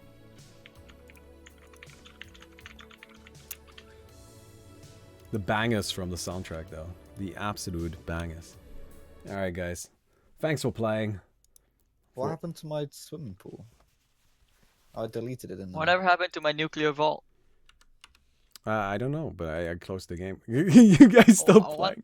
What do you mean you Ah, closed shit. the game? Okay, I'm still okay. playing. Oh, wait. To open Angel Arena, this is the game I'm here to cast. Yes. Oh, I got a disaster. What did I do? Oh. We are actually here to finish this tournament. We've got Way to Death versus Chatterjee Tragedy coming up. Of course, a heroic storyline. Way to Death being upset by Kindergarten in the winner's bracket. Nobody saw that coming. Beautiful comeback from Kindergarten.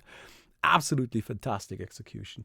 And Chatterjee Tragedy, the heroes, the protagonists, beating Hughley, getting absolutely murdered by Alpha Boys. Beating Team Names Are Hard, beating Darkonius Senpai. Now gonna be going up against Way to Death and gonna show them what real Open Angel Arena, Pop Open Angel Arena is about. And that's what it's about. Disasters tournament, man. Oh, we'll do it sometime. Tragedy gonna be very power of set. That was a very weird opening, but okay, everyone's entering it. Where you see the Panther Terrorblade again?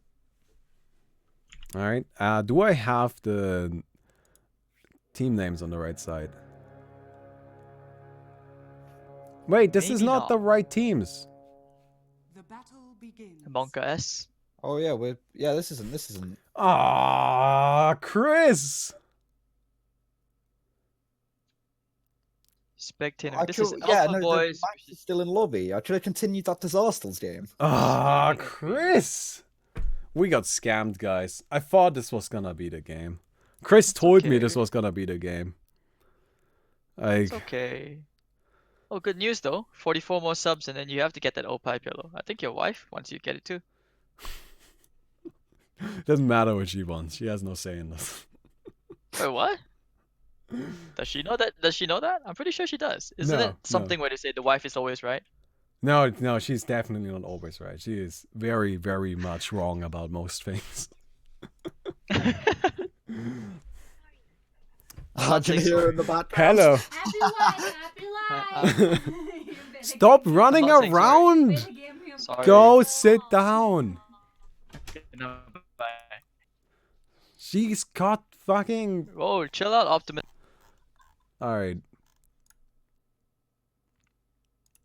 It seems that I guess we're just doing this.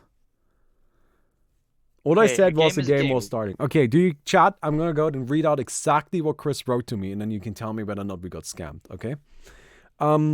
So the first message was at 7:12 p.m. was the internet is falling apart. 7:23 p.m. Way to Death finally has a lobby. Not loading yet, but they are finally hosting. At Baumi, chat versus Way to Death picking starts in 3 minutes. Lol, never mind, it all broke again. XD. But probably super soon. TM. 7:37, game is actually loading. 3 minutes till drafts. Spectate on me.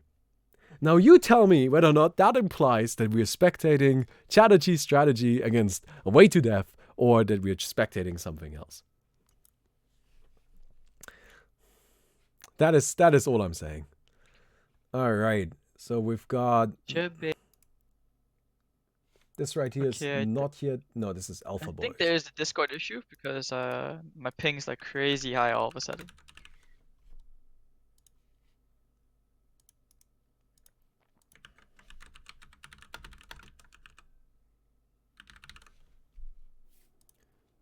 Oh my god, that team name is just so long. Why are all of these team names so long? What, you mean scheming and dreaming? Yes. Yes, that is a very long team name. Just put SND. But that's not their name. It's short form. It's you abbreviate it. It's like Alpha Boys. You can just put AB. But that's not their name. Why would I not? Why would I put a wrong name? Okay, next tournament have like a limit. It's like maximum 12 letters or something, or 10. I don't know. Oh, that's not great. I don't like it. Team Tragedy. I guess we're just doing this game though. Sorry, we're gonna have to end. We're not gonna get to see the heroic storyline of Max getting absolutely murdered. So you're disappointing your audience. Typical Bomby. I would actually say that is pretty topical. I mean, like my audience is just What? a giant, I was kidding, but giant, massive disappointment, and that's just how we do things here. I'm actually not sure why I'm helping you keep track. You need to have to track it there. You have like 43 more subs to go before you actually have that. Actually, it waifu is pillow. 48. 48. What do you mean 48? No, someone gave wait, 5 subs 50. early on. Oh wait, are you just counting the total of 50? I thought we were aiming for 800. Because I'm at 742. 800? When the hell did I ever agree to 800? Well, I'm at 742. We gotta hit the 800. That's a nice clean number. Okay, I guess. So help them, guys. So I hope your wife. I'm pretty sure your wife has like that waifu pillow just like secretly stashed somewhere. So the moment the subs come out, she's gonna be like, "Aha!" And you're just gonna like, "Oh shit." That was an interesting impersonation of Mickey. It's actually That wasn't an prob- impersonation of Mickey. It was just a sound. It's probably sound not effect. that. No, it's actually kind of fairly accurate. Not gonna lie. Wait, what? I mean, not the voice, but the tone. You know what I mean?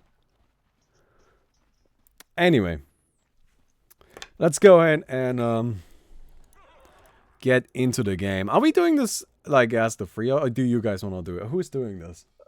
I don't know. We didn't establish this. We can just do this together. The power of unity. All right, I'll just how be the about you mute. guys do it, and every time you guys say something wrong, I'll let you know, because last time you guys were wrong about so much shit. Oh yeah, sounds about right. Mr. Blade Mail returns pure damage. I'm sorry. Okay. So what did I say? Wait, what did I say wrong? You? I mean, dude, where do you want me to start? Everything, I know. But you're not supposed to be nice and say there was nothing wrong. If you're expecting nice, you're on the wrong stream, my friend. Clearly. Oh, look at this. This is a good fight, though. Yeah, Ignorance is about to die, so it's gonna be a 4v3. Okay. Yeah, this is... Nero trying to run. What's with the Spirit Breaker obsession? And Wallach's just gonna die because an SF is always so squishy. Pinhead.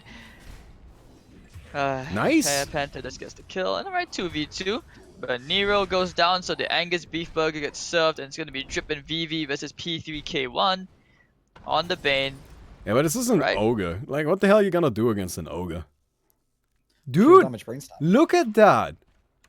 10%, 10% HP, dude. 10% Scheming and HP. Oh, dreaming. Winning the first duel. steal all that HP. Steal all that HP. Oh, that's actually so next level. Oh, go get him, guys. You got 6 seconds. Bye. Oh, they're not gonna get him. They're not gonna get him. Oh, that's a shame. Aw. No one actually wins. I'll take that. Wait, Oh, Alpha oh, Boys what even is it? has a logo. It's in game, but they didn't send it to me. What a bunch of wieners. I see everybody's such a massive wiener, man.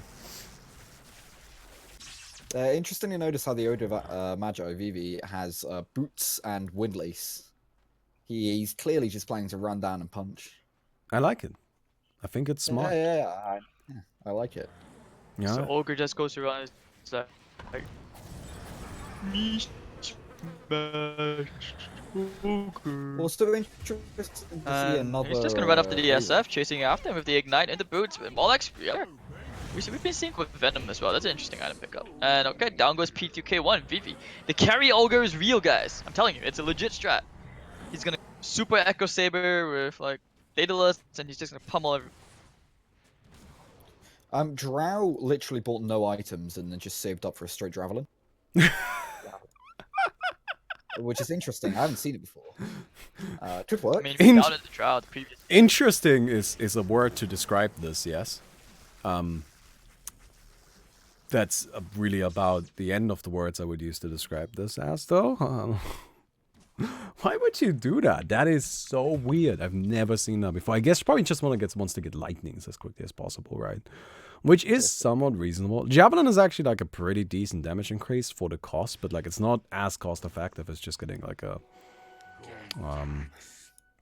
Wraith Band would be.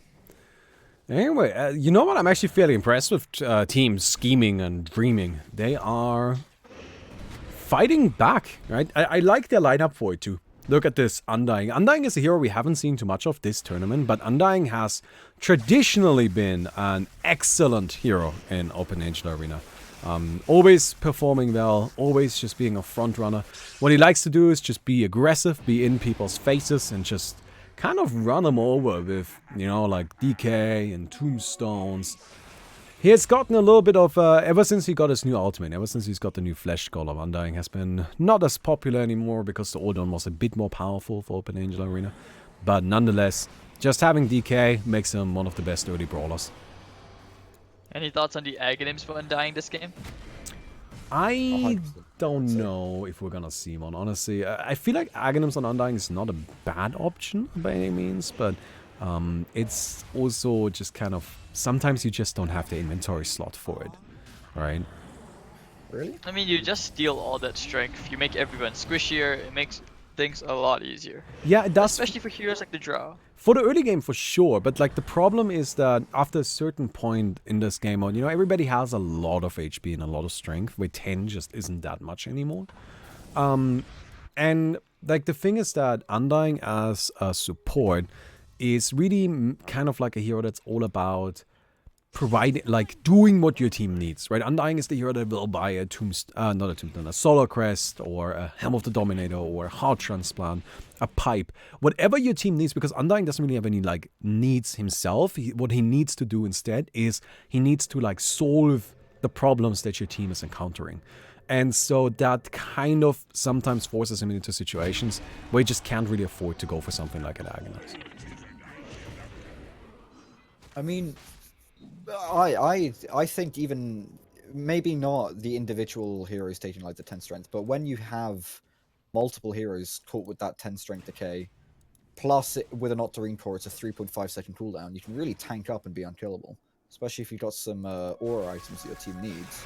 Plus, he really benefits from the Aghanim Scepter upgrading with both talents. His talents are really Bane. Yeah, he definitely Nice has good kill. talents. Like, I wouldn't be super surprised to see an Aghanim. So honestly, I probably I would not expect it, but sometimes it's just not. You know, sometimes you don't really have the space for it. We'll see. Yeah, it depends on the role. How's this Drow Ranger doing? She is. I actually believe she's just rushing Maelstrom, which is She must be, right? why. I mean, I don't mean to be disrespectful, but this is my only question. It's just why. All right. Yeah, You need I boots don't think it's more. that good to run. Especially now that Maelstrom doesn't give bonus attack speed. Like I It's feel just like damage and lightning. it's funny, but I actually think that the Drown Ranger's best course of action right now is to sell the Javelin and just get treads. Which kind of, or like get face boots, which kind of goes to show how, like, questionable this decision is, in my opinion. But we'll see, maybe it works out. You know, like, admittedly, she might just be able to get herself the early face boots anyway, and then have immediate lightnings. Which, I mean, lightnings aren't bad by any means. Lightnings are pretty damn powerful when you actually get them. Oh, yeah, there's the face boots. Didn't Yeah. need to sell the Javelin. But then she hasn't upgraded because she was going for the Maelstrom and Javelin. She hasn't upgraded her face I think boot. in the middle, nice snowball save from the Tuskry, and SF somehow manages to get out. Okay, now it looks like I've jinxed it. Shadow Poison. Tuskar trying to run after giving away all that lovely suck damage to the Razor, now chasing after VV. Troll just gonna throw those axes, get one kill. Maybe find the second, we'll get Pinhead. Chasing after Flare, and they're actually able to retreat and to get Tombstone. Tombstone is actually worth quite a bit of money at this stage, so that's actually something to keep in mind. 100, right? Yeah, so I'm not entirely sure what the bounty is, but it's something, right? Like, and I feel like that actually matters. Undying only being level 3 kind of hurts, though. That's something we can definitely work on.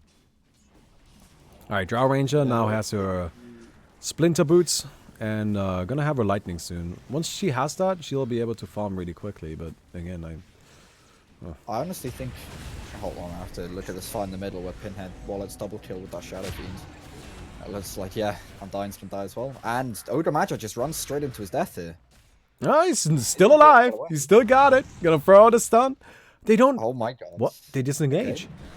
Okay. Wait, how is he still alive? I think they just wanted to challenge the Ancients, and which is actually pretty smart. The Ogre kill isn't that important, but getting these Ancients is really valuable. Troll Warlord pops his ult pretty early to farm. Ooh, nice Bane ult. Punish him here. Oh my god, that Shadow Demon. Smash. Oh, the Alright, shot so as nice well. shots. Ooh, the shard block. Nero. And the Tuskar doing so much work. They have no nukes. I just realized there's no way to kill, but they do get one of the kills. But the Ancient stack has already been taken. Wallach, they're trying for the Razors, trying to steal some stuff. Disruption, Shadow Poison, Wallach's caught, blocked by the illusions, and I think Wallach should be dead here.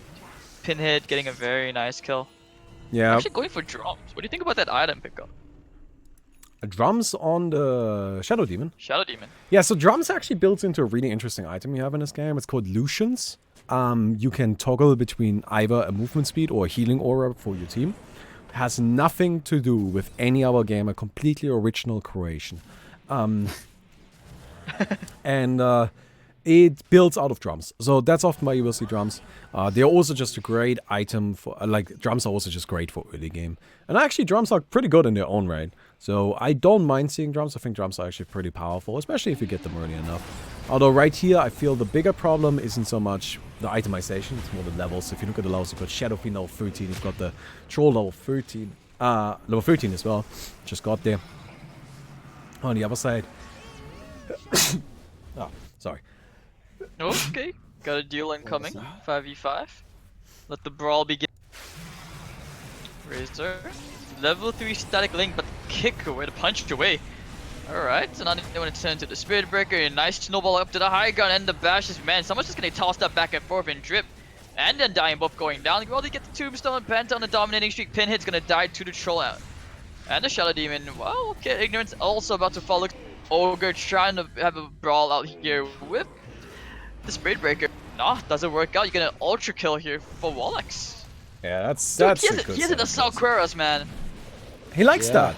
That's actually something I've noticed. Like, he did that previously too, right? Like, I think we had Wallach play Shadow Fiend in the earlier Alpha Boys game. And he did also go for that Assault Cross, you know, just building a tanky Shadow Fiend, kind of maximizing the minus armor aura, and just making sure he stays alive long enough to enable this Troll Warlord. Which, by the way, here's again a Troll Warlord Shadow Fiend combination. It's just nice, you know. Lots of damage. So the kill score is not that far apart, but the thing is, it's a 29,000 gold lead. Yeah, into the Radiant. again, I wouldn't really look so much at the kill score, more at like a golden experience. I feel like that matters Yeah, the more gold, right now. gold is so important here. experience, I think, is actually just as, if not more important. Again, if you just look at all of the hero levels right now, it is a little rough for the Dire. Although they are now finding some nice camps, which helps them catch up.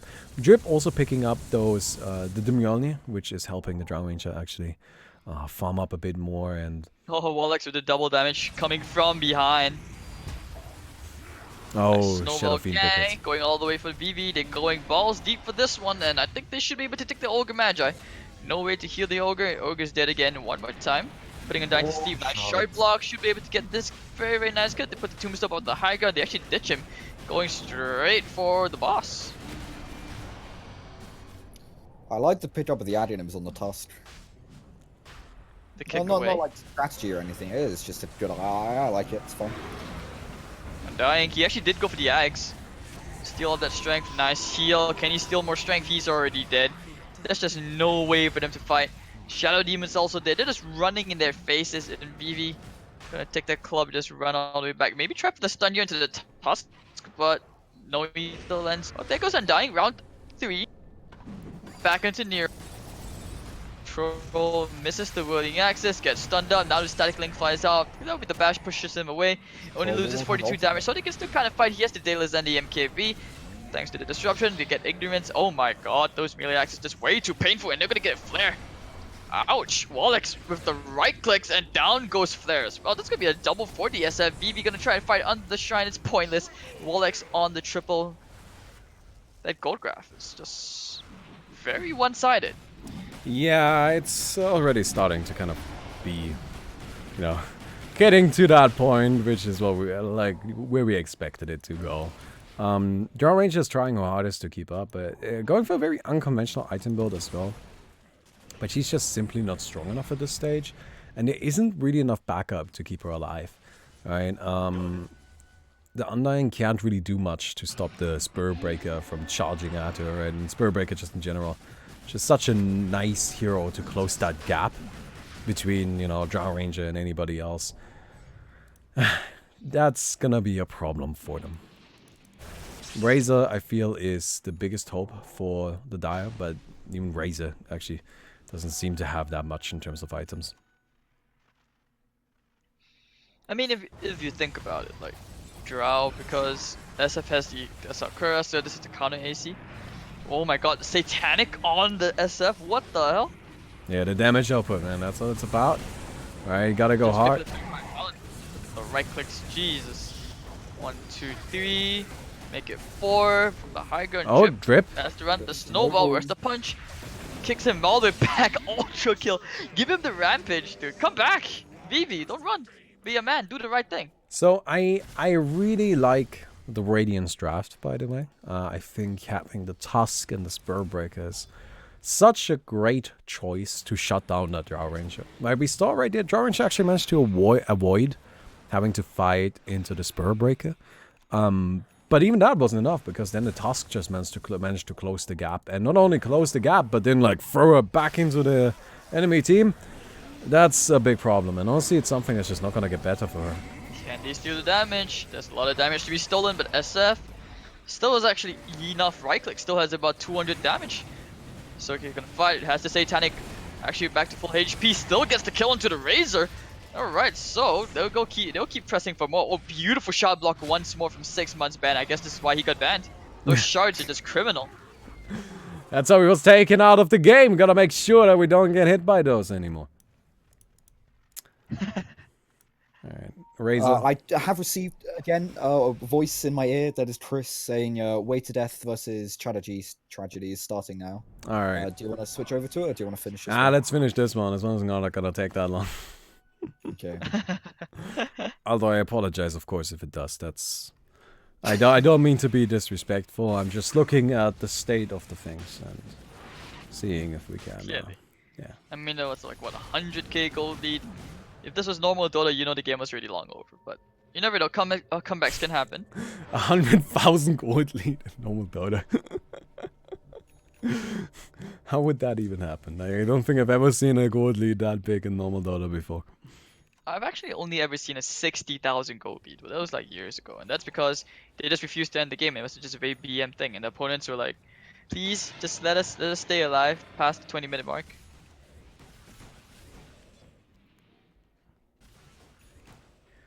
Alright, so there we go. Capture points activate.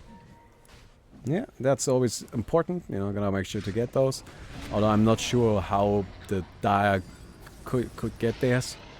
They're gonna go ahead and take down at least this quick little tier 1 right here.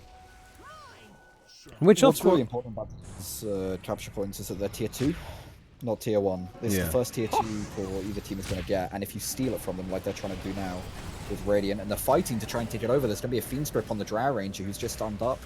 The Snowball is going to save it for a little bit. No, it's the Destruction, apologies. Just going to try and get out of there, popping Shrine. oh, He's let's pulling go! the run with the mash. No, never Troll mind. Warlord Oh, as well. Troll. He's up. Look He's at that gonna raise lifesteal, dude. it. Coming up, Shadow Demon gets saved by the shards, unfortunate. Now Raze is able to get out of there, but they do steal the core, and it's still going to be the first tier 2 going to the side of Radiant. And meanwhile, Radiant just halfway to the final duel. I mean, is it even possible to get like 100 points by the 20-minute mark? I mean, you gotta be really hyper aggressive, and enemy actually gotta run at you a lot. I think we had a tournament match like one time where like the two Russian teams just wouldn't stop fighting over a capture point, and they got to like 100 points in like 22 minutes or something like that. But other than that, it's highly unusual. All right, it seems chat wants to move over to the other game. Do you guys want to move over to the other game? I don't Sure, know. why not? All right, and let's go ahead and take a look at the max power game. I mean, that's what we're really here for, right? Well, let me exit first before you spectate. All right, let's go and spectate this game. Dong. We did it, Reddit. Max power! Oh man. Hey haters, if it's getting too late for you, you can feel free to just pack it up for tonight. I think me and you next I mean, I'm already here. So Yeah. I'll just kind of, even if I'm not casting, I'm gonna be watching anyway, so I might as well cast. Alright, if you say so. Let's push it to see how long. I mean, if I keep quiet, you know I've knocked out. Just don't. If you hear any weird sounds, just mute me. I mean, do you want to take like a 2.5 position here and just kind of like saying occasionally if you're too tired, or do you want to just go full out like standard casting? Full out, why not? I need to sleep Alright, anyways. fair enough. Just a way to burn out. Let's go. I'll occasionally talk. Alright, I we've don't got see why just... we can't also we can just split evenly, right? Yeah, you guys got it. Like, don't worry about it. Hey! Strategy. Picking Chatterjee. Hey. Oh, Chatterjee Tragedy. God, their name. Is there a bug? It's like some of the heroes not showing up on the drafting overlay. Like, Oh yeah, that is kind of a bug. If we like enter okay. into the draft too late, then it doesn't update. Yeah, there's nothing we can really do about it, so it's just gonna be kind of annoying. Sorry. No problem. Like, so do we know what other heroes are picked?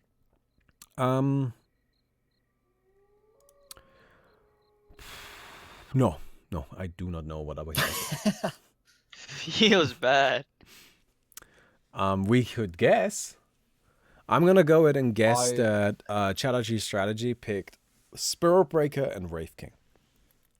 I think it's gonna be a Sohei, Or Abaddon. Earth Spirit, Visage. You know, all these great now. Yeah, it's probably just gonna be. I'm going with Darkseer and Lifestealer.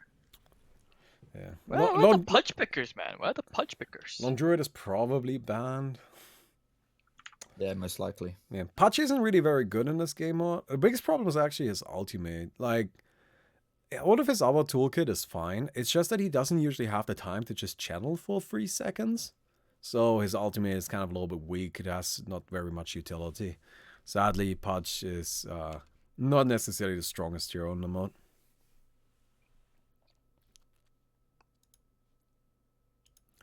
Interesting how we haven't seen people like Faceless Void pick this tournament. Like Chrono is always good. Oh yeah, Faceless Void is usually pretty popular. Yeah, this tournament has definitely been kind of Just very few, very specific things, and that's what people stick to.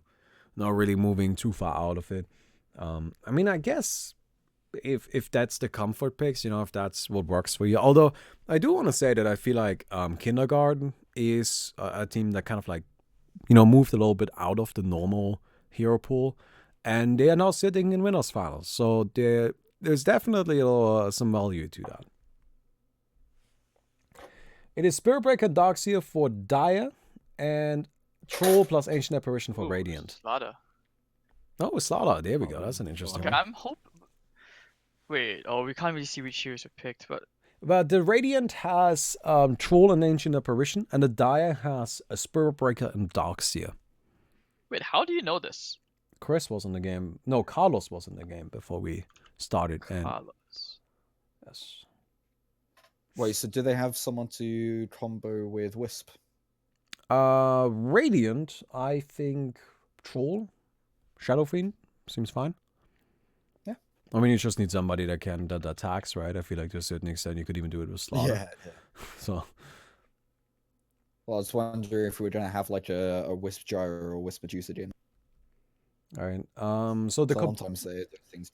Complete team for the Radiant right now is Troll, Ancient Apparition, Shadow Fiend, Io, and Slaughter. And for Dire, we currently have Terrorblade, Chatterjee, Spirit Breaker, and Darkseer. Now looking at the last pick. They probably want something to intercept this. I would expect to see like a team fight. This might actually be the time for that Phaser's Void, maybe for Medusa. Alright, we'll see how it goes. I mean, if you got decent brawlers, you don't really need to worry about team fight, do you? You just kind of run in and just out tank everybody. So there we go. Oh. You have Oh, I can Spirit see Breaker everything. Darkseer. I like Wyvern. that. Let's go. Winter Wyvern. That's an interesting choice. It's pretty much looking at the right clickers on Radiant. It's pretty much just a kill whoever you want button, isn't it? Yeah. I mean, in big team fights, like you just throw down the Winter Wyvern ultimate. If you hit a bunch of heroes, they're dead. Right? Like, I guess like whoever you targeted is dead, right? You cast the Winter Wyvern ultimate on the troll while the IO is sitting next to him. Well, I mean, I guess there's no IO in this team fight. I don't really know how that works. What happens if an IO is linked up to a troll warlord and then the troll warlord attacks the IO? Does the IO attack himself? I I don't know. I don't know. Okay. Well, that's also... How do you even attack yourself? IO does attack itself. Oh, there we go. Oh, it does. Oh, According to chat, it does. So there we go. Learned something new. Wait, what do you mean by IO attacks? If IO is linked up to Troll Warlord and has a level 25 talent, so that he attacks whatever Troll Warlord is attacking. And then the Winter Wyvern casts Winter's Curse on IO, making the Troll Warlord attack the IO. IO should attack himself because that's what Troll Warlord is attacking, which apparently is how it works. No, wait, but that's... How would that animation even work? I assume it just doesn't have one. Yeah. Right, I mean, that'd be quite funny to see, like, you just like see these tiny specks just fly out and fly back to himself. Well, I mean, where would they be flying to? They'd just like instantly hit himself, right? They wouldn't be curving around. Yeah, that'd be no- It's Megatron. I got you the first time. So I think Discord is lagging really bad. Hello, check, test. Hello. Hello, are you? Can you hear us? I come from the future. I don't know if you do. I mean, can you disprove it? Do I have to? I mean, if there's one common rule of the internet, is that if you can't disprove something, it must be true. I'm just waiting for Discord to lag again so I can be like, I have come for Sarah Connor. Imagine the Terminator movie, but the Terminators that just talk like Discord ladding out like robots. The alien's watch that. coming. Okay, I think we are about to start. I don't know why these people always wait so long. I also like how the Radiant side is spam this flower to give max power. Which, by the way, chat, you did it. You made a good meme. It rhymes properly. It's got a good amount of syllables. Am I Any correct? chance? How's the prize pool being distributed? Is it top 4? Top 4, yeah. Then So am I correct in thinking whoever wins this gets? yes. So Okay, we're playing for money here. yes, whoever wins this gets into the money. So the way this tournament is set up, that for day one is all best of 1, and the 4 teams that are remaining after day 1 are all in the money. And day 2 is all best of 3, and now you're playing for how much money you get, with the top prize being $2,500. Which is a pretty good amount if you ask me. That's some nice pocket money for Larinal. Alright. Although admittedly, didn't Larinal just Ayo, lose? shoving his balls into Terrorblade's face. No, Larinal didn't lose. Never mind, Mabi. Larinal is actually in Winners Finals. Where are the iron shells? Oh, there we go. It's actually on the strategy. That's a lot of damage. That shield, the electric shield strategy has, also does AoE damage. So What right now does it she's actually burning. do? So shield HP per mana? Yeah, it's like a mana shield, but it's not like kind of passive. You have to manually activate it, and it also does a little bit of AoE damage. So Alright, so now they're fighting for the high ground. alright, we got a big fight here. Bash? Strategy gonna be Yeah, stunned there up. we go, the crush. Crush on 3 in fact, and down goes Terribly. There's 2 dead, trying to turn into the dark seer side. Trying to turn for the Io, but Io's just running away. It's gonna be 3 for 1. You actually went for the crush, not the bash. Oh, pocket money, you can do it. One more hit. Kashino jukes. No, one more. Oh, he had the dagger through the tree. No way, how is he still alive? Get What a him. player, he's gonna... Going for he's not even gonna use the salve. Disrespect. He doesn't even have charge. Oh shit. Ultimate disrespect, Live. and he even got the kill. Ah, that's a real shame, man. Winter Wyvern almost got that one. Alright. Seems the Radiant pulls through. They get themselves that nice early duel victory. Pocket Money finds a double damage. Immediately starts brawling it out with the slaughter here. So, I gotta say, there's a lot of interesting stuff going on with the Dias team. I actually really like the Dias team. I think it's a lot riskier than the Radiants. The Radiants, you know, like, they're just playing it safe. They're playing exactly what they know how to play. But with the Dire, there's more of a plan, I feel like, around dealing with what the Radiant has than it is with actually, like, having a crazy strategy themselves. Same base.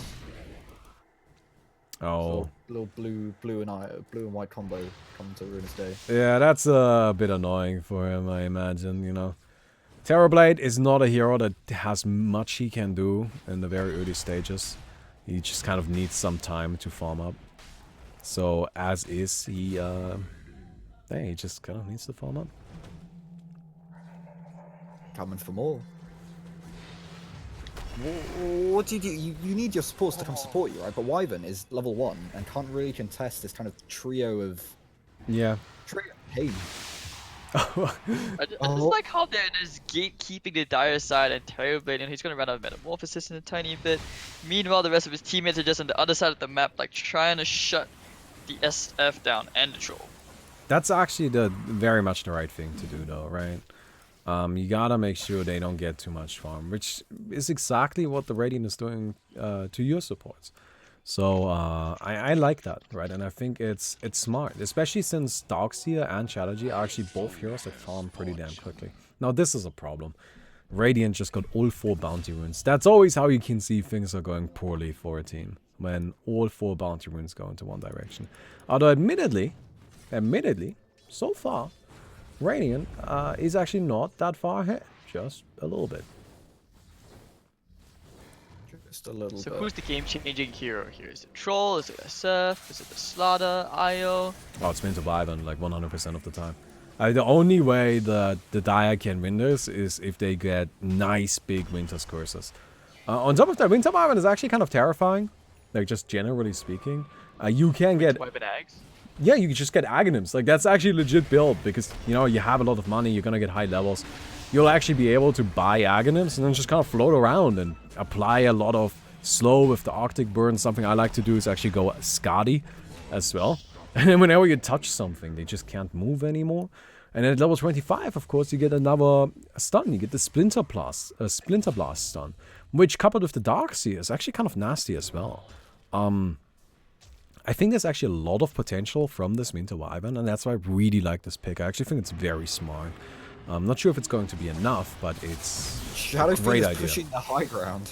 Oh yeah, he wants these creeps, and he's going to get Why them. is he doing that? He's Oh, he gonna wants get to him. steal the creep. He's just stealing the Is creeps. that worth it? Well, probably yeah. Actually, probably yeah. The thing is that, you know, he got some money, and he honestly probably didn't make any money right there, but it denied the Dire the money, and that kind of makes it a little bit, yeah, probably not a bad thing to do right there. Bash? And yeah, if we look at hero level, it's definitely Radiant coming out on top at the moment. Both Yeah. level 5s compared to a 4. That's always important, especially if you have a hero like Shadow Fiend, right? Like Shadow Fiend is very, very strong if he just gets to snowball his levels a little bit. And level 5, you know, he's got himself almost the maxed out razors here, and once he's got those maxed out, his farming speed will just accelerate. I wonder Very nice solo kill for the SF. Darkseer just getting a bit cocky, playing around the boss area. SF just went with a more casual raise. Pocket money. Do they have enough to bring Peacemaker down? Don't think so. He's gonna be able to make it back in time. Oh, they find themselves an But Ancient Apparition. once again, though. Ancient Apparition just gonna. No, that's good. That's a kill. We'll take it. Alright? I mean, you take all of the kills you can. They're actually going to rotate over and try to take down this corner camp. Corner camp, of course, pretty powerful, and it doesn't look like they'll be able to do it. They just don't have enough damage. They need some sort of physical DPS for it. So, for me, Troll Warlord scenario, Troll Warlord and Terrorblade have exactly the same level in net worth. Who wins? Does the troll have a basher? I don't know. No, he went with the Deso. What Basher? What? If, No, no, it's in scenario, in that like scenario, Terrorblade. that's what it comes down to. If the troll has a basher, then he can just bash the Terrorblade into the ground. If he doesn't have a basher, the Terrorblade activates Sunder during the troll ultimate at the very end, at least as much as that's possible. And then there's a very legitimate chance that the Terrorblade can win. Because, you know, gotta keep in mind, the Sunder goes down to a 5-second cooldown. He can just start spamming it.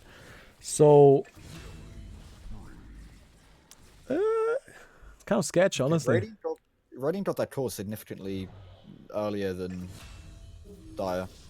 Yeah, it's kind of a shame because I don't think it was all that much, like they didn't contest it all that much either. There was just a Dire kind of being a little lax on that, and you can't really afford to do that. Every second counts with that. Every second counts. You've actually given away quite a few key kills to heroes like the SF and the Troll now. Like they've been getting solo kills out of nowhere. Oh, pocket money? Desperately trying to get away with this Arctic Burn flight. He might actually get it. Yeah, they didn't give up. He's got it. And now Matt's looking to take these medium camps. Am I correct in thinking they still grant the most amount of XP, will we? No, compared to Ancients, no. But like, other than Ancients, they do still grant Wait, which the one most is Max experience. again? Darkseer, the unholy wrath of Shannon Knoll. Oh, okay. That's our hero. That's why we're watching this one. Because we Yeah. want to believe that Max can do this. Because if Max can do this, everybody can. And if he can't, then okay, well that's what everybody thought. Ah, no. More Gives time away to say that another. as he dies to the Troll Warlord. That's why you guys gotta keep believing, man. And that means the spam isn't enough. Not enough flowers. So we're Heal gonna have from a the IO, team fight keeping here SF in the alive, going for the raises, gets prevent sadism, turning for a few more TP coming in, there's nothing else to fight, and the fight should just end right here. And they might be trying to play around for the control around the ancient areas. Gypsy Danger goes straight for Nikoshino, ends up feeding another kill to Heckler, and now trying to go on to prevent sadism as he does get the Vortex in onto the Shadow Fiend, who just, you know, just walks it off. He's okay. Nice Thunder, but it's not gonna do too much now, is it? Ow! I don't think that was part of the plan. In comes Barra. No ultimate though, he used it earlier, and he's so fast thanks to the Wisp. Important to note, the Shadow Fiend is a diffusal blade. I actually like it He a did lot. just- Yeah. I like that diffusal blade. It's just some nice early game power. And it's great against Chatterjee, of course, because, you know, she has a mana shield, so burning through the mana is always good. But I actually like it against the Terrorblade, because Terrorblade doesn't have that much mana in the early game, and Sunder is 200. Alright, so you can actually kind of burn through that mana a little bit, and maybe he won't be able to cast that. And that can make a big difference. Don't think it's Do you too think he's normal going to that build it you're into a SF. butterfly, or do you think it's just an early game item? Oh, he's probably gonna build it into a butterfly. I feel like Not sure if butterfly I'm is a big just kind fan. of nice. Duel time. But yeah, we'll see.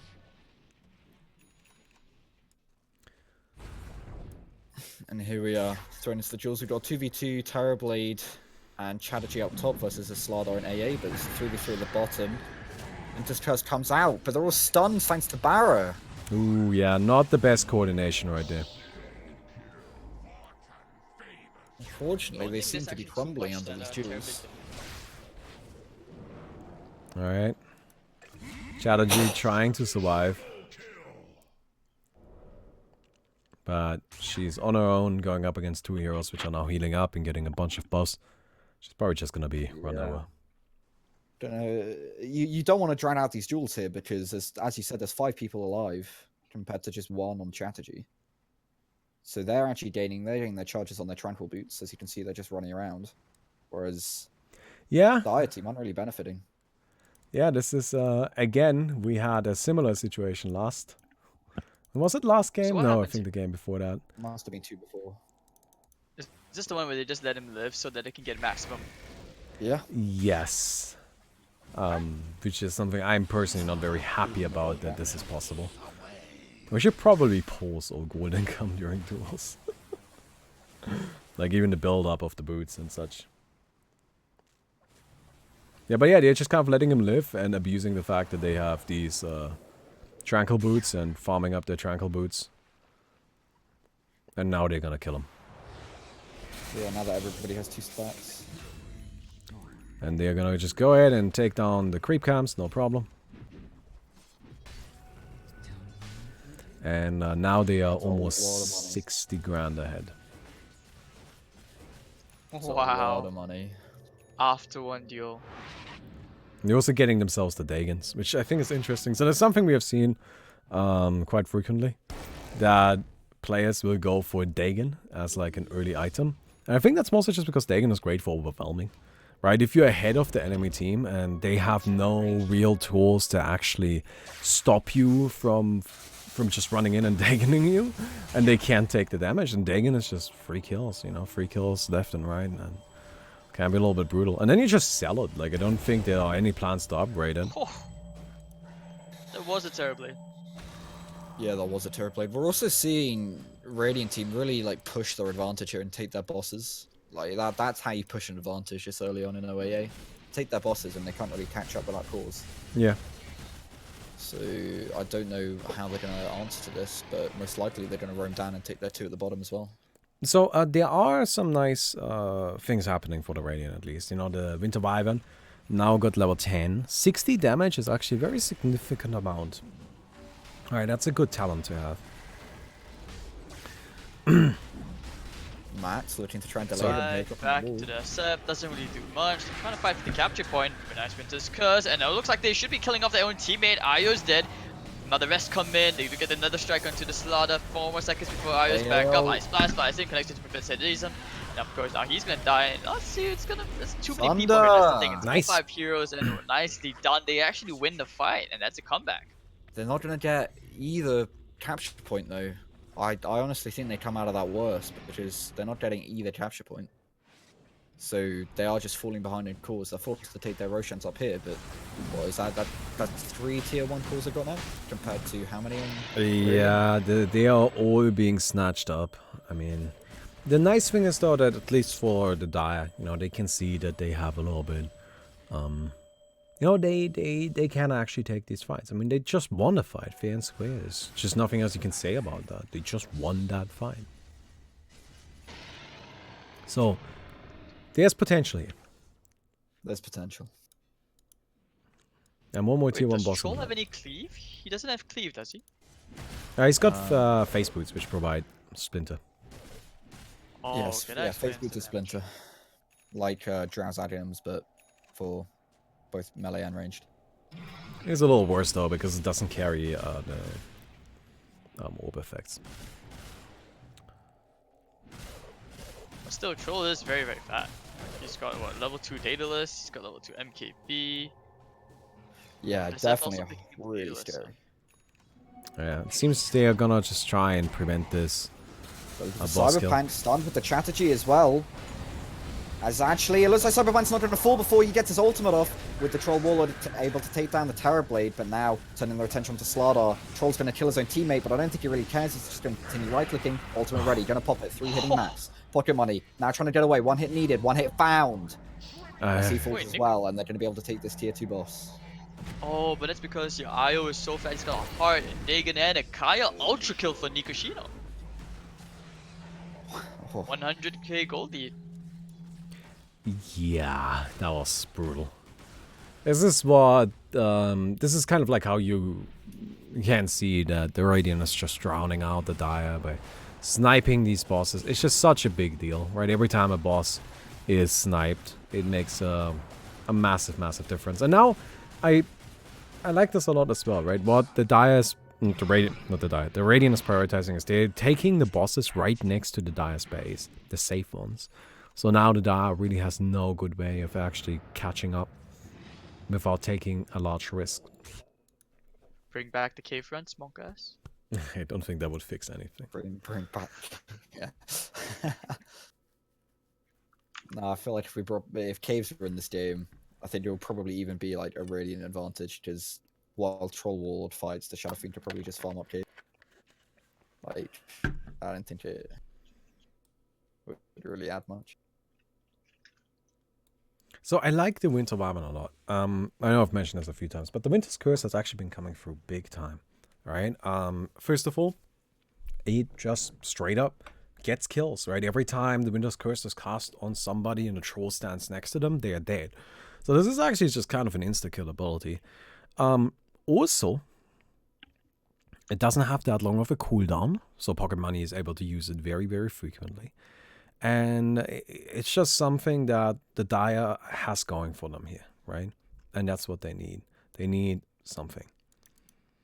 Currently, outside of that, I think most of the hope rests on actually getting some good disables with the strategy and the Spur Breaker. But, you know, with the Slaughter actually interrupting the channels, that's been a bit difficult.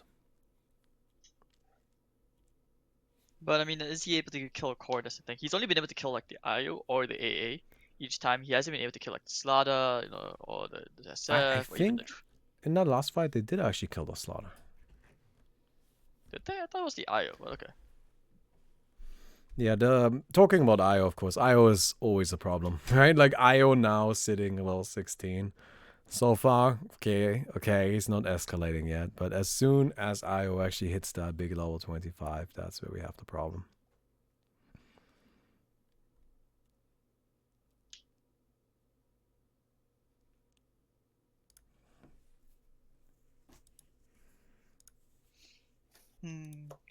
Alright, so wonder what's happening. Don't tell me the coordinator's down again.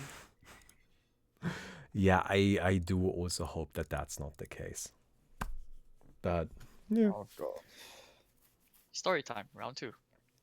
Alright, what are we telling this time? Alright. You want to tell me about that time I was at the first international? Oh, you were? I was at the first international, yes. Oh. I was at TI1. Accidentally, I didn't intentionally go there. What do you mean? Bad when you put it like, Wait a story minute. started out so good, and then you're like, it was an accident. I'm like, oh my. Well, I just wanted to go to the Gamescom, and the TI1 was at the Gamescom. So I was at the Gamescom, and it just happened to be TI1 there. Now, the funny thing is, there was actually nobody watching it. They had a pretty decently sized booth. It wasn't massive or anything like that, but there weren't a lot of people watching that. So what they did is they started basically bribing people into watching the international by saying, if you watch it, we'll give you a t-shirt. Oh, I love t-shirts. So I walked away with like bad. 3 t-shirts. That's actually not bad. You played the original Dota though, didn't you? I played the original Dota, yeah. Like the thing is that know what's going on.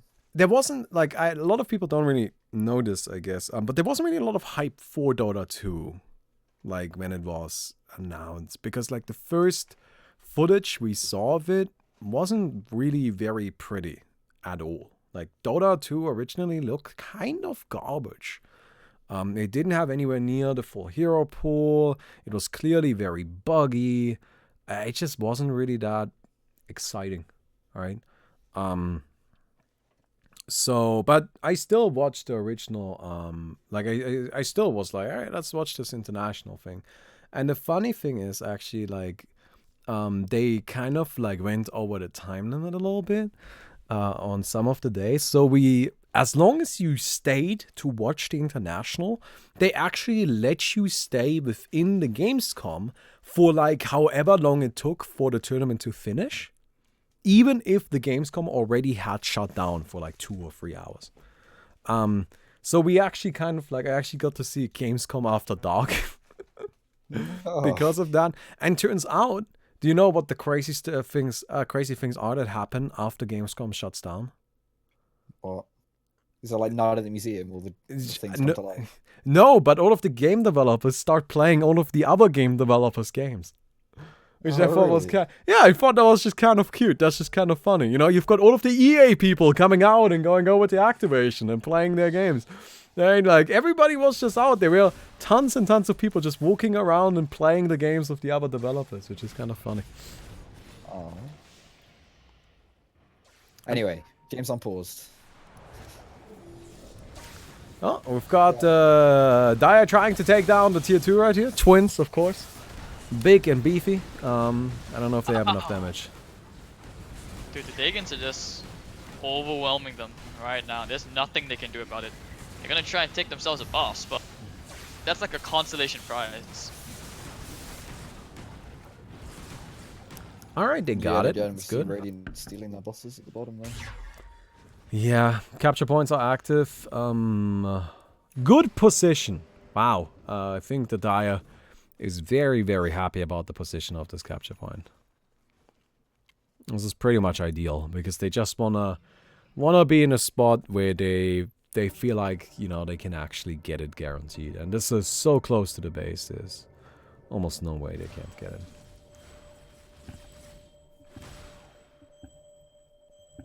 We've got another Lucians on Slaughter, Ruby's favorite item. I actually really like it. It feels so good to play with, doesn't it? It's just so nice.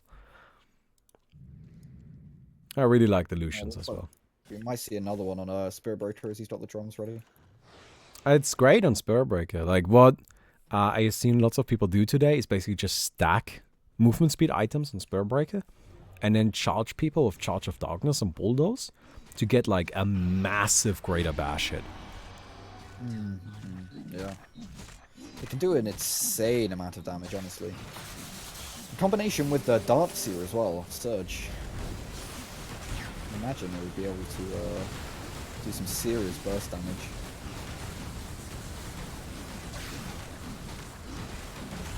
Looking to take these twins here. Pigeon's builds. Helm the Dominator with Satanic. No BKB though, which is interesting. You don't really need it, I guess, but still. You know, what does the BKB protect you from? Crush, Cold Feet, Raise. Yeah, well, you don't really see too much raise. I mean, honestly, I don't think the BKB is really needed here. I gotta say, I know it seems a bit weird, but like I don't really like all of the healing he has. Like it's got a Satanic, it's got a Helm for Dominator. And to be honest, against an Ancient Apparition, what is it gonna do? Right? You're gonna get Ice Blasted. But we'll see. He actually goes for the 300 Metamorphosis attack range over the Sunder cooldown. Quick question, because I'm not entirely sure about this. But can you Sunder through Ancient Apparition Ultimate? I know that used to work, but did they change that? Yeah, no, you can, because it's not it's not like healing, it's HP swap. Yeah, alright, so that kind of makes me think that maybe he should have gotten the Sunder thing, but maybe he just wants to stay away from the fight as much as possible, which is somewhat reasonable. Fun fact, highest net worth in the game, currently, the Io. Whoa. How is he so fat though? Like, he's got 106k. Double boots. Double boots. Also got a Dagon level 8. Daedalus. Wait, what? This doesn't even make any sense. How is this IO so ridiculously fat? Like, Yes, he has double boots, but the income, the GPM can't be that high. There's no way it's that high. I mean, he has also got 11 kills as well. Yeah, IO is actually just kind of doing really well this game. Like, I don't... He's just doing really well. Splash flying in. And Nice. okay, they'll get the Terrorblade. Oh, but it's a very, very nice Winter's Curse, which doesn't really work out. And Pocket Money's also about to die. Now here it is 4 dead again. And then we're going to try to extend the lead to a 200k gold lead. And Max, look at the crush. He's in the corner. Back against the wall and nowhere to run it. Vacuum into the wall once more. I love the IO. Kyan, Sage, Dagon, and Veil of Discord. Maximum magic damage output. He's just going to zap him down. Yeah, I mean, who really needs the attacking talent anyway? Alright. What's that even for? Well, he got himself just... well, the thing is actually the nice thing about the, like, attacked tethered allies target talent. You really don't actually have to build damage to still do quite a bit of damage. Nice Thunder. Oh my god. No. He ulted Oh, the Satanic Iron. would be Oh, enough. actually, No, it's not. Going for Nikoshino. Run! Alright, out he Relocate. goes. Since when was that not a channel? He actually can go back with the SF. Yeah, he respawned. Although he's actually not gonna bring it in. Yeah, he's too tanky. They Since can't when even kill was him. the relocate not? Okay, it's... But they did Did you- use a scan, so they should know that there's someone, you know, wandering around in their side of the map. And they go straight for the boss. Do they have a crush? Yes, they do. TP this. And they even get the boss. Yeah, I mean, they Oof, just the numbers completely are annihilated. slowly piling up. Oh no, they got walled in. What's Wyvern's next item? Like, now that he's basically slotted it out. Oh, it's actually a Upgrade pretty axe? right-click heavy Ivan. Kind of surprised by that. I would have liked to see a refresher. Like, go for... You need to build Octarine to get a refresher. I would like to see that. I think just having the double ultimate, you know, like, honestly, not only does it disable the Troll Warlord for pretty much the entire fight, but, I mean, you can use it to get 2 kills.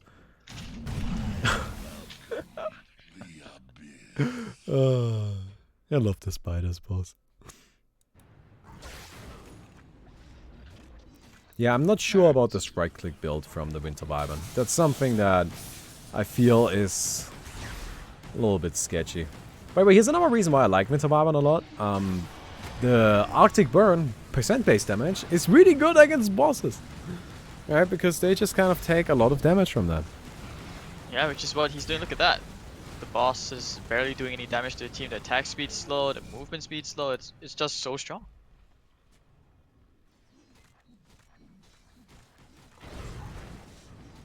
And Okay. they're gonna get themselves a capture point.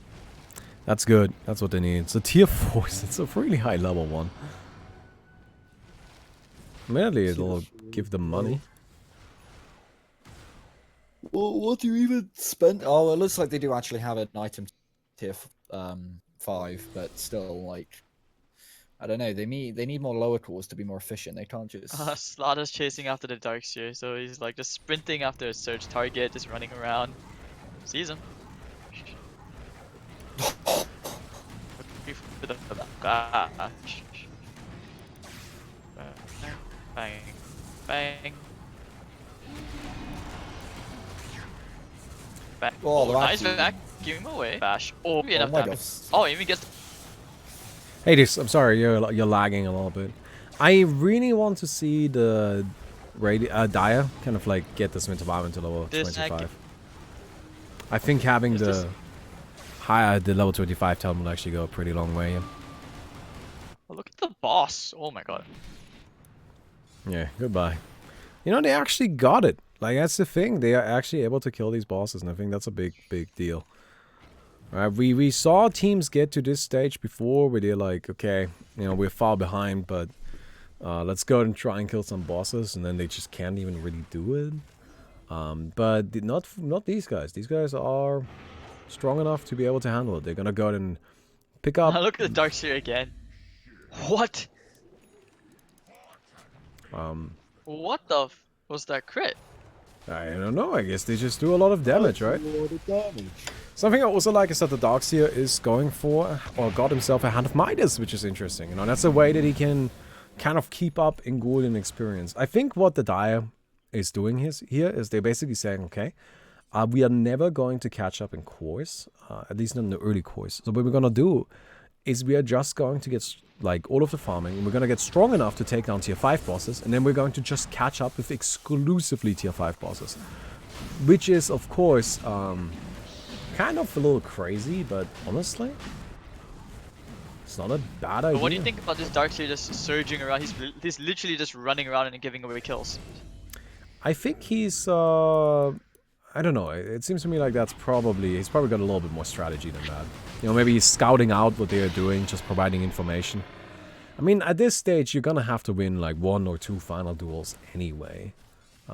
So, losing 1 or 2 more heroes, or giving away 1 or 2 more They kills found the won't Darkseer, matter. they're even gonna farm him right at the steps of his own base. Terrorblade's also gone. Okay, there goes the Winter's Curse. Nicely done, and actually now AA ends up going down. Oh, They're also, slow, though. Shadow Fiend is there too. Fiend. Satanic's not gonna do anything. Oh, beautiful vortex out from chat. That's exactly what they need, though. The strategy is real. But now look at Pop Dean around. Needs the life steal, but the cold embrace saving the and strategy with the clutch play. Down goes Troll. I love Now this Winter chasing Wyvern pick so much.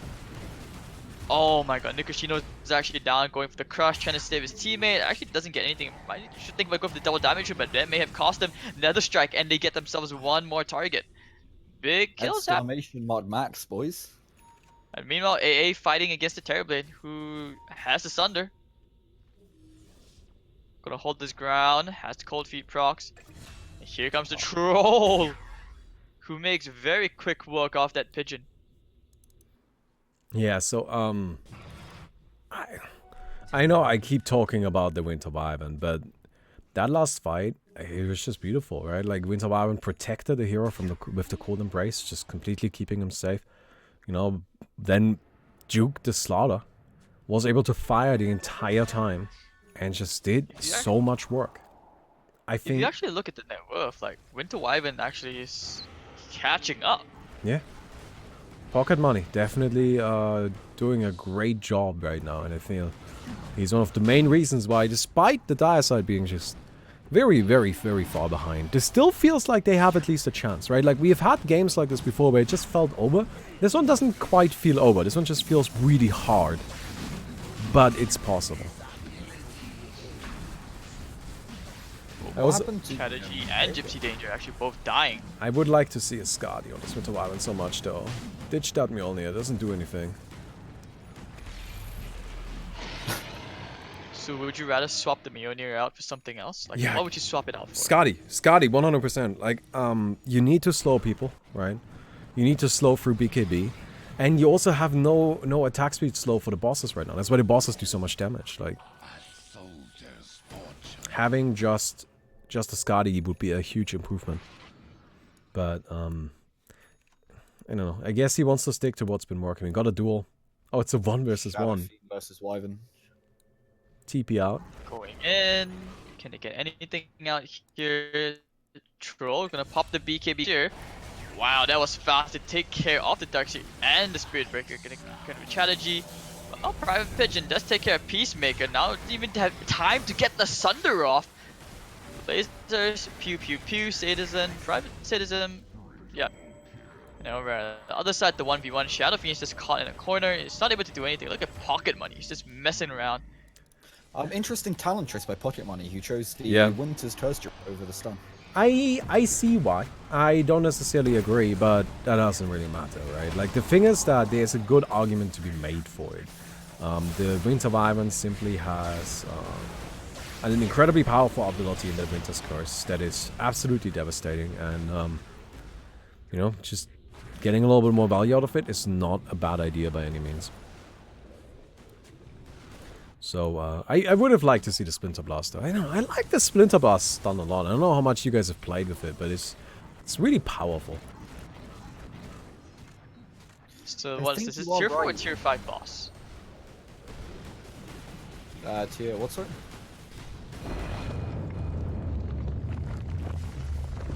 Another cap. I think you are right in selling the Molyneux. Mjolnir. Mjolnir. Would be a good idea. I don't know how to pronounce it. I would be good. I feel like he already gets enough attack speed with the Monkey Bar. Yeah, he's like With the Monk. Yasha as well. Like, how far can you push it? I think if It- you sell that for Skadi, we really did.